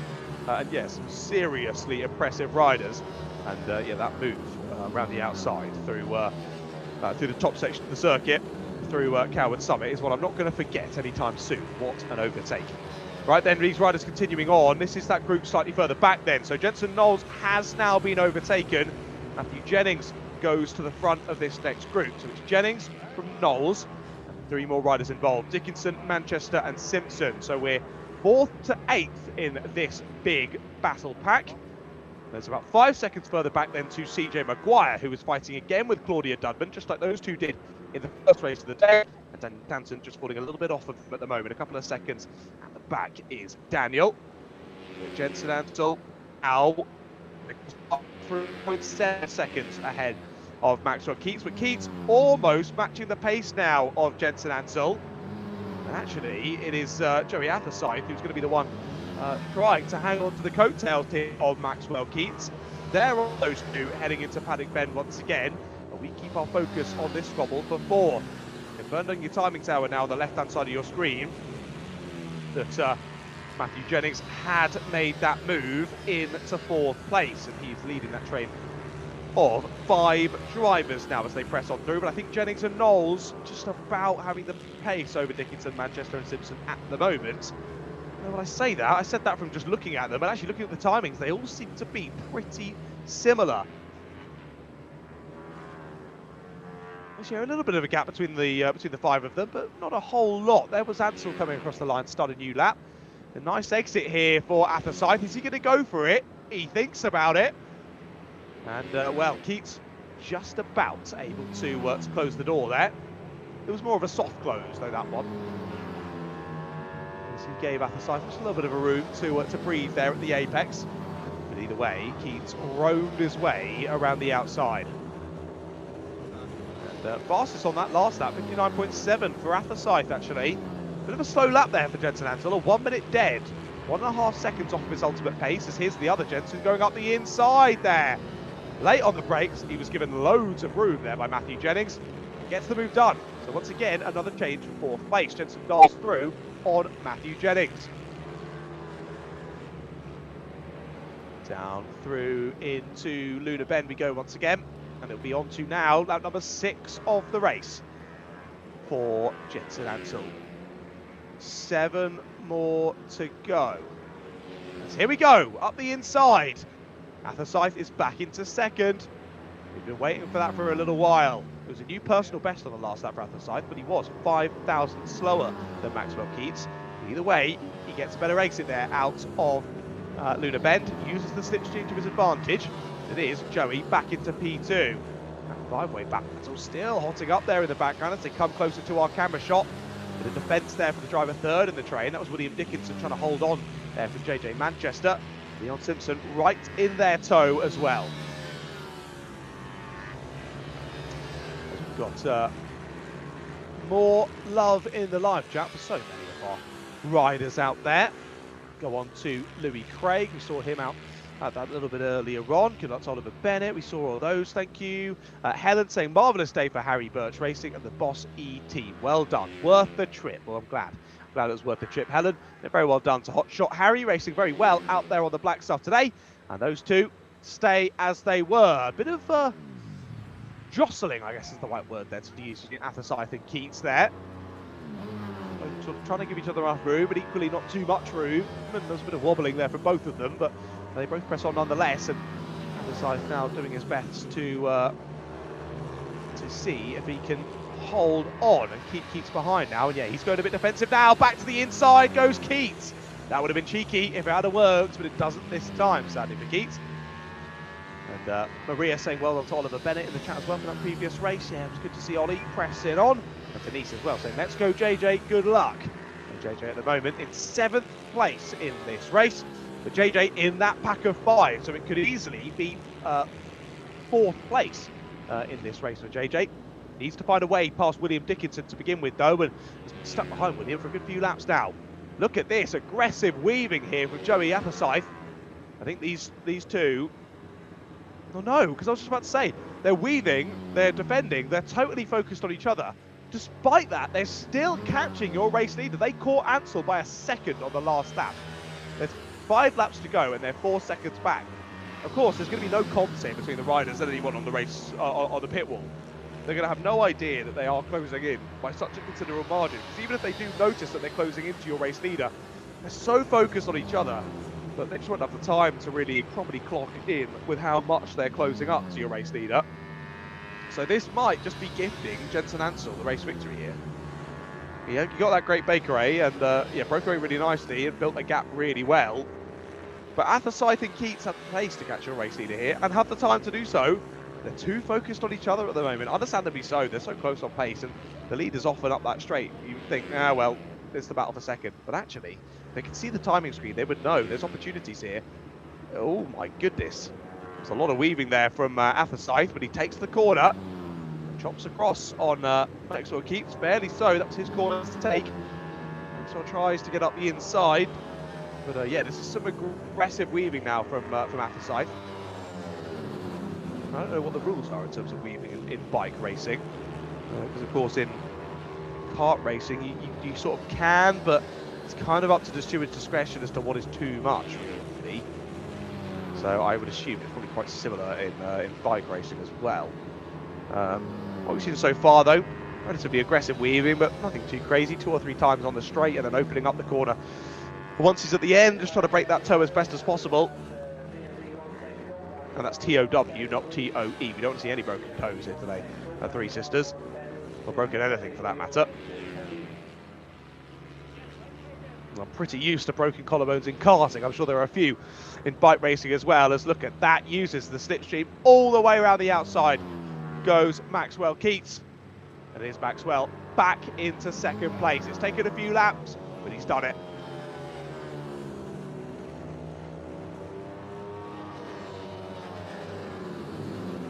So for the first time in a while then, Keats is into second. That battling between them though of the last couple of laps, they've dropped 6/10 once again to your race leader. They're too far back now, I'll tell you that much. They had agreed that they're only in the battle for second and they made that come true. They are now officially only in the battle for second, unless there's some serious issues for Jensen Ansel. He should be able to make it 2 wins from 2 here from round number 4 of the ACU British Minibikes here from Three Sisters in the FIM Moto Mini 160 class.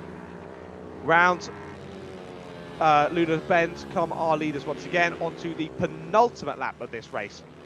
Lap 11 begins and up the inside goes Athersyth once again. We're side by side up the hill. This time the inside line being the better of the two. And this time Joey Athersyth will retake second place. The squabble behind, it was William Dickinson trying to keep JJ Manchester behind. Well, that's all changed. Jensen Knowles has dropped from the front of the train to the back, so he's dropped from 4th into 8th place. And it's William Dickinson who has gone past Matthew Jennings and, of course, Jensen Knowles then. So 4th now for William Dickinson, 5th for Matthew Jennings, 6th for JJ Manchester, 7th for Leon Simpson, and 8th for Jensen Knowles. So a bit of work for Knowles to do then for this next part of the race. Those carts are right in front of him, so let's see what he can do with it. Actually, no, they're not. They've split off a bit. Leon Simpson is 2 seconds now behind the train of 3 of Dickinson, Jennings and Manchester.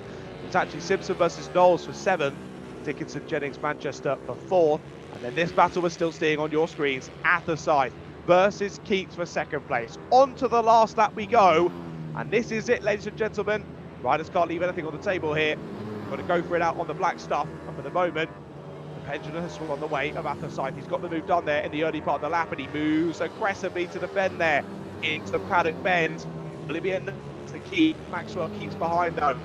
Sure, back to the inside. No aggressive defence here into Lucy once again from Athersyth. Is it too deep though? Switches Magnus Keats. Can he get the run to the inside? Not quite. He has to stop back in once more. Goes to tail then. Down through the S's we go. Will be Jensen Ansel, who takes his 2nd victory of the day here in FIM Moto Mini 160s. Dominant performance here today from Three Sisters from Jensen Ansel, but it will be a run to the line between these two. Who's going to get it? Covers it off. Does Athersyth? Does he hold on? Yes, he does. By 58 thousandths of a second, Athersyth holds on to second ahead of Keats. Here's your next group of three. Have they changed on the last lap? No. Dickinson stays fourth, Jennings fifth, Manchester sixth. There is Leon Simpson seventh, but where is Jensen Knowles? Jensen Knowles has had many issues today. He comes to the flag there in 8th place.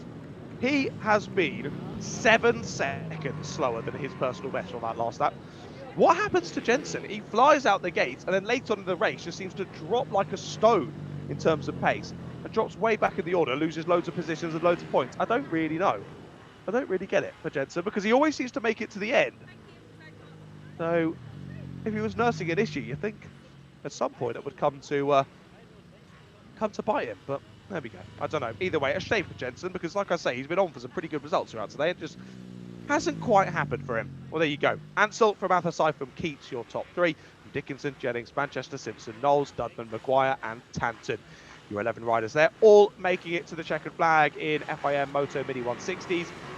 Race number 2 is done and dusted. Wow, we're running through these thick and fast. Right, third to last race of the day, ladies and gentlemen. Another split grid for this one. Our Mini GP 110 share the track with our Ohvale 110 Cup. They're heading out on circuit now.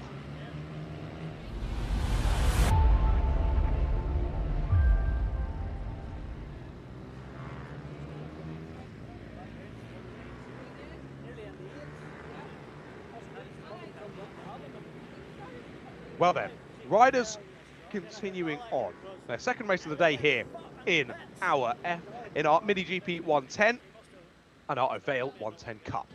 Cody Brennan takes pole position in Ohvale with Nelly Newth alongside them on the front row. Austin Dilks is pole in Mini GP 110. And Louis Craig is second. He's down 6th on the grid. Between them is Jake Todd and Freddie Irwin from the Ohvale class. And behind them, Seth Hayward, Joey Billam, Hugh McDowell, Daisy Grayson, Tommy Dickinson, Charlie Forrester, George Mennell, Ryan Merron, and Oliver Med. Your 15 bikes on the grid for this third to last race. As I say, race 14 of 16 this one is, folks. So 3 more 12-lap races to contend with here from Three Sisters. What a day of racing it's been so far here from Three Sisters. This has been awesome. Like I say, it's my first ever time commentating over motorbike racing, and it has not disappointed. It's been great fun. I thought I might feel a bit out of my depth at times, but honestly, I've really enjoyed it. I hope I've not got things too wrong for you all in the live chat. I hope it's been okay. I hope you've enjoyed my coverage and my excitement of the racing action. And well, I'm going to get excited again because we're going to get another race underway soon enough. Another split grid here from Three Sisters. Our Ohvale 110s and our Mini GP 110s about to get this one underway.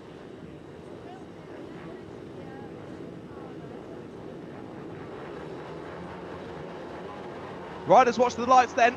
We're about to get racing. Lights go out now. Off we go. What a start from your pole sitter. That was lovely from Cody Brennan. He got the power down beautifully this time around. And power's off already on the first couple of corners. You saw there, his front wheel didn't come off the ground at all. There did Cody. He was able to get the power down brilliantly well.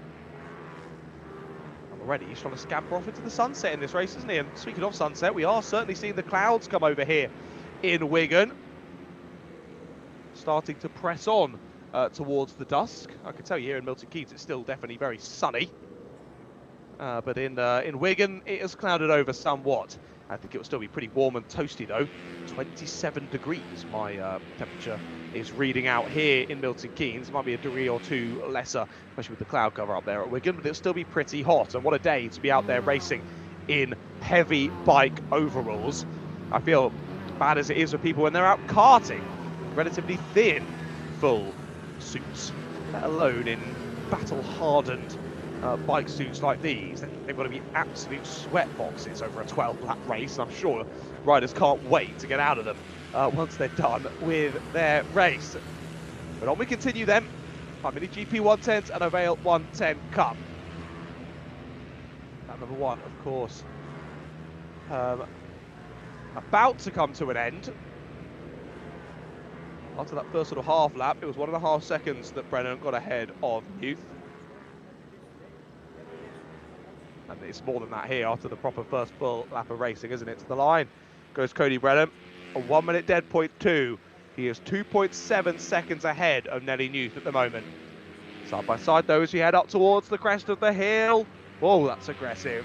That was Seth Hayward and Freddie Urban, if I'm not mistaken there, going side by side. Was that Freddie Urban with another crazy overtake there up the hill? We saw one in his previous race, if I'm not mistaken. I think Freddie Urban might have just done another one there. His dad was very proud in the live chat earlier. I'm sure he's watching on again in this one. Very, very proud of his son. And even if I did get it wrong, and that wasn't Freddie, Freddie's been racing him really well so far today, so nonetheless.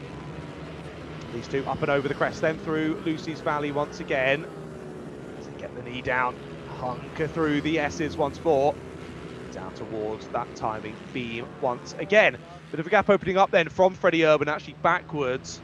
Or might not be Seth Hayward backwards, about 3.5 seconds, which is 7 and 8, as we went on to this lap. 1 minute 1s, 1 minute 2s at the fronts, 1 minute 4s, 8s and 9s further near the back of this order.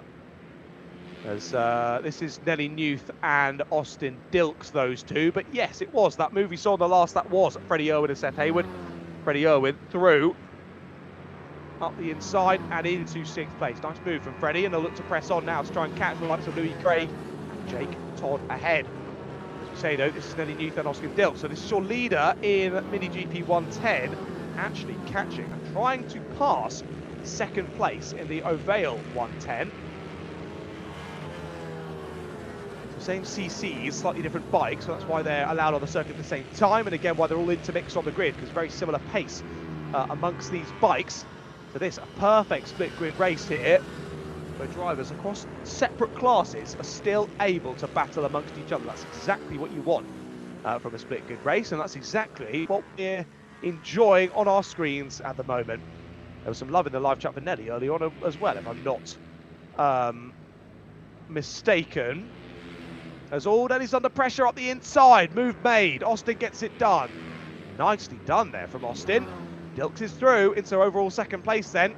We'll relegate Nelly Youth to P3. He's had a good race to start this one off, had Nelly. Just losing that 2nd place on the road now, not that will matter too much. As we say, she's still there in 2nd in the Ohvale 110 Cup class anyway. Have a little look back. Come on, Nels, let's go Nuclear Youth, the pocket rocket. Getting quicker every ride on that big bike. Love to see the love and support there in the live chat. And that is a serious nickname there. Nuclear Youth, the pocket rocket. You've got to get that across the back of the racing for sure. Well, Nelly doing a great job so far in this race, as we say, just losing 2nd on the road, but motoring on here, still right on the back here of Austin. Not quite able to get the run down, and then up the Pensive climb, and of course over Coward Summit as well. Those two still absolutely nose to tail. And thank you very much for your kind words as well. Your excitement is welcome, commentator. Good, I'm glad. I can't bring much knowledge to the fray on this live stream, but I can bring excitement, and that is certainly what I've tried to do throughout today. And I hope you've all enjoyed the coverage. Here, courtesy of Stretton Events, and everyone behind the scenes as well, the producer and all the camera men and women out there capturing these shots for you as well, also doing a great job here today. And then we'll all be back, as we say, in a month's time for the finale at Wilton Mill. Right then, Cody Brennan is about to start a new lap of this race then. It will be 7 laps to go. There he is through the final couple of corners. And 7 laps left to go in this race. So we're closing in towards half race distance then. This 3rd to last race of the day. Yeah, it looks as though Austin in fresh air just has enough here. Doesn't need to keep Nelly Youth at bay. And now has extended that gap to a couple of bike lengths now between Dilks and Youth. I think that gap will continue to increase. Looking just ever so slightly further back though, 3rd and 4th in the Ohvale class. They are nose to tail. There they are in the background of the shot there. Really close, these two. So we've got Jake Todd and Freddie Irwin in the Ohvale class, and then Louis Craig in the Mini GP class. He's the one third in this train of riders. I do believe it's Freddie who's back through, is it not, on Jake Todd on the 2-1-2. I seem to think he was the bright bike, but I might be mistaken. The bright bike in the white suit. We'll see. We'll find out when they come through to the end of this lap, won't we? Those two will continue on nose to tail, so maybe not then. Nelly actually closing back up to Austin a little bit as they head on to a new lap.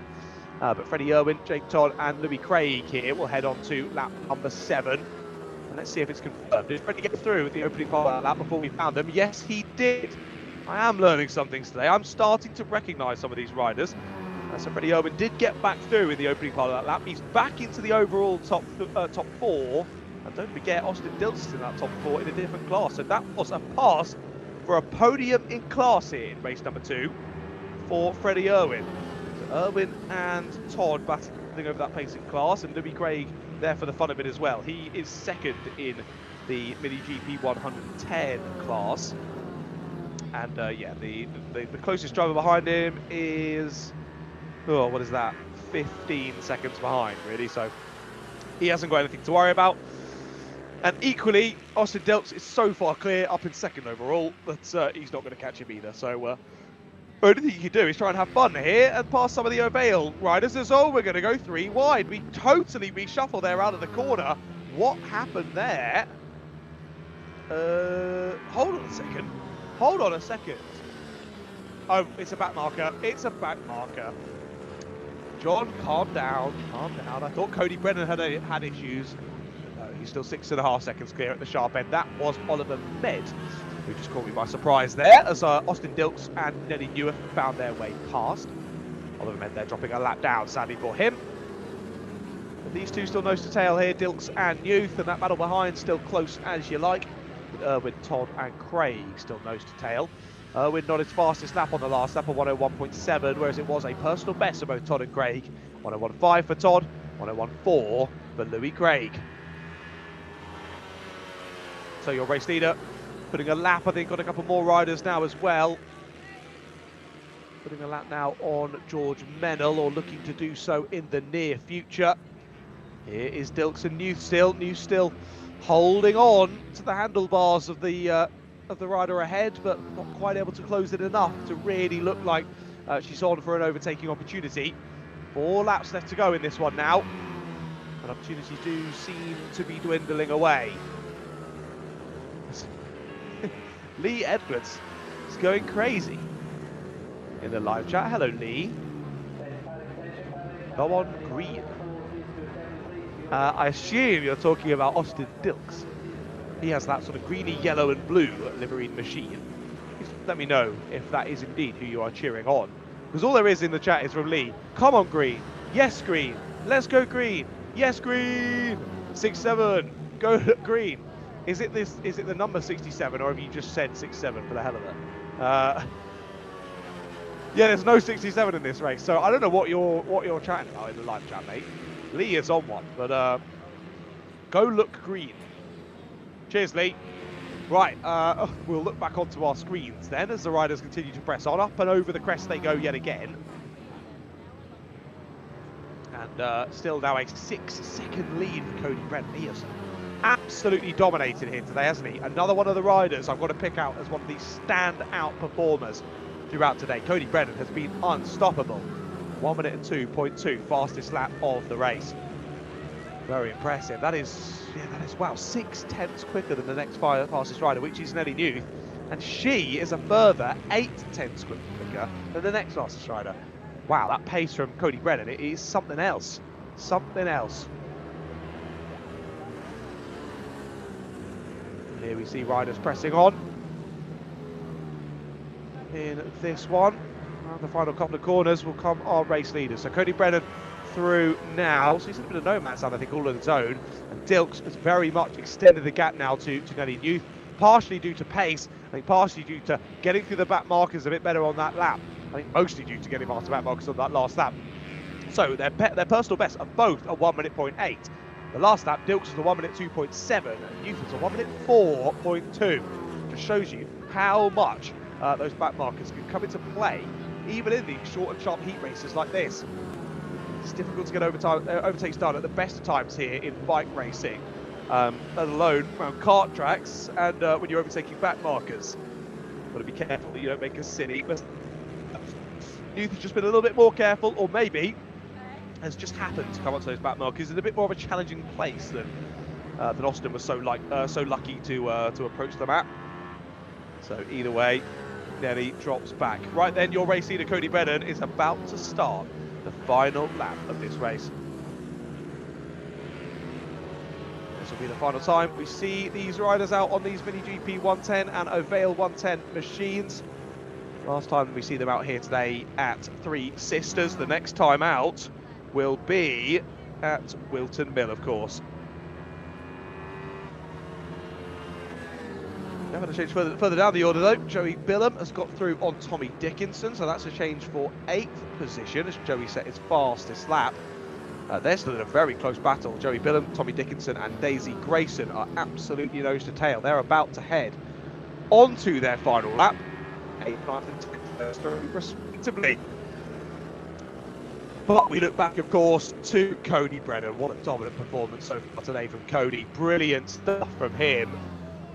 As he rounds the final corner, it's going to be another dominant victory by almost 10 seconds here for Cody Brennan. He wins again in the Ohvale 110 Cup. Dominant performances here today from Cody Brennan. Here comes Austin Dilts then. He'll round the final corner to win in the Mini GP 1. Unstoppable as well in his class. Battled well with Nelly New through that one. So Nelly finishes second in the Ohvale class. Here comes third and fourth. Who's going to get it? Jake Todd gets it on the final lap. Jake Todd passed Freddie Irwin on the final time of asking. And that's what a shame for Freddie. He'll have to settle for 4th place in class. The checkered flag just misses out on that podium. What a shame. The podium goes the way of Jake Todd. Louis Craig finishes second in the Mini GP class. There is Seth Hayward across the line. 5th in Ohvale. Soon enough, it'll be Joey Billam. I believe 6th in Ohvale. There he is. And they'll be followed by Tommy Dickinson, who is 3rd in the Mini GP 110 class. 4th for Daisy Grayson. 5th for Charlie Forrester. And then finalising the order, George Mennel in Ohvale and Oliver Med in the Mini GP 110s. Well, there we go. Another good race here from the ACU British Mini Bikes here at Three Sisters. 2 more races left to go. I can't believe how quickly we've gone through the schedule here. We've done 14 races so far today, ladies and gentlemen. There are 2 more left to come. Race 15 for today will be our Mini Bike 140s. They're going to be heading out on circuit in a couple of moments' time.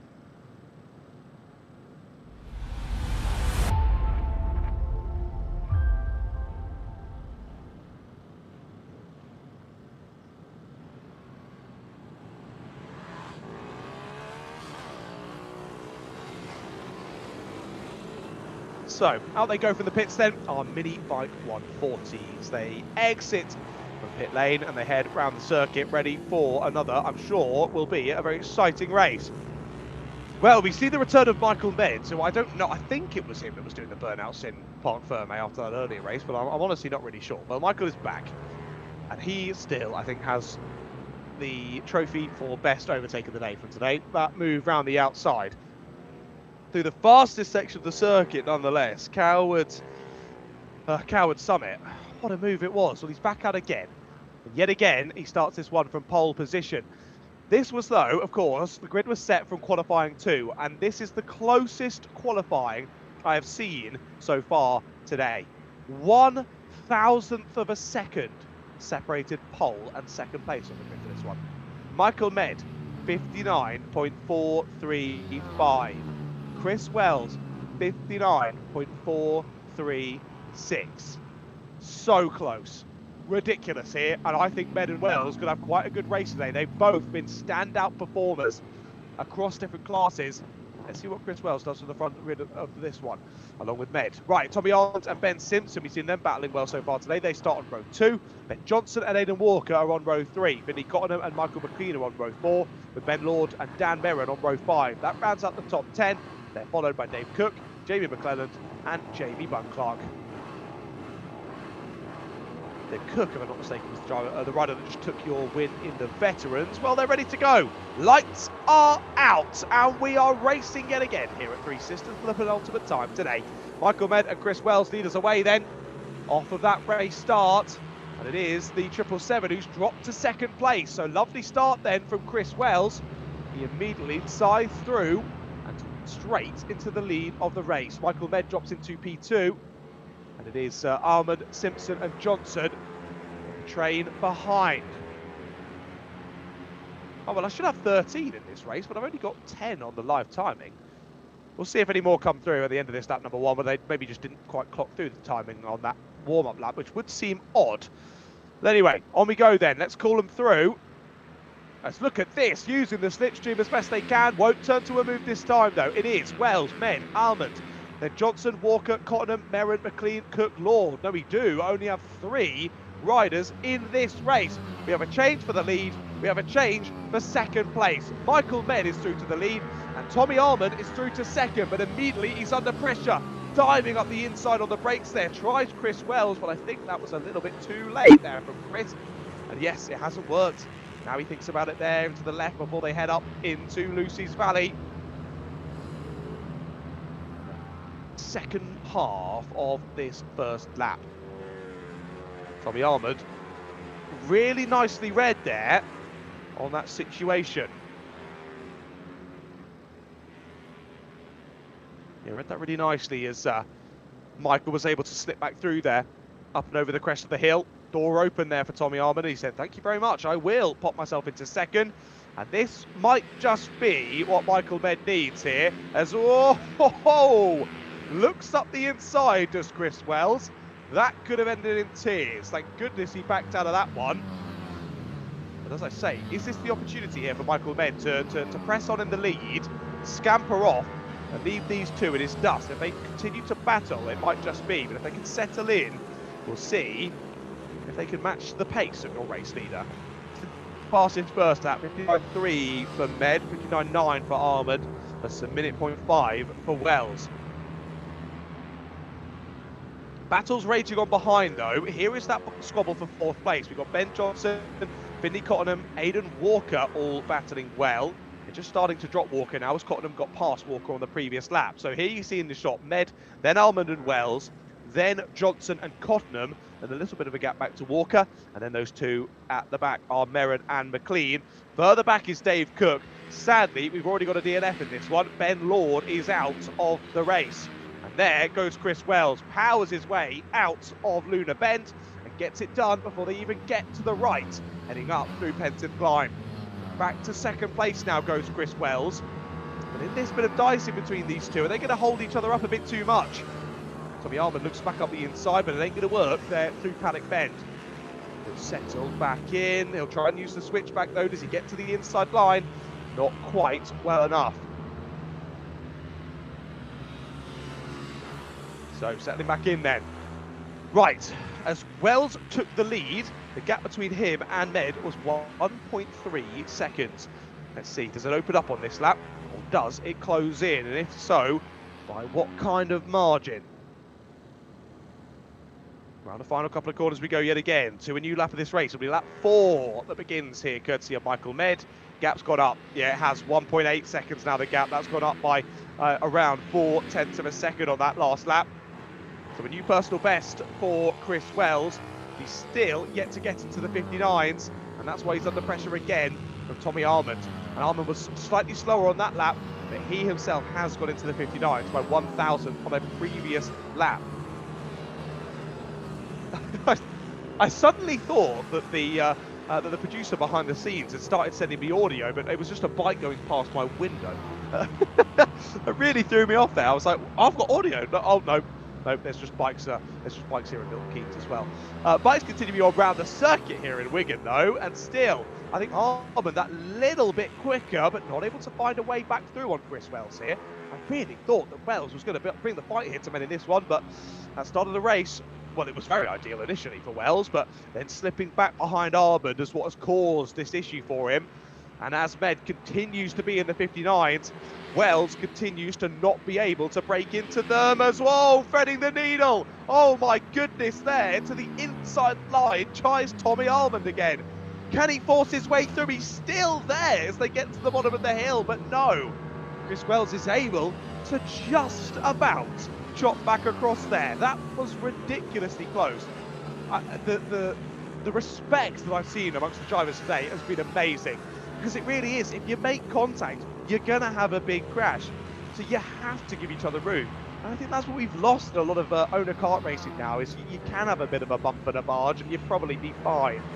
There's a lot of respect that's been lost in kart racing, I will say, and I'm loving seeing it here in bike racing. It's been brilliant. The respect given, just enough room being given, they're still fighting each other absolutely tooth and nail. Well, off we go then, on to lap number 6 then, with 7 to go. We're almost at half race distance then, in this penultimate race of the day. Up the hill we go once more, through Penton Climb, and up into Coward Summit once again. We're side by side again. This time Albon makes it work. Up the inside, he's got it done. Back to second place goes Tommy Almond. Again, these drivers, I've done it again. I told you I'd get better, and I lied. I'm really sorry. I've been continuously getting that wrong all day. The rider at the sharp end, Michael Med, has been consistent. Oh, yellow flags. Yellow flags. I can't see on that camera shot as to why. And I can't see on the exit either. Not sure as to the reasoning for that. But anyway, there was yellow flags there through Lucy's Valley, and drivers have got through there. Oh, I did it again! Oh my goodness. I'm never going to learn, guys. Okay, I submit. I'm never going to learn, and you're always going to pay for it. I'm really sorry. So, confirm your timings and these two around. All I was trying to say was, Michael Med, he's really disproven my point, but he has been consistently throughout this race in the 59s. He's finally put in a 1 minute point 2. That's been his slowest lap all race, that is from Michael Med. But for Albon and Wells, they've been consistently around that pace, about a 1 minute point 2s, 1 minute point 3s, 1 minute point 4s and 5s. So not quite getting to 6s and 7s though, we saw in the live chat a second ago. So that gap continuing to increase, now up to 2.7 seconds. So it's really sort of 2 or 3 tenths a lap that Michael Med is continuing to draw out into your race lead. Just sitting pretty, isn't he? I don't think Michael Med has not finished first in any race that he's gotten involved in so far. Today. And like I said before the race started, he's definitely been one of those riders who has just been a stand-out performer from today's racing. It has been awesome to watch, really, genuinely awesome.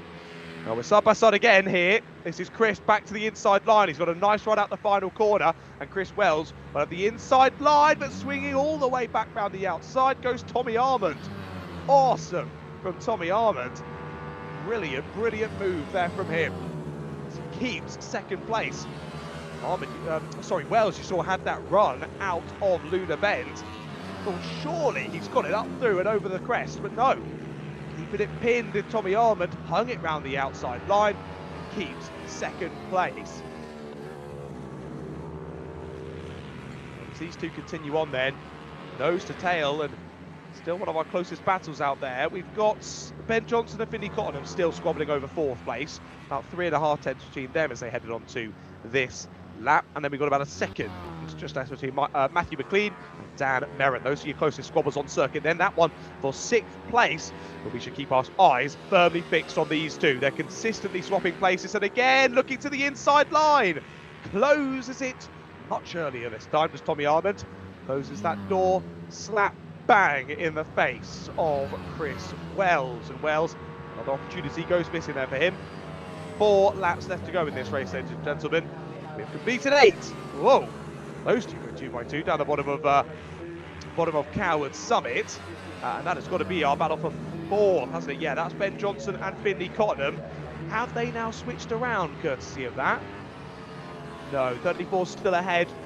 So Ben Johnson, that was him keeping the position ahead of Finley Cottenham. Cottenham trying what he could there around the outside through Coward Summit. But as the track drops away then into that fast kink of a right-hander, it was Johnson able to keep his nose ahead and keep the place. look at this again. I think it's going to be a carbon copy to what we saw last lap. The run out the final corner, the slipstream used here by Chris Wells. This time it's a much better run though. He'll get the position on the entry. Up and under goes Tommy Arman, and he's back to the inside line, and he is back to second place. Wow, Tommy Arman has seemingly a response for everything that is thrown at him here by Chris Wells. He's been so impressive throughout today. Well, to be fair, all three of these drivers at the sharp end across multiple categories have been very impressive. Back up the inside. That's aggressive from Chris Wells. That's the first time in this race we've seen a move there at the left-hander as they come up and through Lucy's Valley. We've seen moves there already today, but that's the first one in this race. And I think there for Chris, he wanted to catch Tommy off guard because he's tried so many other overtaking places around this circuit in this race, and it's not worked. The usual up to the crest. Tommy's got him covered there. Whether he gets the run and gets the inside, Tommy can get him back. If he gets the run and goes on the outside, Tommy can get him back. So I think you'll know that will be the strat. And I think his challenge is going to be here, getting to the point where he's ahead going into the final corner, but also to the point where he can defend aggressively and block the track in front of Tommy Arman. That's the only way that I think Chris Wells is going to win this race. Dropping on down then, planting that knee on the apex curve there of Paddock Bend. This time, Chris Wells is nowhere near close enough to make a move on Tommy Arman there through that kick left-hander. We'll head on down through the S's once again. And it will be Michael Med leading us on to the final lap in a couple of moments' time. What a race from him, yet again. There he goes out of the final corner. As sadly, it looks as though we've got Aidan Walker out of this race now as well. I think I already mentioned Ben Lord earlier on. Ben Lord being out of the race. Aidan Walker is now out as well. Side by side then onto the final lap. Up the inside looks Chris Wells. It just seems as though in that late phase on the heavy throttle, he just doesn't quite have the speed to match Tommy Arman. Arman's got that bike hooked up clearly to set up on it round a long, fast circuit like this at Three Sisters. And I'm sure this battle will rage on across this final lap. So will that one. Johnson and Cottenham still squabbling over P4 as well as they come through now into Paddock Bend. We want to look further on in the lap here. How are we battling for second? Where are they? Is that your race leader, Michael Med? It is, yes, I think he's catching the back marker. Indeed, that is Dave Cook going around the final corner just ahead of him, but it is Michael Med who's about to see the checkered flag. Michael Med is going to win again here in Minibike 140s. What a day of racing for Michael Med. Fantastic. And he pumps his fist in the air. Very happy with that result, as he should be. And Tommy Arman does hold on to second place. 0.167 between those two across the line. Arman takes it ahead of Chris Wells, as those two 33 thousandths to the line. I think that might even be our closest finish of the day there between Johnson and Cottenham. But Ben Johnson does manage to defend and keeps himself ahead at the line. So it's Med from Arman, from Wells, from Johnson, from Cotton. They're your top five. Matthew McLean comes across the line in P6. There is Dan Merrin in P7. And now we just wait for Dave Cook to make his way around, because we saw he crossed the line only just before our winner of Michael Med. So he's got a whole other lap to do, a whole extra minute to head on rounds. But soon enough, he will appear back into picture, as I think he's heading into the last couple of corners now. Round Luna Bend he comes, and our last finish of the race will be Dave Cook. There he is, crosses the line in 8th place, does Dave. Well done to him. And Aidan Walker and Ben Lord, as we mentioned, are two DNFs there from our Minibike 140 race number 2. Well, there we go then. Penultimate race of the day, done and dusted. Ladies and gentlemen, I can't believe it. There is one more race to go. It is our Mini GP 160-50s. Their second race of the day will be started in a few moments' time.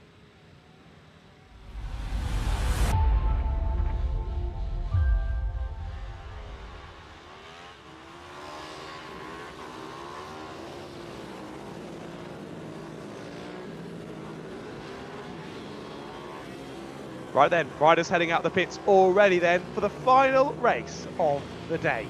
Here we go. I can't believe we've already run through all of these races. 16 races in total. 15 are completed, and we have only got one more to go. So as the drivers negotiate their way around Lucy's Valley, they'll continue on to the grid. Let's run you through said grid then for the final race of the day. Jensen Ansel starts on pole position for this one with Emilio Pereira alongside him on the front row. Of course, Ansel was able to break away nice and early in their first race of the day earlier on. And Emilio Pereira was dropped back behind Jensen Knowles to begin with and had to take a few laps to fight past him. And by that time, Ansel was off into the sunset. Knowles starts on the second row for this one, along with Joey Athersyth. JJ Manchester and Matthew Jennings are on row 3, with Austin Dilks and Dylan Cook on row number 4. Row 5 is Claudia Dudman and CJ Maguire. Row 6, Rex Almond and Daniel Tanton. Then it's Charlie Forrester and Maxwell Keats. Quite low down there for now. Oh, he's had no time set. That'll be why in qualifying 2. Then it should be William Dickinson and Hugh McDowell. We should have 16 drivers on the grid for this one. Actually, I can tell, can't I? So I can see the live timing. That'll explain it. There's 13 riders who have come round to the grid. So we are missing 3. It does say no time next to Maxwell Keats, William Dickinson and Hugh McDowell. So we're leaving to probably them who are not on the grid for this one. Right then, this is it, ladies and gentlemen. Our last bit of racing action here for round number 4 of the ACU British Mini Bikes from Three Sisters. Don't be sad it's over, be happy it happened. What a day of racing we've had so far. And everyone in the grandstands rise to watch this final race of the day. Drivers get ready to race. Lights go out now. We're racing for the final time here at Three Sisters. A great breakaway there from Jensen Ansel as he slides through, holds on to his lead of the race. Emilio Pereira holds second this time, which is much more positive, and it will be Knowles who slots into third. Athersyth is there in 4th place. Have we changed behind though? No, JJ Manchester, Matthew Jennings, Austin Dilts all going with them as well. So we'll call them through as they head on to what will officially be their first lap of the race.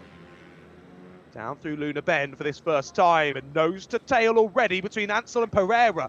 This is the battle that we were not given in the first race. It was stolen from us after that poor start from Pereira, but it is on for race 2, folks. Up the inside, looking for it is Emilio Pereira. It doesn't work this time, but I think he's going to bring the heat in this one. He wants a race win here from Three Sisters, and he is going to pile the pressure on here to Jensen Knowles. Of course, it's the final race of the day, but the drivers don't want to leave anything up to the riders. The last race of the day, and I've got it wrong again. Honestly, send me hate in the live chat, that's absolutely fine. Pressing on through the last day of the race then. These riders can't leave anything on the table. Oh, wobble! Wobble for your race leader! Does this give Pereira the lead? Yes, it does! Pereira sees the opportunity and grabs it with both hands. Pereira takes the lead here on lap number 2.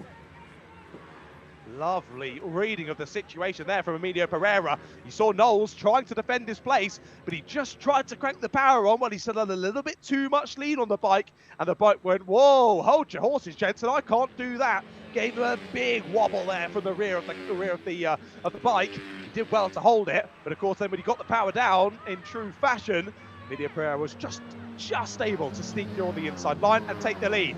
Here is that battle for third. What a start to the race has been for JJ Manchester. He's up 2 already in this one. Battling now with Joey Athersyth for that final spot on the podium in this race. Seems as though we've had some big movers. Oh, William Dickinson is in this race. Not said anything at times, but we were missing 3 off the names I read out to start with. I'm not sure which 3.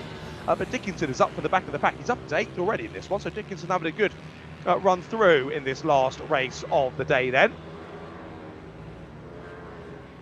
So we press on then to what will be officially the end of lap number 1, of course. So still 11 more laps to go. And Emilio Pereira, I mean, he's your championship leader, and I can see why now. Now that he's in fresh air, he is setting off. Jensen Knowles' pace in the first race was crazy. However, Emilio Pereira... Well, hold on a second. Hold on a second. There's only one Jensen. Hold on, let me go back to my grid. Yeah, there's no Jensen Ansel. That's why I was so confused. Well, there you go. There's no Jensen Ansel. Huh. Well, I am total confusion here in the Cosmos. Why would Jensen Ansel not be in a race where he starts pole?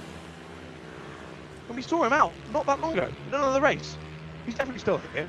He's definitely still fine. He's not been involved in a big crash. I'm so confused. I am so confused by that.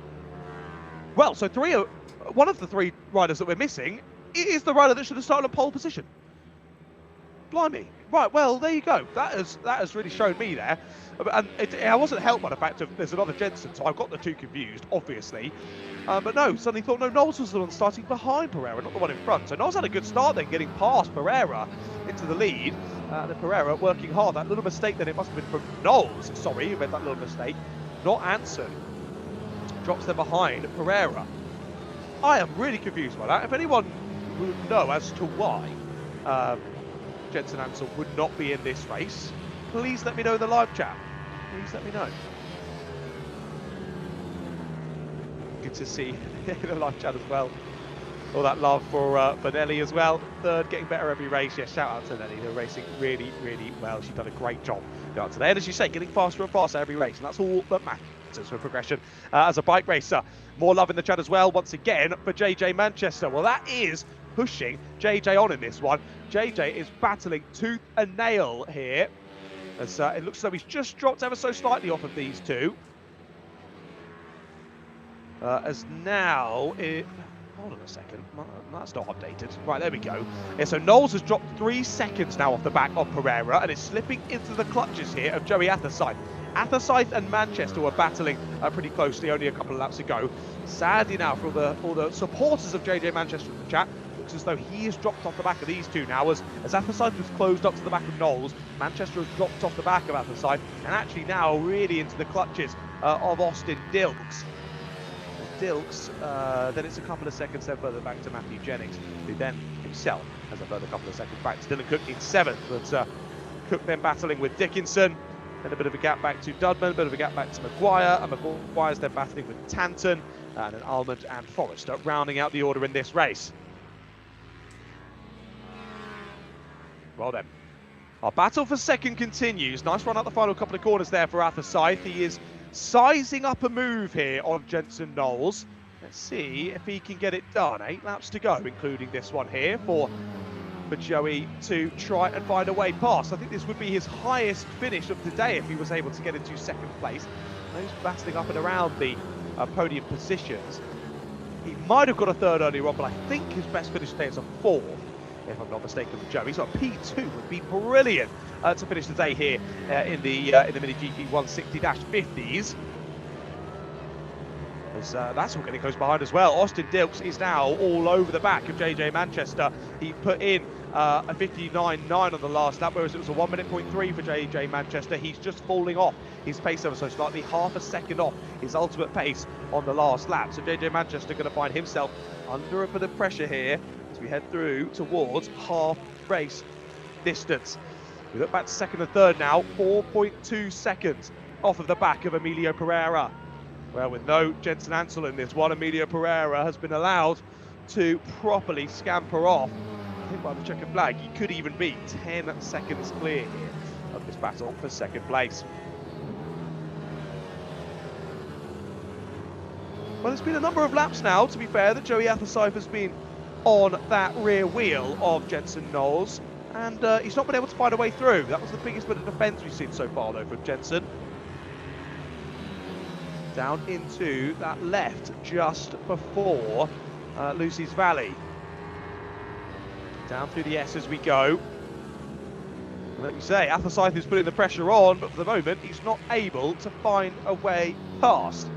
As camper vans already heading off site, clearly they're racing done for the day. But these riders still have a few minutes left to go in this one. We are indeed half race distance now. 6 laps finished. 6 laps to go. Knowles and Athersyth, nose to tail. We've changed for 4. Dilks is through. Austin Dilks is indeed past JJ Manchester then. So we'll switch around for 4th place. This is still holding up though in that battle for second. Athersyth still putting lots of pressure here on Knowles. It's further down the order as well. Daniel Tanton is through on CJ Maguire. Aggressive defence that time from Jensen Knowles. He's doing his best to hold on to this second place, and actually he keeps defending like this, Dilks and Manchester might have the chance here to close up to these two. A four-way battle for second and the last race of the day would be great from my perspective. Let's see if that happens then. Through into Luna Bend once again. It seems as though Jensen's able to get a pretty good run off that corner, which is really helping him up through the next section of corners. It seems as though Joey just doesn't quite have it hooked up as well out of Luna Bend. Of course, we've seen in previous races, if you can hook it up out of Luna Bend and get full chat up through this top section of the circuit, even if you come in from behind, you should be able to get it done before you even get down to this difficult kink at the bottom of the hill. So now Jensen Knowles, they've accepted Emilia Pereira is off into the sunset. They're not going to catch him. And so Jensen Knowles is going to defend like his life depends on it. The inside line again. Covers it nice and aggressively there, Jensen. But you can see already, even just comparatively to the last lap around, that gap has closed between Athersyth and Dilks. So Dilks gained a quarter of a second on the last lap. The gap was 2.6 seconds. Let's have a look what it is now. It's not that far off that, but it's definitely shortened a tad. Using the slipstream again is Athersyth. Up the hill they go. It's 1.8 seconds. They've gained 3/4 of a second on the last lap. Austin Dilks. 4 laps to go, and he only needs 3 to have caught these riders. Wow, okay, Dilks is on a charge here, and fair play to JJ Manchester. New personal best of JJ Manchester. He's almost matched the pace of Dilks ahead. So Austin Dilks is dragging along the number 28 of JJ Manchester for the party as well. Heavy defence once again from Jensen Knowles. This is really starting to hot up, ladies and gentlemen. This is crescendoing through to a finish here. Not only this race, but the entirety of the day here from round 4 of the ACU British Mini Bikes.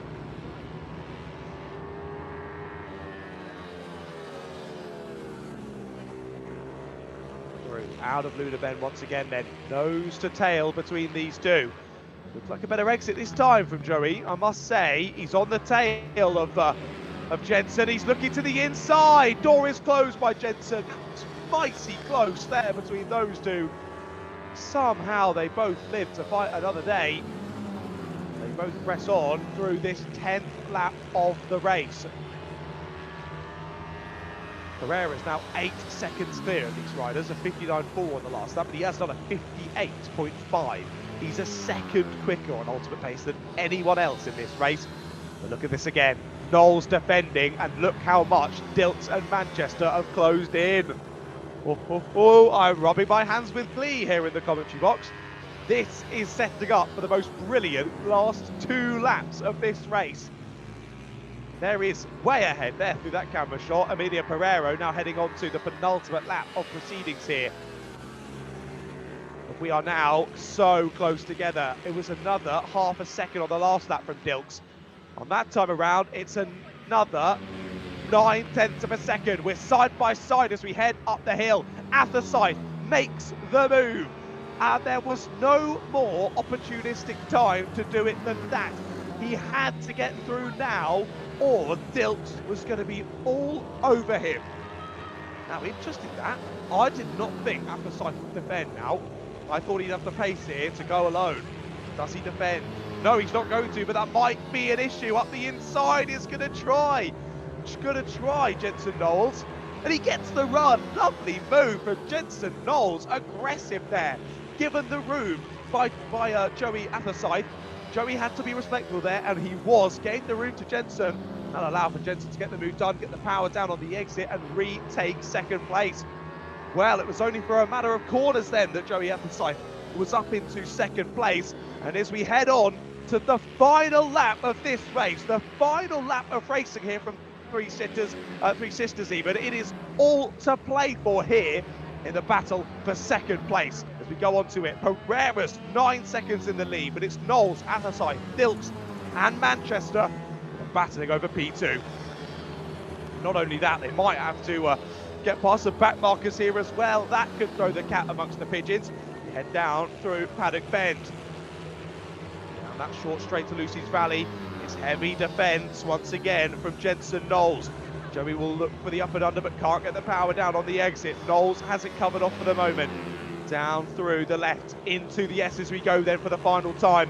Knowles doing all he can to hold on to this amazing fight back to get into that P2. But here comes your race winner round the final corner. Emilio Pereira with a dominant race in race number 2 wins by almost 10 seconds. Who will get second place though? It will be a run to the line between these 5 drivers. To the line we go, and it's Knowles who gets it. Knowles gets second place, Athersyth third, Dilks fourth, and Manchester fifth. It all looked like it could switch around there on that final lap, but it didn't. Dilks nearly got Athersyth there at the line, 54 thousandths of a second there at the checkered flag. Wow, what an end to the day here from Three Sisters. We have had 16 absolutely brilliant races here from the ACU British Minibikes. Round number 4 has been an absolute treat. Well, your final order from that last race of the day then, the Mini GP 160-50. Emilio Pereira takes the win, Jensen Knowles second, Joey Athersyth third. Austin Dilks misses out on that podium by 54 thousandths of a second, with JJ Manchester rounding out the top 5, followed by Matthew Jennings in P6, Dylan Cook in P7, then William Dickinson in P8. Then we have Claudia Dubban, P9, Daniel Tanton round out the top 10, followed by CJ Maguire, Rex Almond, and Charlie Forrester. And breathe. Wow, what a day of racing. My first ever time commentating over bike racing, and that was amazing. I can't wait to do it again in the future. I'm so excited to join you for the finale of the season. Round number 5 will be at Wilton Mill on the 6th of September. That will be the live stream day for all of the racing action. Hopefully you can join us there in person, but if not, you will have the full coverage here courtesy of Stretton Events. So make sure you're subscribed to the channel to not miss that round next time up. Massive thank you to everyone at Stretton Events for having me on the commentary for this. Massive thank you to everyone behind the scenes at British Minibikes for putting on a fantastic event yet again. Everyone behind the scenes, all the stewards, all the marshals, and everyone that makes an event like this run. Thank you so much to you. All the medical staff that are on hand just in case. Only had to use them once today, which is very, very positive. And a massive thank you to everyone at Three Sisters as well. For some reason, I've struggled to say that here at the time moments of the stream. Thank you to everyone at Three Sisters, allowing us to put on another round of the British Minibikes here, and it was an absolute banger. Thank you to everyone who was out there racing today. You made my job easier here shouting in the commentary box. And if you did enjoy my commentary, go and drop me a follow at Ratters Media on your socials. I much appreciate it. Right then, from all of us here at Stretton Events, from all of us here at the ACU British Minibikes, we will see you on the 6th of September for the finale at Wilton Mill. But until then, from all of us here, it's goodbye.